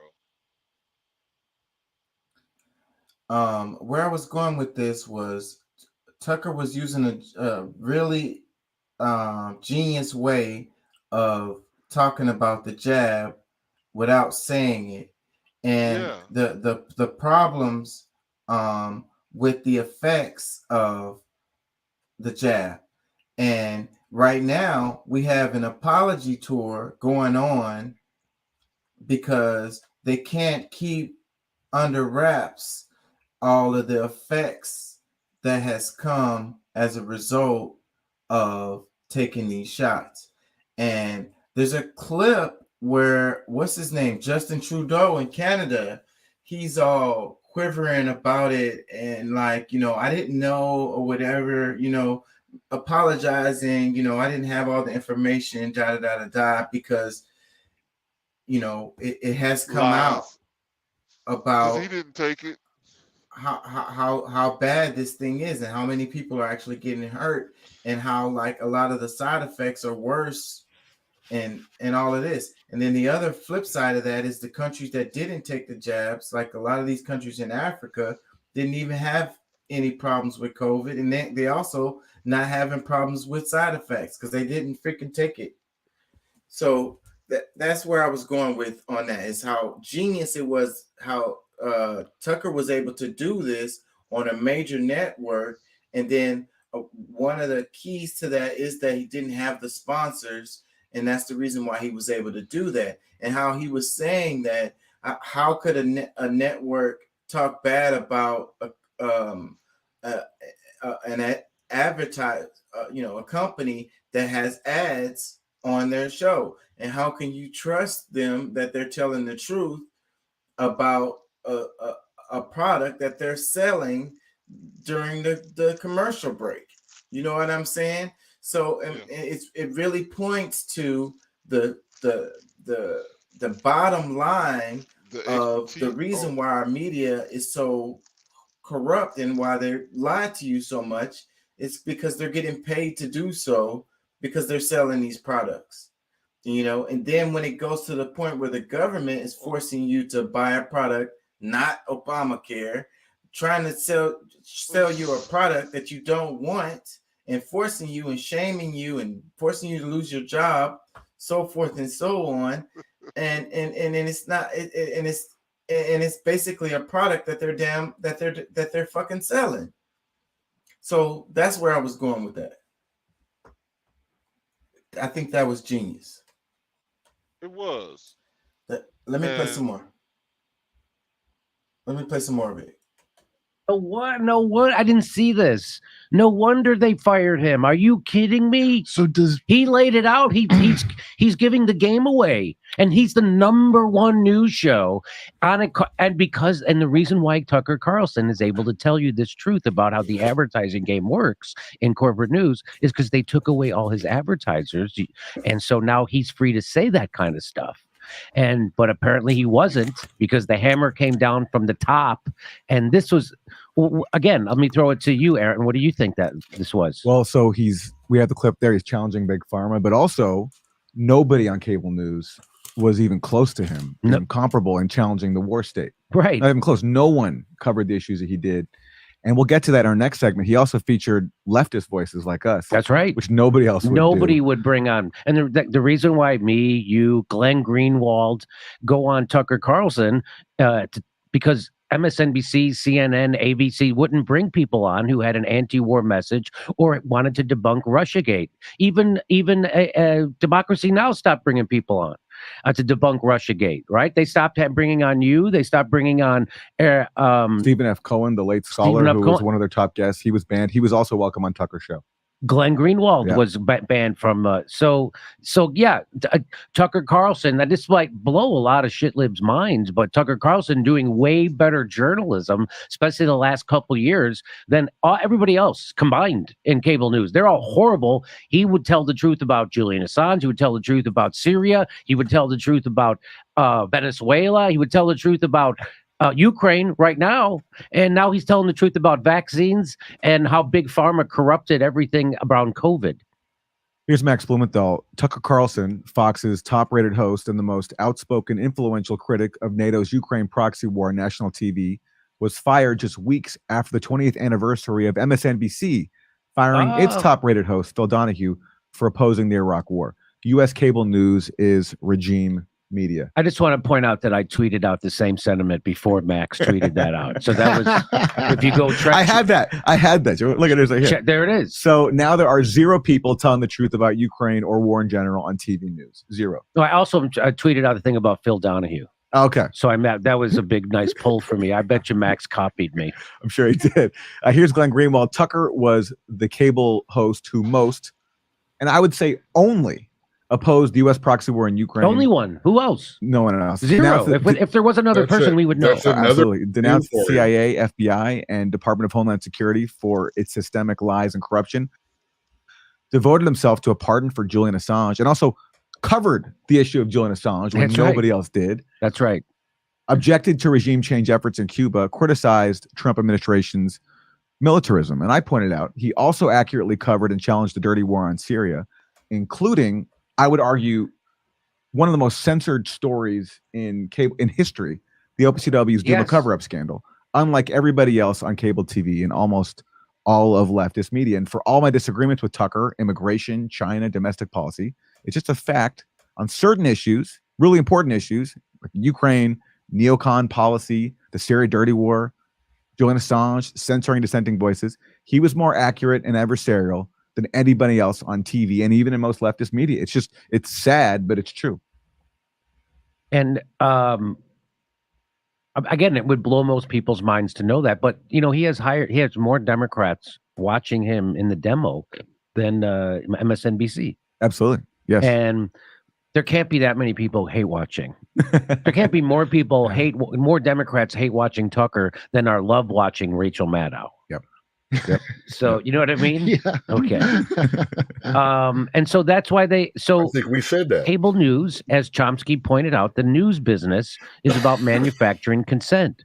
Well, Tucker stopped manufacturing consent on several fronts. He stopped manufacturing COVID consent, vaccine consent. He stopped manufacturing consent about the war, which is one of the biggest. So those are the 2 biggest things you can stop manufacturing consent about. And so he's not useful to the machine anymore. And that's why they took away all his advertising, but he was still useful to. And so now that's that. Go ahead. You want to say something, Kurt? Hold on. I want to flip and show the other side of Tucker Carlson before we move on from this. Because Jimmy Dore did a good job. The Jimmy Dore show did a good job of analyzing Tucker Carlson and the firing and everything. So on this part, they're going to show the other side of Tucker. And so now you know where he is. But go ahead. You have more to show? Well, there's a lot more. I mean, first of all, just to show, I mean, he's a weird dude. I mean, for example, his views on immigration I found to be pretty vile. So, for example, this is some of the stuff he said. So now that- here's where we can both wholeheartedly disagree with Exactly, Tucker. yeah. But that doesn't mean that I'm not going to stand with him to oppose nuclear war. Absolutely. Or censorship or authoritarianism from vaccine passports. So here, let's watch. This is the Well, part. this is an example of the kind of vile stuff he would say about immigrants. Instead, our leaders demand that you shut up and accept this. We have a moral obligation to admit the world's poor, they tell us, even if it makes our own country poorer and dirtier and more divided. Immigration is a form of atonement. Previous leaders of our country committed sins. We must pay for those sins by welcoming an endless chain of migrant caravans. That's the argument they make. If it sounds like something that some dopey sociology professor at Long Beach State thought up half drunk in the 70s, you're right. That's pretty much exactly what it is. Yeah, so that's the stuff where, you know, I don't. Yeah. When was this? That's a few years ago, but that's the kind of stuff Was where this when there was the caravan that was coming up from somewhere? It was like a huge story for like a month. Do you remember talking Yes, about? I do remember. Maybe, that. yeah. Yes, Yeah. the caravan. They were all criminals. More than a month. And Was it like the boat, and they- Mariel boat left again? Was that what it was like? The Or ju- what? Go ahead. Y'all want to make comments? I'm just listening. I mean, unless you have a question on something. No, I remember all that, and I actually remember us discussing that. I think that was before I actually had a microphone, and me and Pat, if I remember correctly, are a little harsher on that issue. Not so far as Tucker, but leaning that way. Yeah. Yeah, but look, I guess I should add that I think that the same treatment that Tucker is getting right now, he's going to be kind of pushed into the same boat as like with Trump, because like what Jimmy is saying is like, you know, just because, you know, we have some disagree, you know, some parts where we disagree, there are some issues that we do agree on and that we can focus and try to solve and, you know, work towards, you know, a solution for with this person while they're here. Like, you know, I mean, he was voted in. Why don't we make the most of this time and try to fix these real serious problems and instead of, you know, trying to find a reason why, you know, because if the agenda is more important than the people, or everything that you're doing is, you know, if it's not going along with your narrative, it's just like give up on, like, there's no use in working on anything. Like, that's a child's way to deal with it. And I feel like that's a lot of what we're seeing on the left media, because like they're self-focused and they demonize anybody who's going against the common narrative. Well, nothing Tucker says can be trusted because he's an evil presenter on Fox Media and is the sum of all things alt-right.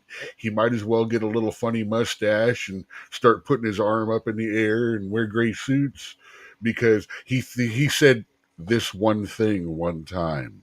Yeah, that's what they do, and I really hate that about and then a lot of people eat that up because it happens on both sides. So I it's think like, this is where it's going to start to break again, though. I think this is what Tucker's doing. hopefully it does, because Start a conversation. This guy here, Jimmy, he got on the show. Tucker, hey, you asshole, let's talk. Right. And they did. And they did. And they did. And they did. They both got hard ass. I didn't agree with either one of them on one thing or another, but they got the conversation out there. And that's where nobody had to use their AK. And that's where we need to go, because like even like Trump being the polarizing It was a good day.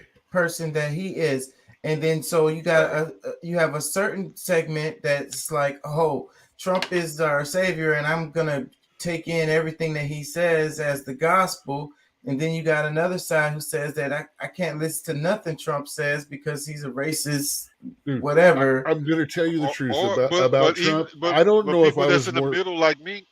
Or I would say, or you could be the person like in the middle with me, where I'm not a fan of Trump, but at the same time, this is who y'all brought in here. He's actually doing more things policy wise that I can see. Like the average person wasn't broke. Like everybody needs money. The money might not be everything. It's not everything, but like was the majority we need. Like everybody needs some money, and right now, most people I know are struggling way more than they were under Trump. So. I'm not trying to have no popularity contest between those two, but between Biden or Trump, because neither one of them should have been president. They shouldn't. Neither one of them should have been in the race. Yeah, I could sum up the love-hate thing. I can sum up the love-hate thing between Trump and all that and the public. I think both sides are equally vile. Both the ones that said that 45 said inject bleach to get the virus out, and the ones that actually did inject bleach because they thought it would get the virus out. I think both those sides are equally freaking ridiculous. And the point is that Trump can say good things, like and he can say bad things. And Trump can do good things and he can do bad things. Biden can say good things and he can say bad things. He can do good things. He can do bad things. I don't know. Most people don't know what he's saying most of the time. But that's the point, because the majority of people aren't like you, Pat, are able to look at it and be like, let's just look at the policies, or let's just look at what this person is saying. I'm there too. I've been very vocal. You guys know I really don't like Trump. Yeah. So, but I didn't even use his name the entire time he was president. I never used his name until after he got off of being president, and even a year. I only used 45 ever. Yeah, but see, the point is what I'm trying to make, and what they're talking about in this video is that you have this polarity in the media. And everybody has to pick a side, and like we're saying, like I can't listen to nothing Trump says because he's a racist or whatever. Like even if he's saying something good, I can't listen to that because he's a racist. Or I can't. But nobody wants to hear. I can't listen to Biden. Any word with "ist" or any word with "ist" and behind it is especially good for shutting people down. But at the same time, Biden is proven to be more racist than Trump, but because of the given narrative that people want to believe. No. He's a reformed racist. He doesn't believe all that anymore. Remember, they told him different. They told him different. He doesn't believe that now. Okay, but look, I think we still keep missing the point. You can't listen to Biden because he's a Democrat. Or you can't listen to him because we don't know who's actually got his hands up there talking for him. See, that falls into if you really believe that, then that falls into where the problem is. I believe he is so far into his dementia that he's got good days and he's got bad days, and either one or the other, we can't tell. See, but again, that falls in that dynamic. This comes from someone who has a degree in psychology. So Biden can't have good ideas. He can't say anything that's good, or did I say that, or did I say I'm asking the question. I didn't say that. I said that this guy is a little loopy. Well, and I tend to lean that way as well, because not that he can't say something good, but I think more so with the comment that Doc made before is that you can't, you're not being able to like you don't even know that it's his word because like he's so out of it a lot of times that whatever he's saying was somebody told him to say that. That was a part of that was the on Okay. the teleprompter. Scratch Biden. That was the Can AOC say something that's good or do something that's good? I mean, can Kamala potentially, Harris based on her say record, no. something Now, good or do something- I don't know about Kamala Harris so far because she's worse no, than AOC. I watched her at a conference where they're talking about the science of mapping trees and stuff like that and forests. Turn around and literally stop the presentation going, did you know that you could tell black neighborhoods from white neighborhoods because of how many trees are in it? But I don't think, are y'all getting the point that I'm trying to make here? I hear you. I'm catching the Hail Mary, yes. And I understand you're saying everybody can every clock is right twice a day. Well, no, I'm saying that you have this identity politics that's going on where you have to choose a side and you can't listen to a certain person because you get shamed or ostracized or whatever because you're on whatever that's exactly, side. That was exactly the whole joke that I made leading into this whole thing. It's but I can't trust him on it. I can't even remember what it was. Yeah, that point is, we all agreed on that. Yeah, I mean, I get what you're saying, but at the same time, I'm speaking more from a personal side. Dude, I've even agreed with Bernie Sanders from time to time. I love Bernie Sanders. I'm a fan of that guy. The only one I haven't really agreed a whole lot with, I actually agreed with her on some things, despite the fact she married her brother. So this is where the conversation needs to be for us to be able to, because if you turn your ears, like soon as AOC starts talking, there's a segment of our society who turns their ears completely off and is not trying to hear a word that she's saying.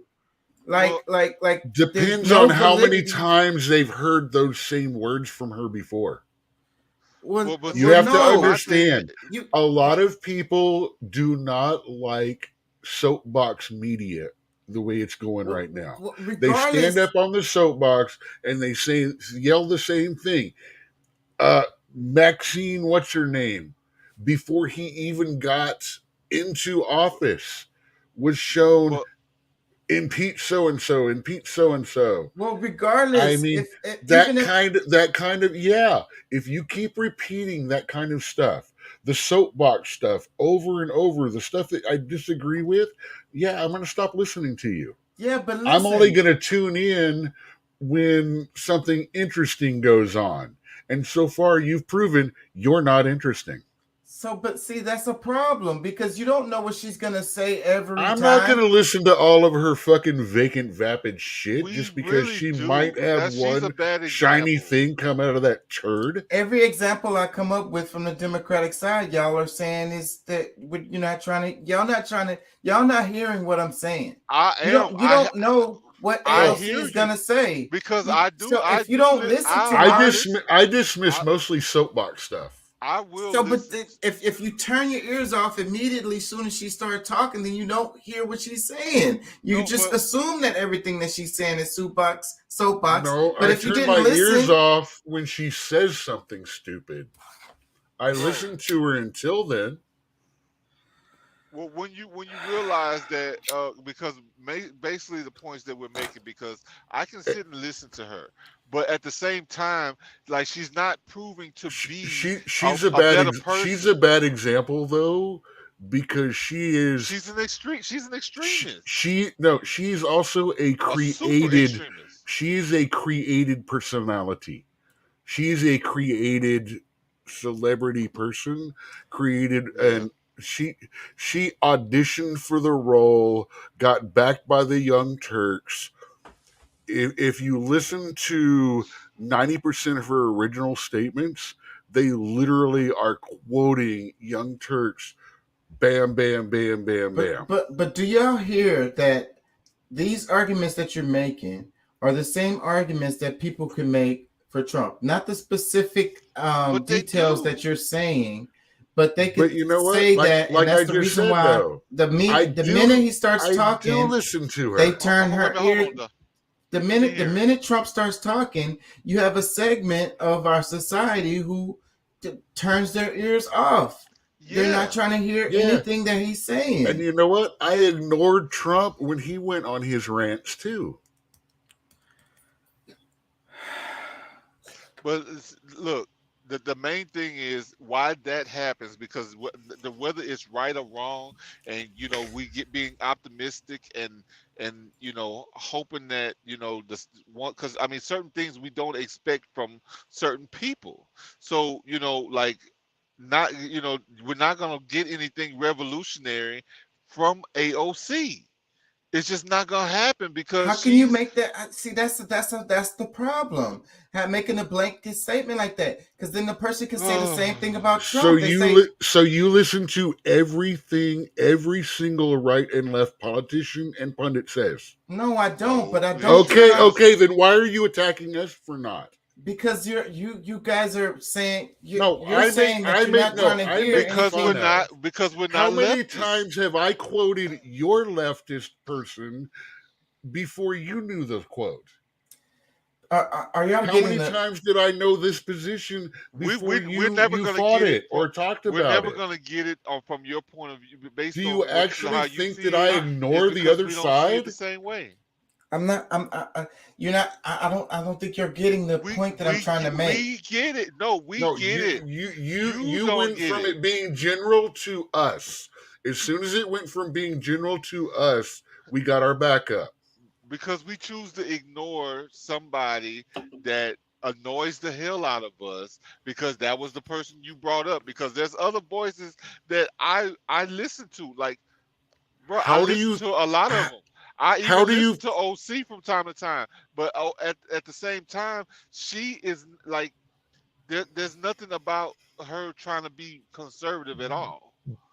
Everything is so like she's going to go so far left. Whatever the narrative is, she is stomping on that. She is not walking lightly or even giving some respect to the other side. She is totally like, if you don't go with what she's saying, in most cases, you are the enemy. You are the problem because you don't get it. And I'm starting to feel like you're doing the same thing to us because How do you think I can crack on her so accurately and specifically if I don't actually listen to what she's saying? So if I don't inform myself. So what do y'all say about the people who say that have that same point of view for Trump? I thought I went through a big thing about saying using the example of the injecting bleach. I think the people that said that the guy actually told people to inject bleach are just as much idiots as the ones that actually injected bleach because that's what they thought he said. Yeah, because that's both of those are freaking. They're both freaking wrong and idiots. And I've done a chlorine therapy before, and I know when he said it, what he meant, but a lot of people don't know about that, and they made it into something bigger. Because I mean, like I said, a cap full of bleach in a gallon of water, that's really what the therapy is. But either way, I do also have to make a point in I have to point out, because it's the kind of stupid shit I do, that the LED ultraviolet light up penetration sex toys, the sales went up almost 300% over the month or two after that speech. So okay, but talking about getting light up in here just so you know, just saying. Hold on, Chaka. Just so you know, like, I get what you're saying, and yes, in some cases, I do. You're asking personally, but yes, I think we should be listening and giving each side a fair chance. but there's certain voices. I mean, at this point, like it's almost insane to think that they're gonna be different because they lean so hard to one side. Like she's gonna fall because she leans to one And side that's too the much. same thing that people say about Trump. So that's the reason why Okay. AOC is a perfect example for this, because she's a polarizing figure.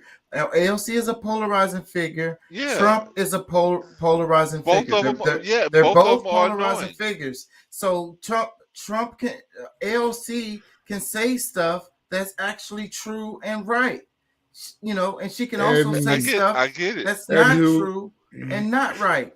And Trump can say stuff that's absolutely true and right, and he can also say stuff that's absolutely not true and But and when not somebody, right. And at what point has anyone here argued with that? yeah, and I mean, based on We agree with you on that. Yeah, And we were showing totally. you we actually do pay attention and listen.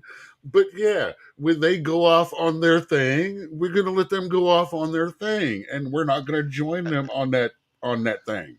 Because Yeah, why? personally, We prefer to stay a little more grounded toward what's going on. When somebody's talking about freedom, taking somebody's freedom of speech because they don't like it or they can't present enough evidence of why what somebody's saying is wrong, they like all of the processes that they've created, especially since since C-19 has come around.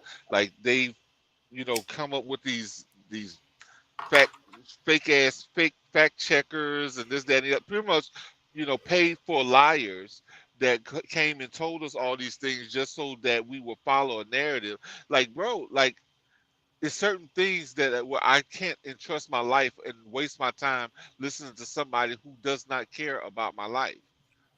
Like that's my point. That's me as an individual. The way our political discourse is in this day and time is people can't even properly rebuttal what someone says because they don't listen, and they just go into the attacks of like, this person is just an idiot, or this person is too far left, or this person is too far right, or whatever, instead of rebuttaling actually what they said. You know what I'm saying? And that's what they're saying earlier about having the actual debates and talking about what Tucker Carlson was saying is that the facts don't matter. It's just I'm not even listening to what they're saying. They're an idiot. They're stupid. I don't agree with them. And that's their rebuttal to whatever they say, because they didn't even listen to what they said, and they don't even know the information enough to be able to give a proper rebuttal to what it is. So then you're not really having you're not having a conversation. You're not having the debate. You're not really dealing with the actual structures of the topics. Yeah, you're not Do y'all get what I'm and I saying? get it. You're not listening. Yeah, people end up not. They're listening to respond instead of listening to learn. Like they're not really trying to. And I totally get it. But a lot of times, like when we're talking about AOC, or Trump, because like I said, I mean, and honestly, Trump is not nearly as bad as AOC, because I mean, it's common sense stuff that for me. I understand on the other side, some people, rely on government controlling their lives, so they need the left side more, because that's more who that type of governing system is for. But I mean, for me, I lean more towards having my own freedom, being able to make my own decisions, and that's why I like certain things that AOC says is ridiculous to me. Okay. So, well, speaking of ridiculous, I have a clip of Kamala talking about these bridges. So this tweet right here, it says 9 bridges out of 220,000. It says 300 million for American bridges and 113 billion to fund the war in Ukraine. So, as VP Harris, I am then proud to announce we are investing nearly 300 million to repair 9 critical bridges across America. Now, it's a good idea to work on our infrastructure. I like to hear that. That's fantastic. That is a direction that we need to go in. But feeling like it's you really proud Achieve something. to $300 million is a drop in the bucket. And then it said, what is it? Nine critical bridges across the United States. Like it's a good thing to do it. Now, don't get Did me she say wrong. 300 million or 300 billion? 300 million. That's the number. And That's and nothing. That's one bridge. for 9 bridges. So, Yeah. I mean, it's a good thing to work on some bridges, but when they have this political theater to make it look like, we This care is one of these and we're trying to protocols. do something. Well, and see, that's the thing. You're Yeah, just throwing a couple of dollars in the direction. It looks like you're just trying to get votes or whatever. Well, that's the thing that they're going to use it as a quotable to say that's one of the achievements that they made during the presidency. And that's what they're why going to bring up. Oh, we spent 300 million on bridges. Yeah. Clip, Yeah, but sound what- clip over. Yeah. Yeah. What about the billions that you invested elsewhere? Yeah, we that don't you- even know exactly what it was spent on. Have an itemized bill to say that it was utilized even properly. All we know is that it went out of our system and into another. They Exactly. spent more than that during the COVID relief bill on unnecessary shit that had nothing to do with getting people money. Yeah, a lot of that was just That whole thing should have been my maybe buddy four pages at the most. and private contractors and like those companies. Pfizer, I'm not specifically sure if it was Pfizer, but I'm Pfizer not was going to like name any particular company because they all took the money, and But- J&J didn't even do a viable product by the end of it all, and they're still sitting on the cash. but those companies Pfizer- were nothing before COVID. Like they were small, nothing companies, and Which now ones? right after I want to say all Pfizer of was one of them. the right after No, all Pfizer's of been the big for a long time. well, right after the bill thing ran out to where they didn't new technology, new things built off of the government funding no longer had to be involved with the government. They came out with an oral medication that can drop C19 in 2 or 3 days. Let me play this clip. How's Today, that I am for then interesting? proud to announce we are investing nearly $300 million to repair 9 critical bridges across America, including this bridge. In fact, this city is going to receive a $72 million grant to repave the road and reopen the shoulder lane so that one broken down car does not stop traffic for the whole city, and to replace steel barriers and renovate the bridge structure so that more people can drive more safely every day to get where they need to go. And all across our nation, this work is now happening. Today, I am All across our nation, work is now happening. You just mentioned one bridge, and then you said $300 million. That number needs to be much bigger for it to actually be happening across the nation. And they pull her out for these photo ops. Like it seems like that's all they really use her for, is these types of photo ops. Well, say, bro, listen, and I mean anybody who might be listening to, like, if this hasn't been noticed before, like this, at this point in time in our history, the Democratic Party is directed at the hit, like there's no original thought from any of these people. They're just working in unison with each other. They're doing, nobody's going outside of the narrative. I don't like it when y'all use those blanket statements because that's fine. you're You don't saying have no to. one in the Democratic Party has anything to offer to humanity. You actually use the same kind of statements, and I call you on them sometimes too. Nobody. We're trying to, as a group, we need to try to speak less in absolutes, but understand when we say an absolute, we're not actually meaning everybody. Well, definitely we're the people just at the in top. the flow We're of the talking about moment, Biden, Kamala, like the AOCs, the I forget the it's definitely the ones that we see the most at the top, but the to saints. answer your question, a lot I don't know the saints in the cult. We don't get the privilege to meet up with the ones that can go against it because they quiet those off. They don't let them get in front of the camera so much because they don't agree with the narrative, and that's a part of the problem.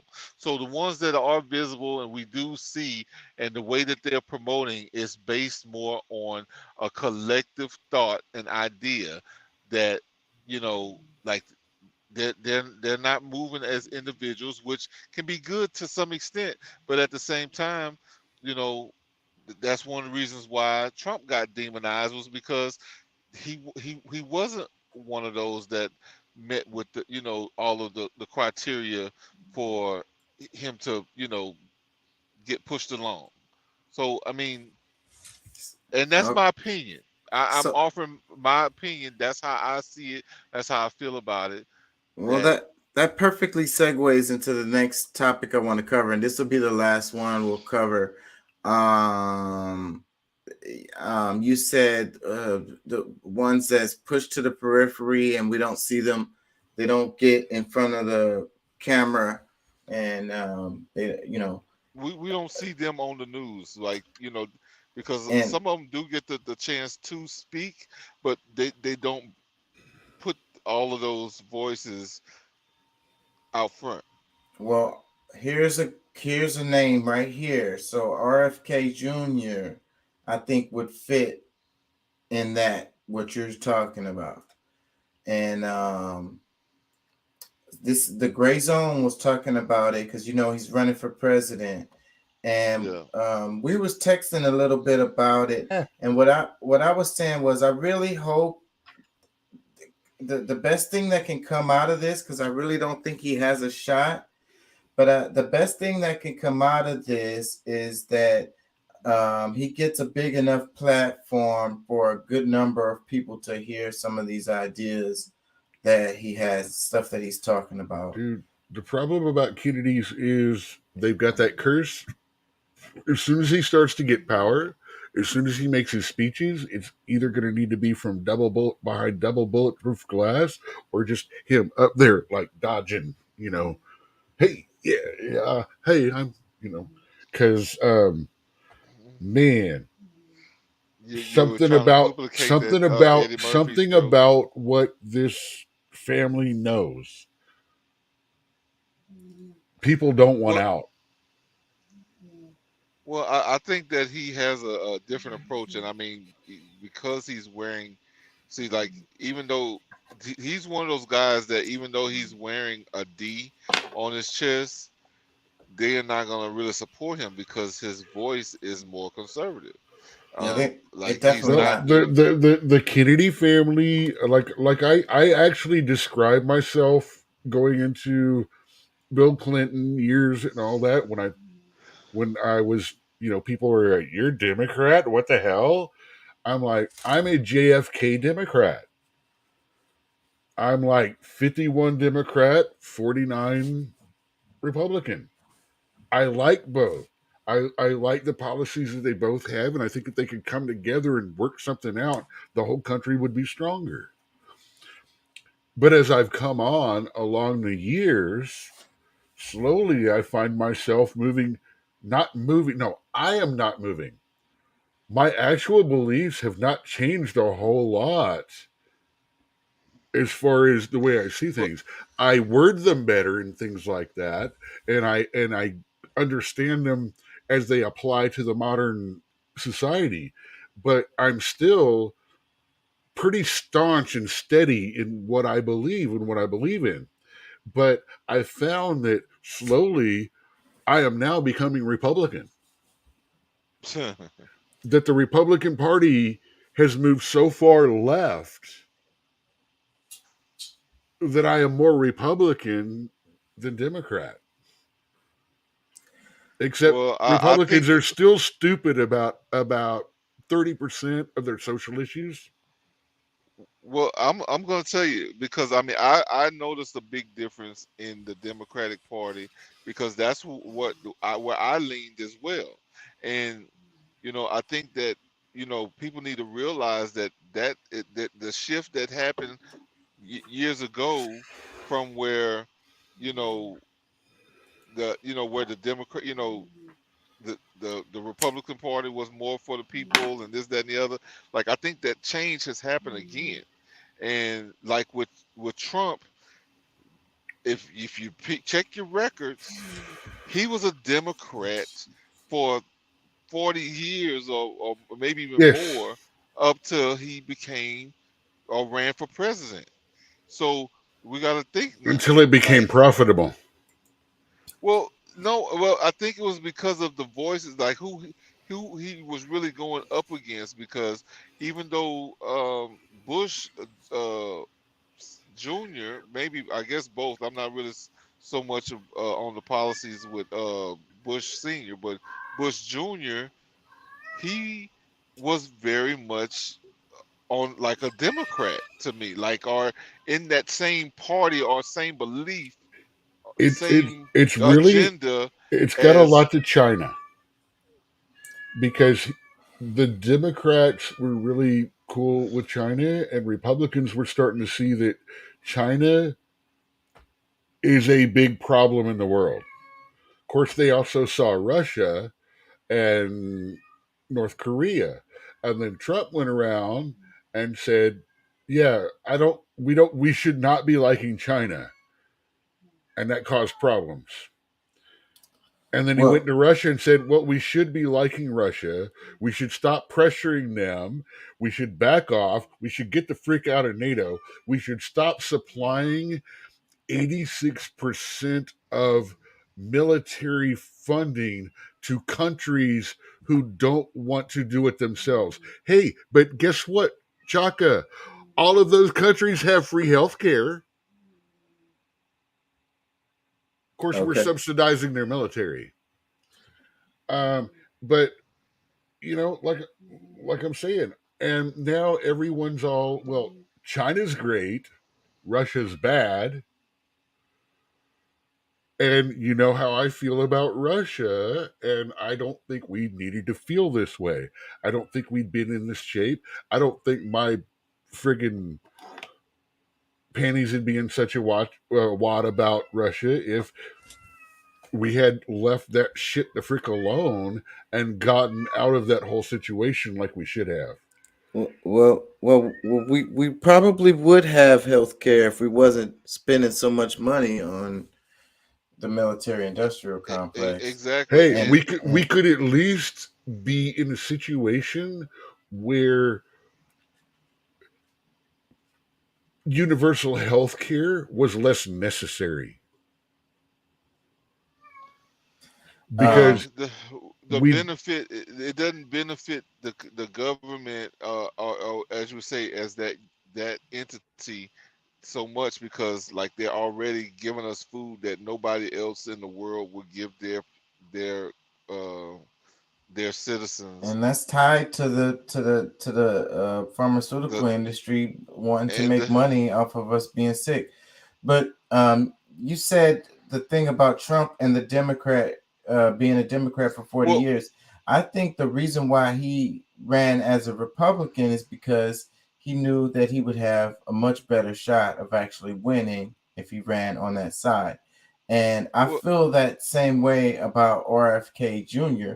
I think if RFK ran as a Republican, he'd have a much better chance of winning. well, you know, I mean, No, the because he's not cons- he's not conservative enough to ring in the higher amount because it's so polarized right now, because they're so right and left, and they're so right and so left. I'm gonna say that- this because let me say this because I think that because Chaka has a point really because he would because I mean Yes. that's what Reagan had to do in order for him to to be able to make change or to be in a position to make some change. Yeah, just like I said, I mean, just like with Trump, like I think that like, I know I probably sound like a cheerleader for him, but at the same time, I mean, based on what we have, you know, I do champion him a little more than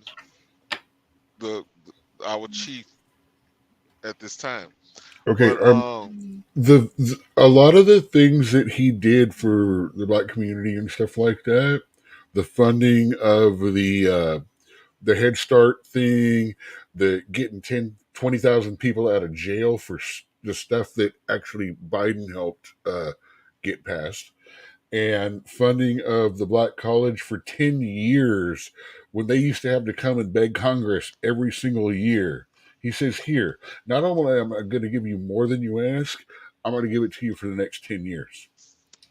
You know, yeah, but Biden came well, in and changed that around right as soon as he those got are home. all, oh, did he stop that? Oh. So Anyway, all that aside, the point is first day. I mean, the point is, I friggin' forgot where I was going. Sorry, guys. Listen. Y'all are talking about those policies and all of that, and that's what people should be focused on. But that is not what people focus on. That R and that D matters a whole lot. Okay, so with people will tell me I was lying about him funding a college for 10 years.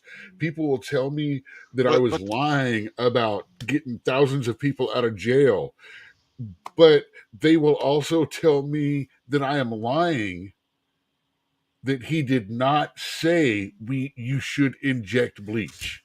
That's all beside the point. Okay, let's focus here. We're talking about Trump being a Democrat for 40 years and then deciding to run as a Republican and actually winning. Because I'm sure they went to the drawing board and looked at the numbers and came up with a plan for him to win. And it's like, okay, you need to run. If you want to win, you need to run on that R side. Okay. Well, I mean, and I as think far if it as was still, if it was the 90s or the 80s when he ran, he would have run as a Democrat, but because of the political climate, whatever the situation was. So, and that's what it is. But also there's a part of this where someone appearing to be conservative or appearing to be liberal to fit the mold of what needs to be done for them to win. So that's where RFK comes in with my argument that I think he would have a better chance of winning if he ran on the Republican side. He could still be saying all of this same stuff that he's saying, but he would gear his image to appear to be more conservative, which he don't really have to do because he's pretty conservative anyways. So he's But as a human being, I think there needs to be a change. Can you support and be behind the things you would have to be to claim to be Republican or Democrat? It doesn't matter. No, there is a bit of conscience there. I don't think so. Trump is a businessman. His conscience is green and gold. So exactly. So I'm not going to deny that, and I never So- did. You know, that's one of the reasons I don't like him, but it's also one of the reasons why he was a surprisingly decent choice. at the end of the day, when these people go to the poll, the person has the R next to their name.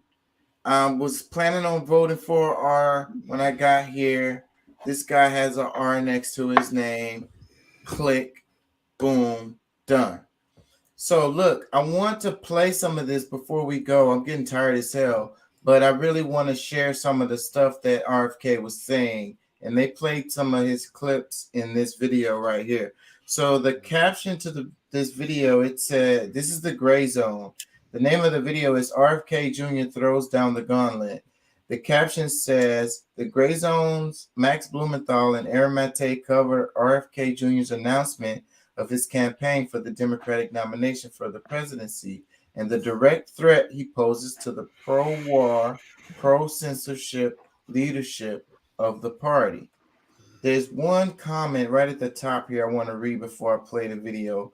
This is a comment underneath the video. It says, Robert F. Kennedy Jr. was asked about the safety or lack thereof in his bid for presidency. He said, there are worse things than dying. The fact that he is giving voice to all these issues that have been censored or twisted beyond recognition is huge of its own accord. Let's all share what he is saying far and wide as possible. So that's what you were saying, Doc, about him being in danger. But clearly, he wants to get these messages out. And running for president is actually a good way to do it, even if I am actually a fan in general of the Kennedy family and the things that they have brought into politics, even though there's a whole lot of specific things about the individual Kennedys that I would just beat them down about too. Well, have you heard any of his speeches? So that's what I was saying, though. Yeah. Like, I will tell you the truth. I tried to bring up a few weeks ago, about a month or two ago when we came back, I tried to bring up all the people that were starting to declare or be on the high end of the new presidential thing. And you literally just kind of blew me off and said you didn't want to talk about it. So I literally stopped looking into it. Okay, so we're gonna play some of it now. So, but what I was saying is that, you know, even if I don't think he has a chance to win, I really don't. But if you have a message that you want to get out to the American people, running for president is a pretty damn good way to do it, because you're gonna get media coverage, and you know they're gonna replay clips of your speeches, and I think that that's what he's trying to do. Well, yeah, but the very same reason that you believe that he won't win is the very same reason why I said all of those voices that we hear is like it's an echo chamber. Like everybody's on that same agenda. So I mean, you may not clearly say it outright, but by you just what you said about you don't think that he'll make it is because that the DNC is not going to support a lot of what he's got to say. Right. So, look, I mean, it's the same thing. Let me reverse it around to another. Let me pull that around to the spirituality side that we talk about a lot.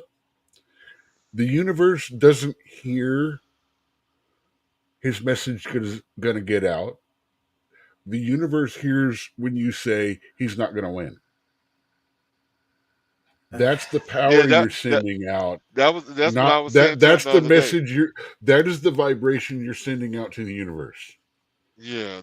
Not, I mean, hey, even let's if listen. that's what you thought, say if something you like, different if you like really this want guy, don't say he's not going to win, but let's listen to him. I don't think him winning or losing is the point. I think the message is the point. That's what I'm saying. But and I'm saying running for president. When you prefix the message with a negative, Doc, what he said, You what have he's saying already is put it doesn't that matter energy that out. if he wins or not.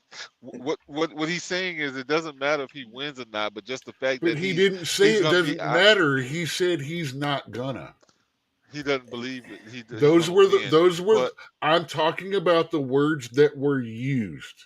I get it. I know, but that's Okay. why I'm coming. I'm trying That's to. where the power comes from. That's where the energy comes from.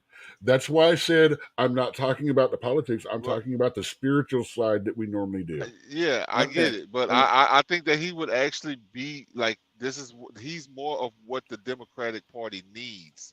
Like I said, I'm a General think so, Kennedy. too. I'm a General Kennedy fan.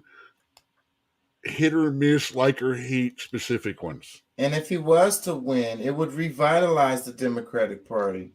Yes. Let me play Because this. it'll be more the people that he will represent. That's why I'm instead afraid of- for him, though. Yeah. Place, and that's Go ahead. Let me play Robert this. F. Kennedy Jr. And he kicked off his campaign with a speech calling out the CIA and the U.S. national security state. Yeah, I mean, it was a long stem winder of a speech. And we'll talk about the meaning of RFK's candidacy or how I see it in a minute. But one thing that's important to note before we get into this is that if you look at the way that RFK is being described in mainstream media, they always call him an anti-vaccine activist. And in his speech, he spent much more time talking about the war state and what he is going to do about it and how he will foster peace and peaceful international relations than he did about vaccines. In fact, as our colleague Jeremy Lafredo pointed out, he only said the word vaccine once. He spent much more time on the harm of lockdowns and what it did to vulnerable communities in the U.S., poor communities, as well as the economy itself in driving inflation. But I clipped out much of his comments on the war state, and it was stirring, honestly. I have not heard a Democratic candidate talk like this in my entire lifetime. So let's hear what he had to say about the CIA specifically. I mean, there were long comments about the Ukraine proxy war, and I'll summarize some of them. But this is, stuff we say on the Gray Zone all the time. And my uncle came into office 2 months later. He was fighting his intelligence apparatus, his military, because they wanted to invade. They wanted to do the Bay of Pigs. He was totally against it, and he let them roll over him. And in the middle of the Bay of Pigs, he realized they were lying to him, and he realized the function of the intelligence agencies had become to provide the military-industrial complex with a constant pipeline of war. And he came out during the middle of the night during the Bay of Pigs catastrophe, and he said, I want to take the CIA. Alan Dulles had lied to him, Charles Cabell, Richard Bissell, Louis Lemitzer, Curtis LeMay had all lied to him through their teeth. And he said, I want to take the CIA and shatter it into 1,000 pieces and scatter it to the winds. They're cheering for the destruction of the CIA. And George W. Bush had the same problem. George W. Bush says the worst mistake he made as president was listening to CIA Director George Tenet tell him it was a slam dunk that Saddam Hussein had weapons of mass destruction. And so the neocons and CIA got to go into Iraq and throw out and do regime change. And we got now we've spent $8 trillion. And what do we get for that $8 trillion? Nothing. Worse than nothing. Iraq is now much worse off than it was when we went in there. Well, he goes on to describe in the same way that I did in the Management of Savagery, how the destruction of Iraq led to the rise of ISIS. He said, we created ISIS. RFK Jr. said, we created ISIS, and it led to a migration crisis with millions of migrants heading to Europe, which then led to Brexit. And those were the exact same conclusions I drew in the Management of Savagery. And RFK Jr. has hosted me on his podcast to talk about Ukraine. He's hosted Scott Ritter recently to talk about Ukraine. He even more recently hosted the Assange family. John and Gabriel Shipton to talk about Julian Assange. This is someone who understands the war state as well as we do here at the Gray Zone, though he comes at it from a slightly different angle. Aaron, I know you got to go in a half, and everyone check out Aaron on Jimmy Dore in about a half hour. We're going to continue with some RFK highlights. Now, RFK also addressed the Ukraine proxy war, and his comments were, I would say, more measured than I would have been. He offered, first of all, praise for his son Connor, who actually fought in the International Legion, which we've written about in the Gray Zone. And, you know, it's your son. Just another permanent war. And it's many of the same people who are around the neocons, who are around. And he's hammering the neocons. I mean, we never hear anyone hammering the neocons anymore. Have been talking about that for a long on the time, national been stage, engaged except in, at least within the geopolitical Democratic Party. machinations in the Ukraine since 2014. And then President Biden's Secretary of Defense, Lloyd Austin, validated President Biden's statement by saying that our objective in the Ukraine is to exhaust and degrade the Russian army so they're incapable of having battles anywhere else in the world. Now, and indeed, many of the steps that we've taken in the Ukraine have seemed to indicate that our interest is in prolonging the war rather than shortening it. So if those are our objectives, to have regime change and exhaust the Russians, that is completely antithetical to a humanitarian mission. If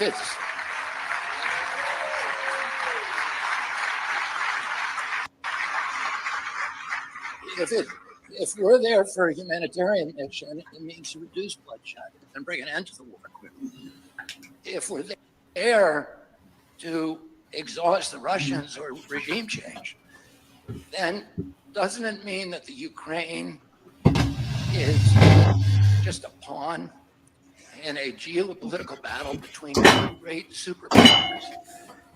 And that our strategy is to put the flower of Ukrainian youth into an abattoir of death in order to exhaust Russia. And if that's true, then we need to know about it. If it's not true, then we need a pretty good discussion with the president and the Secretary of Defense and others to tell us exactly what are we doing there. And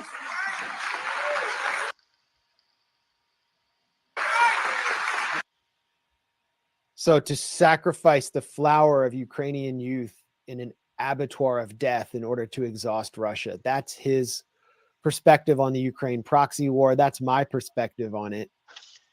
This was a stirring address in which RFK, in my opinion, it was stirring, maybe because indication of a small indication of the kind of dirty tricks that are going to be pulled on RFK based on what took place at his announcement in Boston. And we were spending $8 trillion owning bridges, ports, roads, and hospitals. They were spending $8 trillion building bridges, roads, ports, and hospitals. He's talking about China. He's talking about China's Belt and Road Initiative, and he's praising the wisdom of China's Belt and Road Initiative, and putting it forward as a model for what the United States should be doing instead of exporting weapons and death everywhere, that the U.S. should be building infrastructure and forging ties with countries in the developing world instead of imposing its will on them. And they are now displacing us as trade partners of most of the African nations. Latin America, Brazil just switched to Chinese currency away from the dollar. Saudi Arabia just switched away from the dollar. So these are... So someone pulled a fire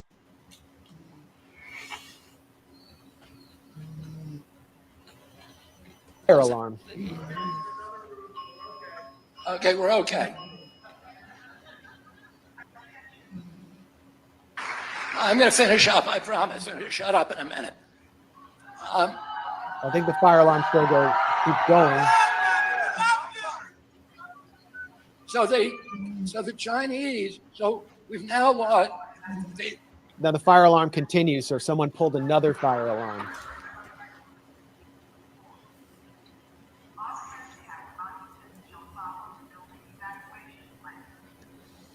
Ooh. They're calling for an evacuation plan. I actually found this kind of disturbing, knowing the history. Okay. Nice try.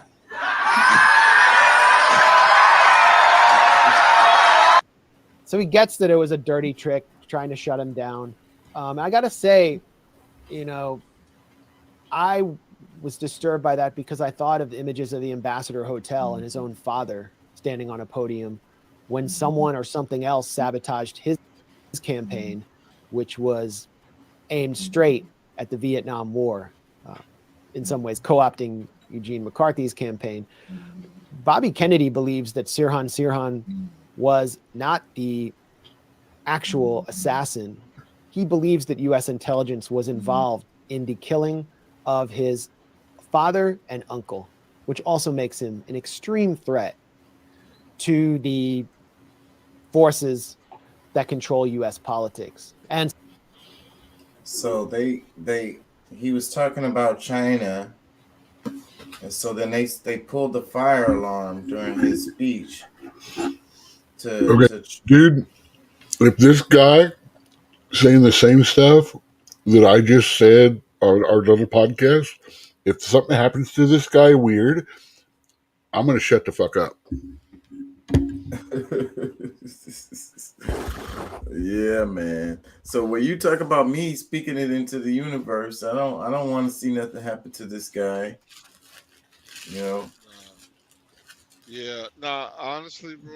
Like, I think the majority of Democrats really do need to hear from another Democrat the other angles, because that's who they listen to. You know what I'm saying? I mean, even though, like I said, he's already been tagged with being an anti-vaxxer. So some people are going to, just because he has that label, instead of, you know, even though that would be a different stance than, you know, okay, you go on as president, you know, maybe there's something that will actually trigger the masses to actually listen to a different angle to all of these things, because that's what they need. Because I mean, you know, it's a shame that, you know, we have to point that out, or, you know, or that is even true. But really feel like they do need to see another angle, and hopefully they'll give him a shot. You know, I think that Biden, I don't like. There's a lot of people that's gonna lose. Yeah, he making sense. He's going to get a shot, all right. There you go. Speaking to the universe again. Why are you doing? You just plus that chalk up like 15 minutes ago about this very same thing, man. Hey, ain't wishing nothing. I'm just being comedy relief. So, but that's not funny. That funny. I don't. Like, the bad thing is, yeah, I agree. It's not funny. I really. But man, like I said, I like the Kennedy family. I really do. I like the things that they've talked about and done stuff. And the problem is, every time they talk about stuff and do stuff, it does not end up with fluffy bunnies. Yeah. So, but you know, the content of the speech, talking about the neocons and talking about, dismantling the CIA, talking about, I mean, and that's probably like those are like he's touching on some real serious issues, which I believe really. I mean, even the FBI has some. No, we can't dismantle the CIA. We just got to find some way to stop them from controlling the country. Well, maybe That's- but dismantling that's the the thing. CIA will stop them from controlling the country. But if they control the country, how can they be dismantled? They just change form. So, but the point is that he's saying these words. You know what I mean? And coming from a Democratic platform too. You know that. But we also have to look at these are people who actually drew attacks on him. So is this payback? You know what I'm saying? Some people gonna throw that up in the air as well because it's like, him. Where you think he got that anti-vaxxer tag from? Right, the same group that he's talking about, and then that's the They same put him reason on why he's not gonna get support from the Democratic Party because they was the ones championing that shit the most.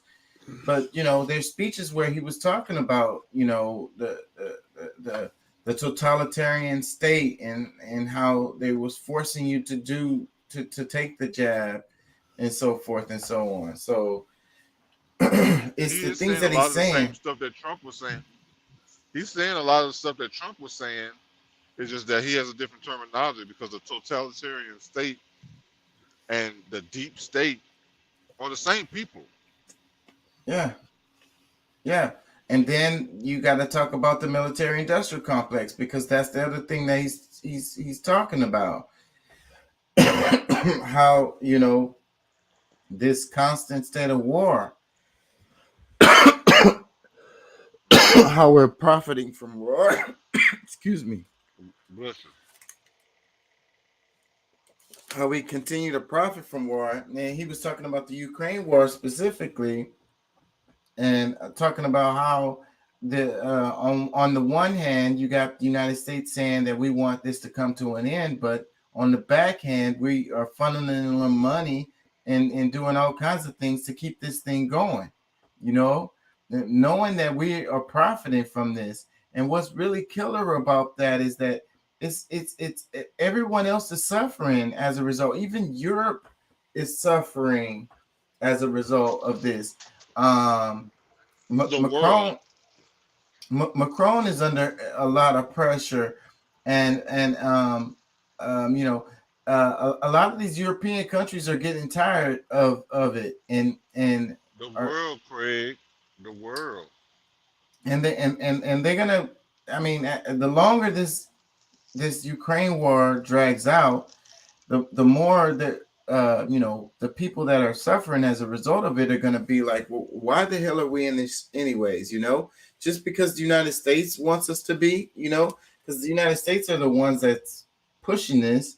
And, like I say, what he's saying in his speech is like, on one hand, the U.S. is saying, oh, we want to bring this to an end. But meanwhile, they are perpetuating it, And then the other thing he was saying was, it makes you wonder who's running the country, who's really in charge, the military-industrial complex, the CIA, like if you want to call them the deep state, because they are the ones who's benefiting, the money going to these private freaking companies, like BlackRock, Boeing, Raytheon, Halliburton, these are U.S. companies raking in the cash. They don't care about who's dying and who's suffering, they just keep on making money, but this is the same kind of stuff that you don't hear coming from the Democratic Party from anyone. They're all afraid to talk about this kind of stuff. And then at the end, he was talking about China, and in the media, it's China is enemy number one. They're so horrible, I saw a clip earlier today where it was a lady, and she was all like, "China is a problem," da da da da da. And this guy, I can't think of his name, and you guys know his name. I've played clips from him, but he shut the lady down and was like, the U.S. is, bombing and everywhere and trying to spread freedom everywhere. And then you got China building bridges and roads and hospitals. all over the world, even in America, well, South America, but and so we're demonizing China, that they're so horrible, and spreading horror around the world, trying to rule the world or whatever. But meanwhile, they're building bridges and shit. We just played a Kamala Harris clip where she's talking about spending $300 million to fix 9 bridges here in the United States. The China has built so many bridges, high-speed trains. Please do not doubt that their intention is to rule the world, is to take over. They're just doing it in a way that's different from anything that everyone has tried before. Instead of colonization, they're winning the hearts and minds instead of blowing up the villages. Trust me. No, I agree. They are trying to lead. Read the writings of the rulers. Read their statements. Stop listening to the media. Like you say, stop listening to the media. Do the work. Look it up. Either way, read what they've written. They've actually said that this guy has actually said that his intention is to make the world China. Either way you want to look at it, either way you want to spin it. Bombing, colonizing. Dude, you were killing. Against China a year ago. Sorry. I'm not on China's side. I'm not on anybody's side. We're stating what's happening. We're showing a difference. We're showing a difference, different approach of how things can be governed, especially with America. If we're really a free country, or we're really what people should be following, we should be taking a different approach to be able to, I guess, be more inclusive with these countries instead of dropping bombs. Like we prefer the dollar that we make through war over having, peaceful conversations or communications or even sharing with the world for better growth. So I mean, do we think that strategy is going to continue to work? And we already know it's not working. And I know China, may not necessarily have the best intentions of whatever. They're probably really just looking at this through an economic lens. You know what I mean? They produce a lot of stuff. They need more consumers. You know what I'm saying? They give these people roads, bridges, trains, so forth and so on. And now, of course, these people are going to be more obliged to want to trade with China and allow them to come and bring in their businesses, which is what the United States does when they go bomb and colonize. And then right after that, the American businesses come over, but if they're not even bombing, they're intimidating the country with the bombs, and they're coming in and telling these people what they're gonna pay for the minerals or whatever that they want out of the country that they're involved with at that time. Like there's a better way to deal with people, and at the time right now we're seeing China having that better approach. Is that what we really want? Do we really want China to run things? No, because it's like the freedoms that we feel and live under right now would be gone. And I mean, we're already kind of heading that way with the Democratic Party. So we got to figure out a different way to do things. And you can't blame these countries if they decide to trade with China and allow their companies to come over there and open businesses or whatever after they just built a hospital and trains and roads for them. You know what I mean? So what happens is the people are able to move around better. They get elevated out of poverty. They have money to spend. Guess who they finna spend it with? And then, like I say, right away, the Chinese businesses start popping up here and there, the people in different African countries or whatever other countries, South America, they're gonna go spend their money. They're in a better position to be able to spend money. So it's like China is creating consumers. You know what I mean? Meanwhile, we're going over there trying to tell them there's 842 genders and counting. Exactly. And what and what are we gonna get? What benefits are we gonna get from that? Nothing. Just more confusion and a wait. Like, because I mean, uneducated population is a controllable population. In Africa, a lot of them countries in Africa, they're not trying to hear that kind of shit, like at all. Like while we're fighting about what a woman is, they're making policy that, like, the WHO doesn't even have to go through the government to be able to put the smackdown on people about shit that, you know, we should still be able to make our own decisions on. Just give us the information necessary. We can make our own decisions, but we're gonna get the smackdown from these people on the WHO on our health and medical approaches, where like I don't know. I'm afraid for our future, because while they're making big decisions about our lives, we're arguing about the dumbest shit ever. And China is opening. They're doing organizations like these NGOs, like the WHO, like the what is the one? Anyways, a lot of those same companies. NIH.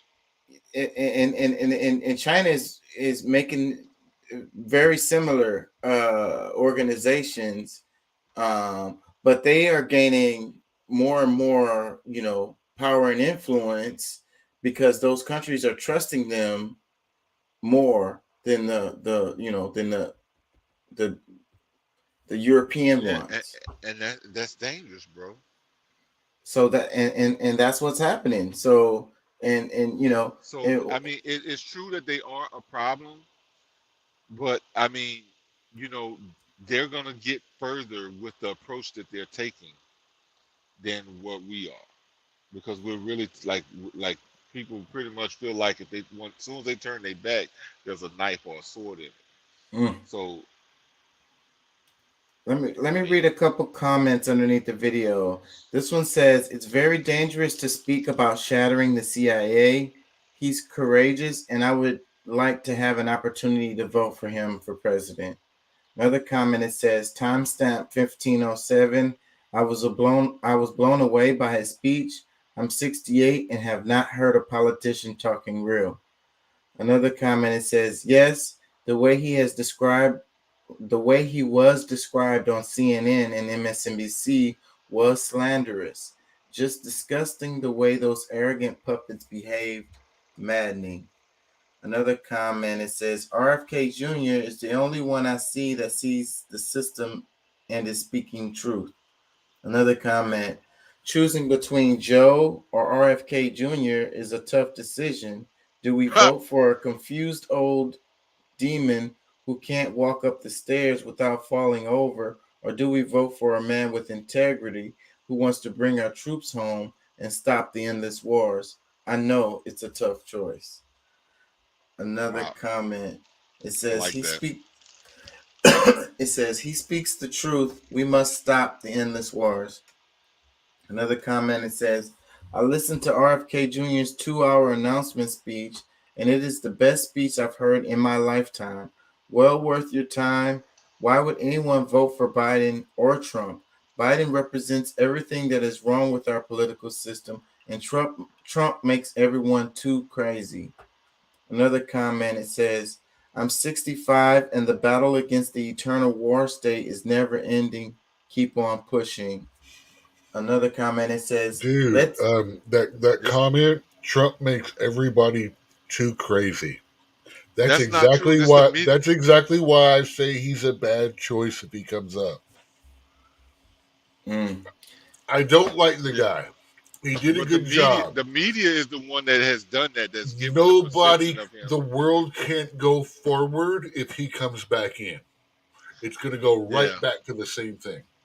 But listen, while y'all are, while y'all are bullshitting, I mean, really, he is like a Kennedy. Like, so is Trump. Trump is a Kennedy. So, I mean,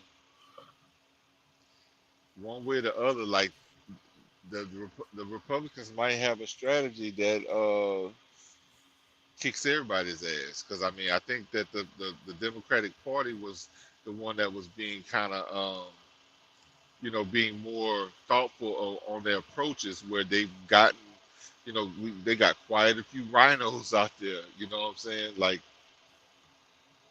I'm just saying. Yeah. Let me read a couple more. It says, let's end the foreign wars and bring the boys back and stop censoring citizens. RFK's anti-vax bid. Another comment, it says, I mean, look, I don't get excited about partisan politics in America or really any presidential candidates, but hearing a candidate that actually has name recognition, stand at a podium, repeat the JFK quote about shattering the CIA into 1,000 pieces, and then the crowd cheering, does give me the absolute smallest modicum of hope for the future, just hearing those cheers. Another comment, it says, RFK helped families with vaccine-injured children who couldn't sue Big Pharma because they are protected from lawsuits. That protection is what should be talked about. That's a part of it, but that's legislation that can be turned around at some point. But as it exists, I mean, what can we say? I mean, you can only protect yourself the best way possible. Because I mean, usually, if you once you take it and it's harmful, it's too late anyway. Like, you only got so much. You're gonna have to either deal with it, get paid and live injured, or you get paid, or you get paid and you die early in life. So I mean, either one that doesn't give you a fulfilling life. It should be something against them being able to put things on the market that hurt people and never have to pay for it. Period. Yeah, that shit is crazy how they put that in the freaking paperwork. Like, oh my God, that just shows they're evil, man. That's evil. So you can sell me a product and it can hurt me, and then I can't get no kind of retribution from it. And not only that, you kind of you kind of like forced me to do it. Yeah, but the government protects them instead of us. Yeah, and the government forced us to take. That's what a democracy is, bro. If the government forced me to take it, and then the government gonna protect the private company who gave it to me, and hurt me, and I can't do nothing about it. I can't get no kind of. Oh God, I so want to talk about my insurance policy right now.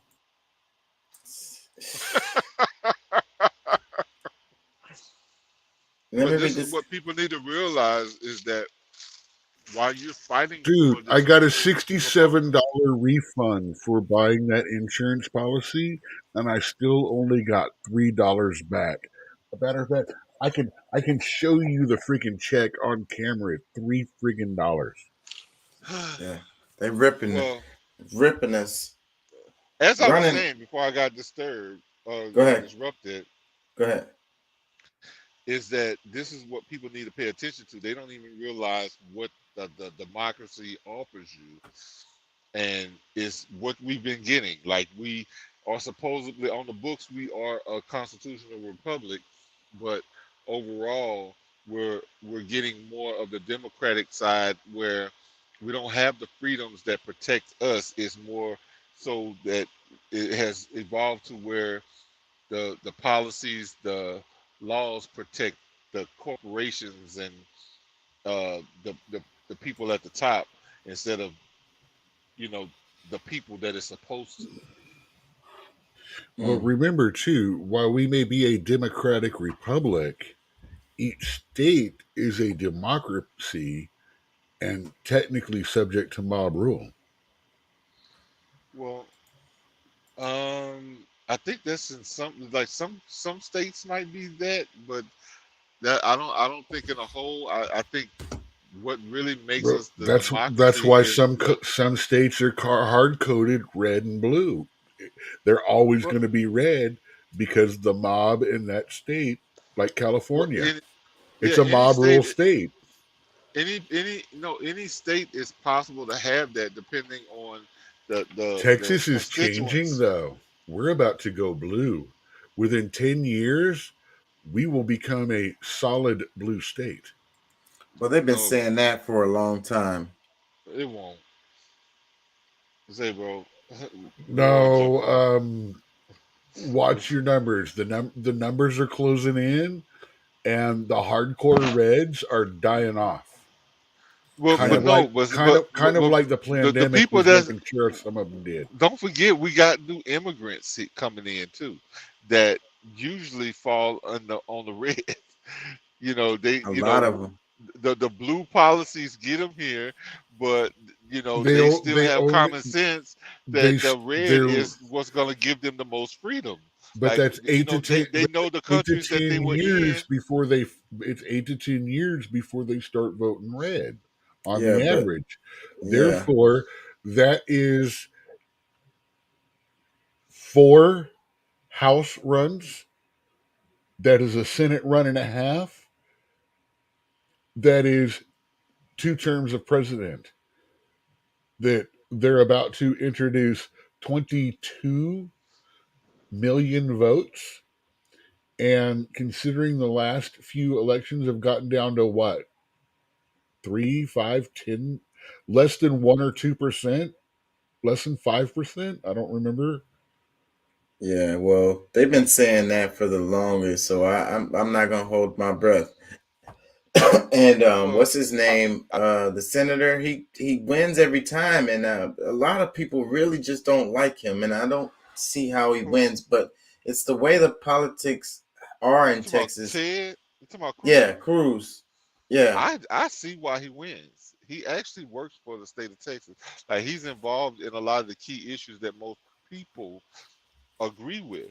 And of course, like I said, it's been changing. So at some point, he might not make it, but on the court, like I said, I listen to these because I don't catch C-SPAN, but what's just as good or maybe even better than C-SPAN is Forbes.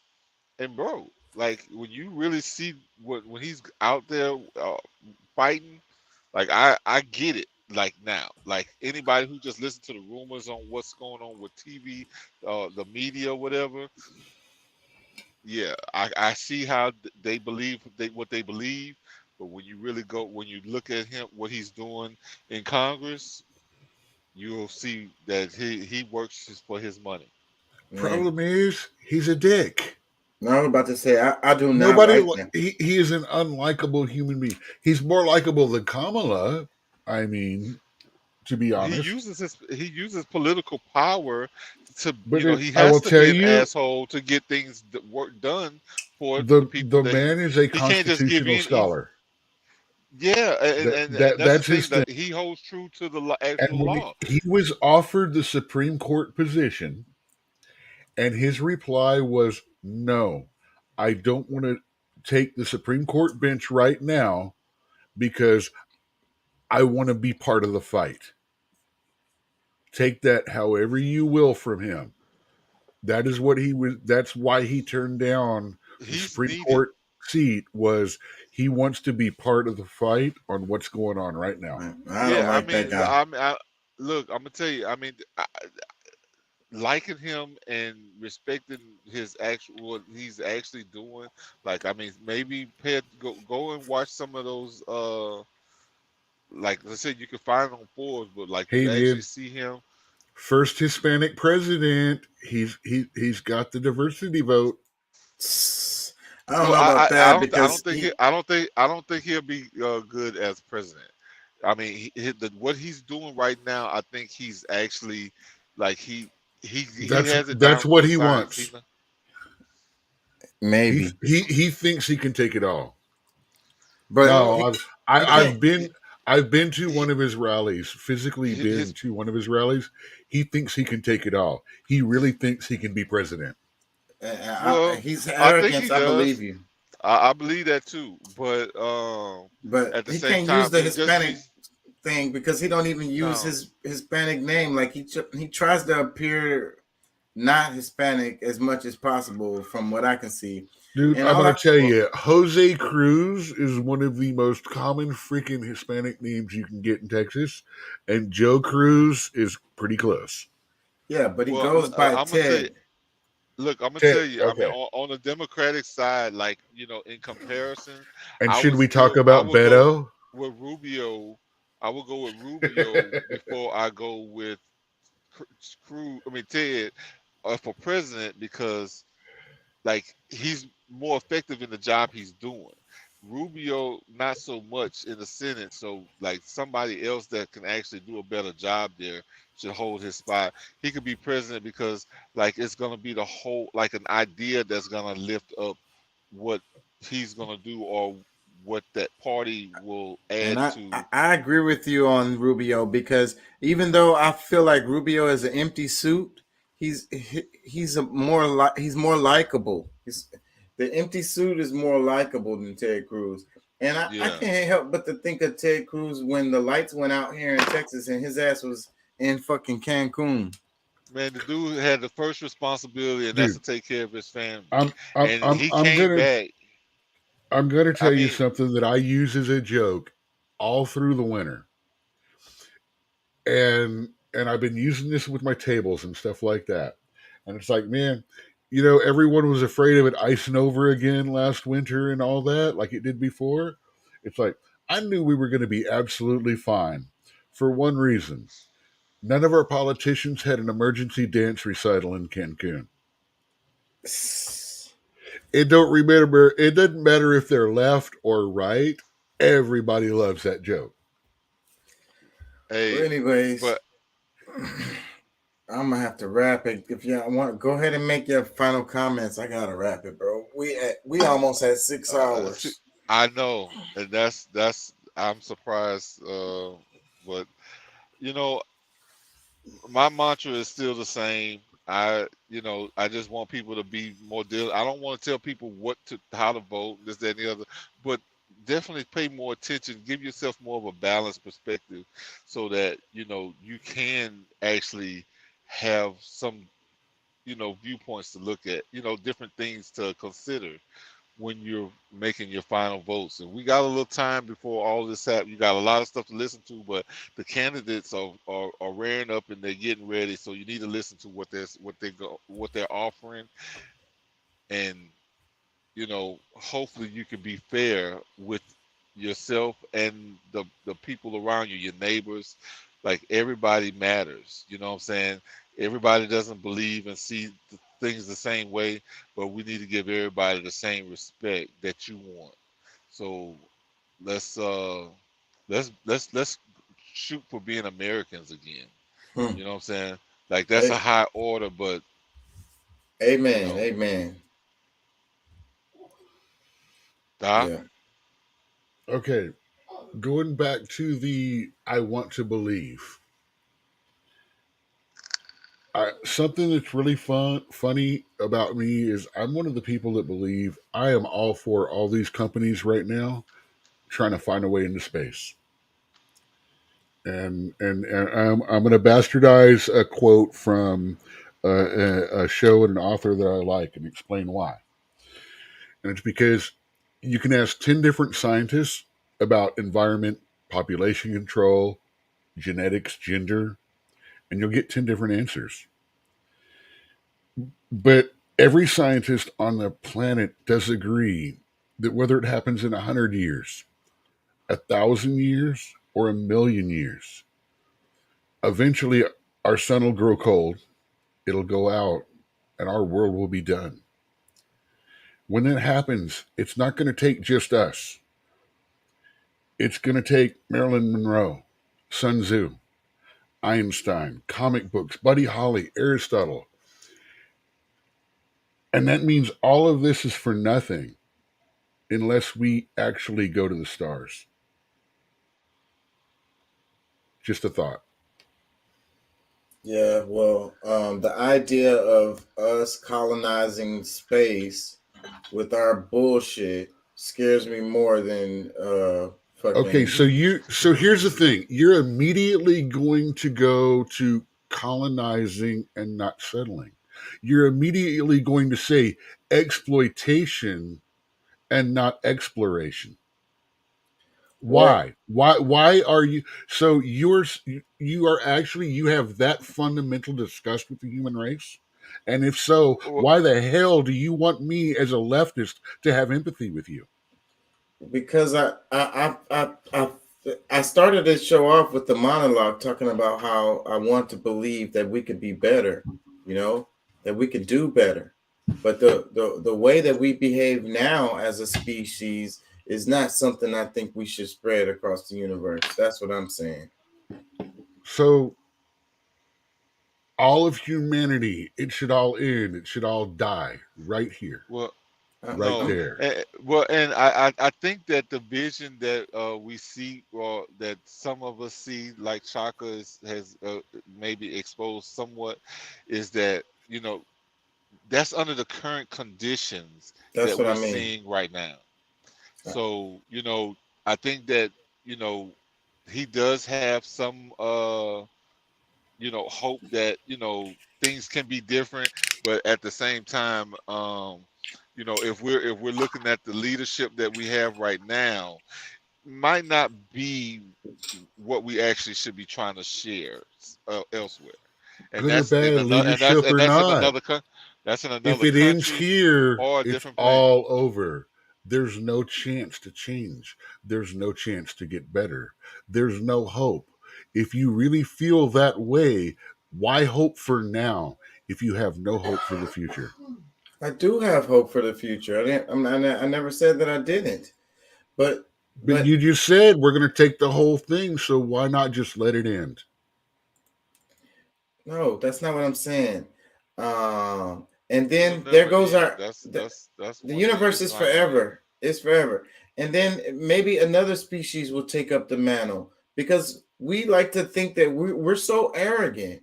We're so arrogant to think that we're just like the epitome of God's creation. Like we're just like, you know, we're humans. We're just like the bee's knees, you know. You know, life goes on. Life is forever. So, you know, maybe it's not for us to do that. Maybe it'll be another species that'll take on that.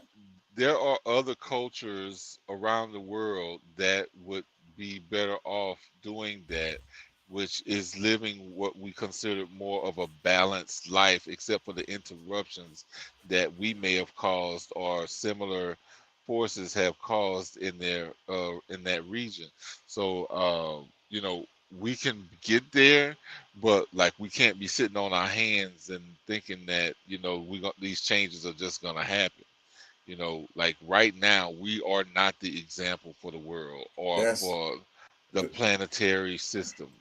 The very fact that you went from casting out an exploration to it being an exploitation of the universe tells me, and it makes me agree, that we're not ready for it yet. Yeah.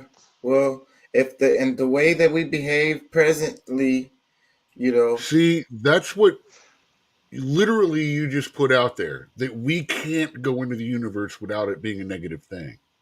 I think that it would be a negative thing.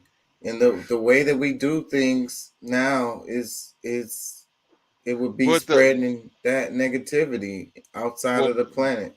But maybe this energy that's existing right now is what it takes to have the technology available, so that at some point, whenever it's possible or necessary,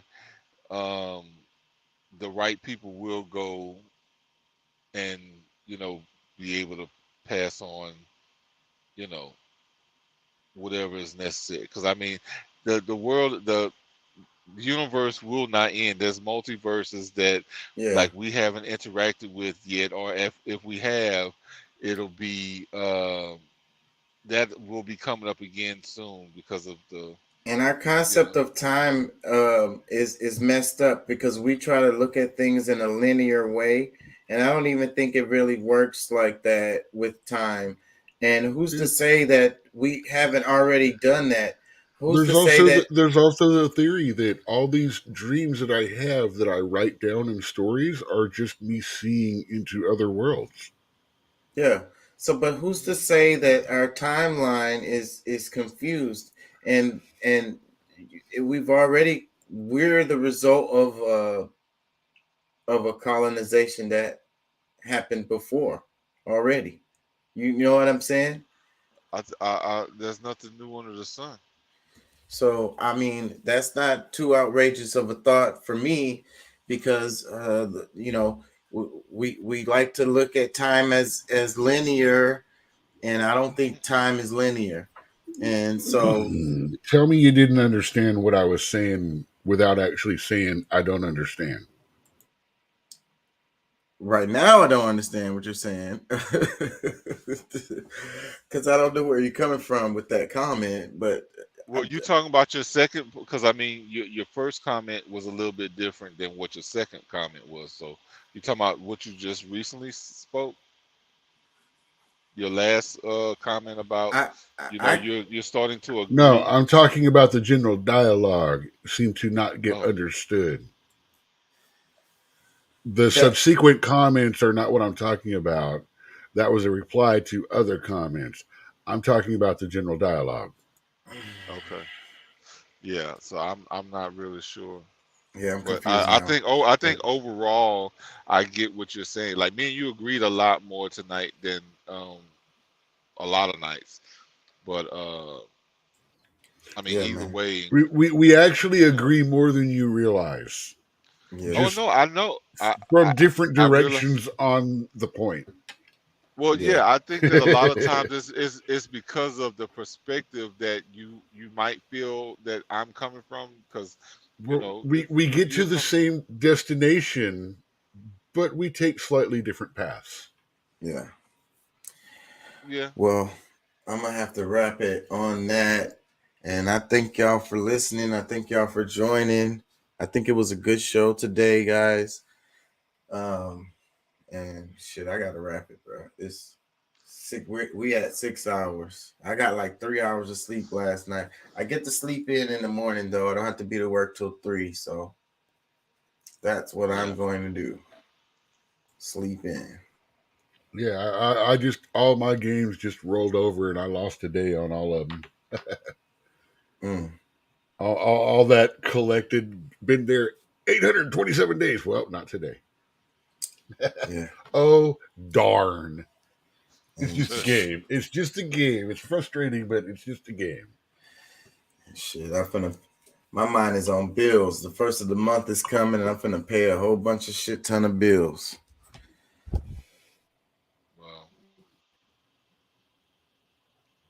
Well, I hope you have the ability to pay them. Shaka, you hit your. There you go. Okay, yeah, I bumped something and it muted me. That's I think what be happening sometimes. I bumped the mic and it just muted me. But anyways, yeah, I got my money. Trust that, Pat. You know, you be saying that I'm conservative. You really conservative. Yeah, there is some truth in that because I don't. When it comes, well, that's what actually started me on the Republican path. I was a little more financially on the right and socially on the left, and then finances got really bad, so I had to get really conservative. Yeah. Yeah, Well, but I think a lot of people socially, because most people want to fit in, and you don't want a lot of people hide their real feelings about certain things because you don't want to hurt other people's feelings, or or even be castigated as if you're just like this you know, like you're just hater of all things, whatever. But you know, like I think we should be able to be honest with each other because that's just how it is. Like I mean, I respect people, I love people, but you know, I don't think they always realize that they're the ones that's actually stepping on people's toes. Oh, man, no, when no, they're I'm trying the to other tell- way. I love mankind. It's people I have problems with. Telling you, man. I agree. Now Oh, there's something we that, can agree on. that sounds that sounds racist to me. Absolutely. Human race. I hate everybody. Hey, I always, anytime some redneck sits here and tells me, I say, yeah, I'm racist. I think Formula One is a hell of a lot better than NASCAR. Oh damn. Oh yeah, that really gonna grind That their gears. starts shit. Strangely, amongst people of both colors or all colors. Yeah. Well, no, Hispanics don't like NASCAR so much. They're more like the Asians with the little bouncy fast cars that sound like really, really fast. Slow. Well, I think us black country folks might be even worse than the white because at least they go around in a circle. We got one lane, and you know you just take out that quarter mile, and that's that. There ain't no looping and see, you know, around. No. So What's going to happen? Hey, they're going to turn left, dude. Hey, they're going to turn left, dude. Hey, they're going to turn left, man. Yeah, I don't see it. I can't even tell who's in the lead. All right, y'all. Peace and love, y'all. I'm out. All right. Next time.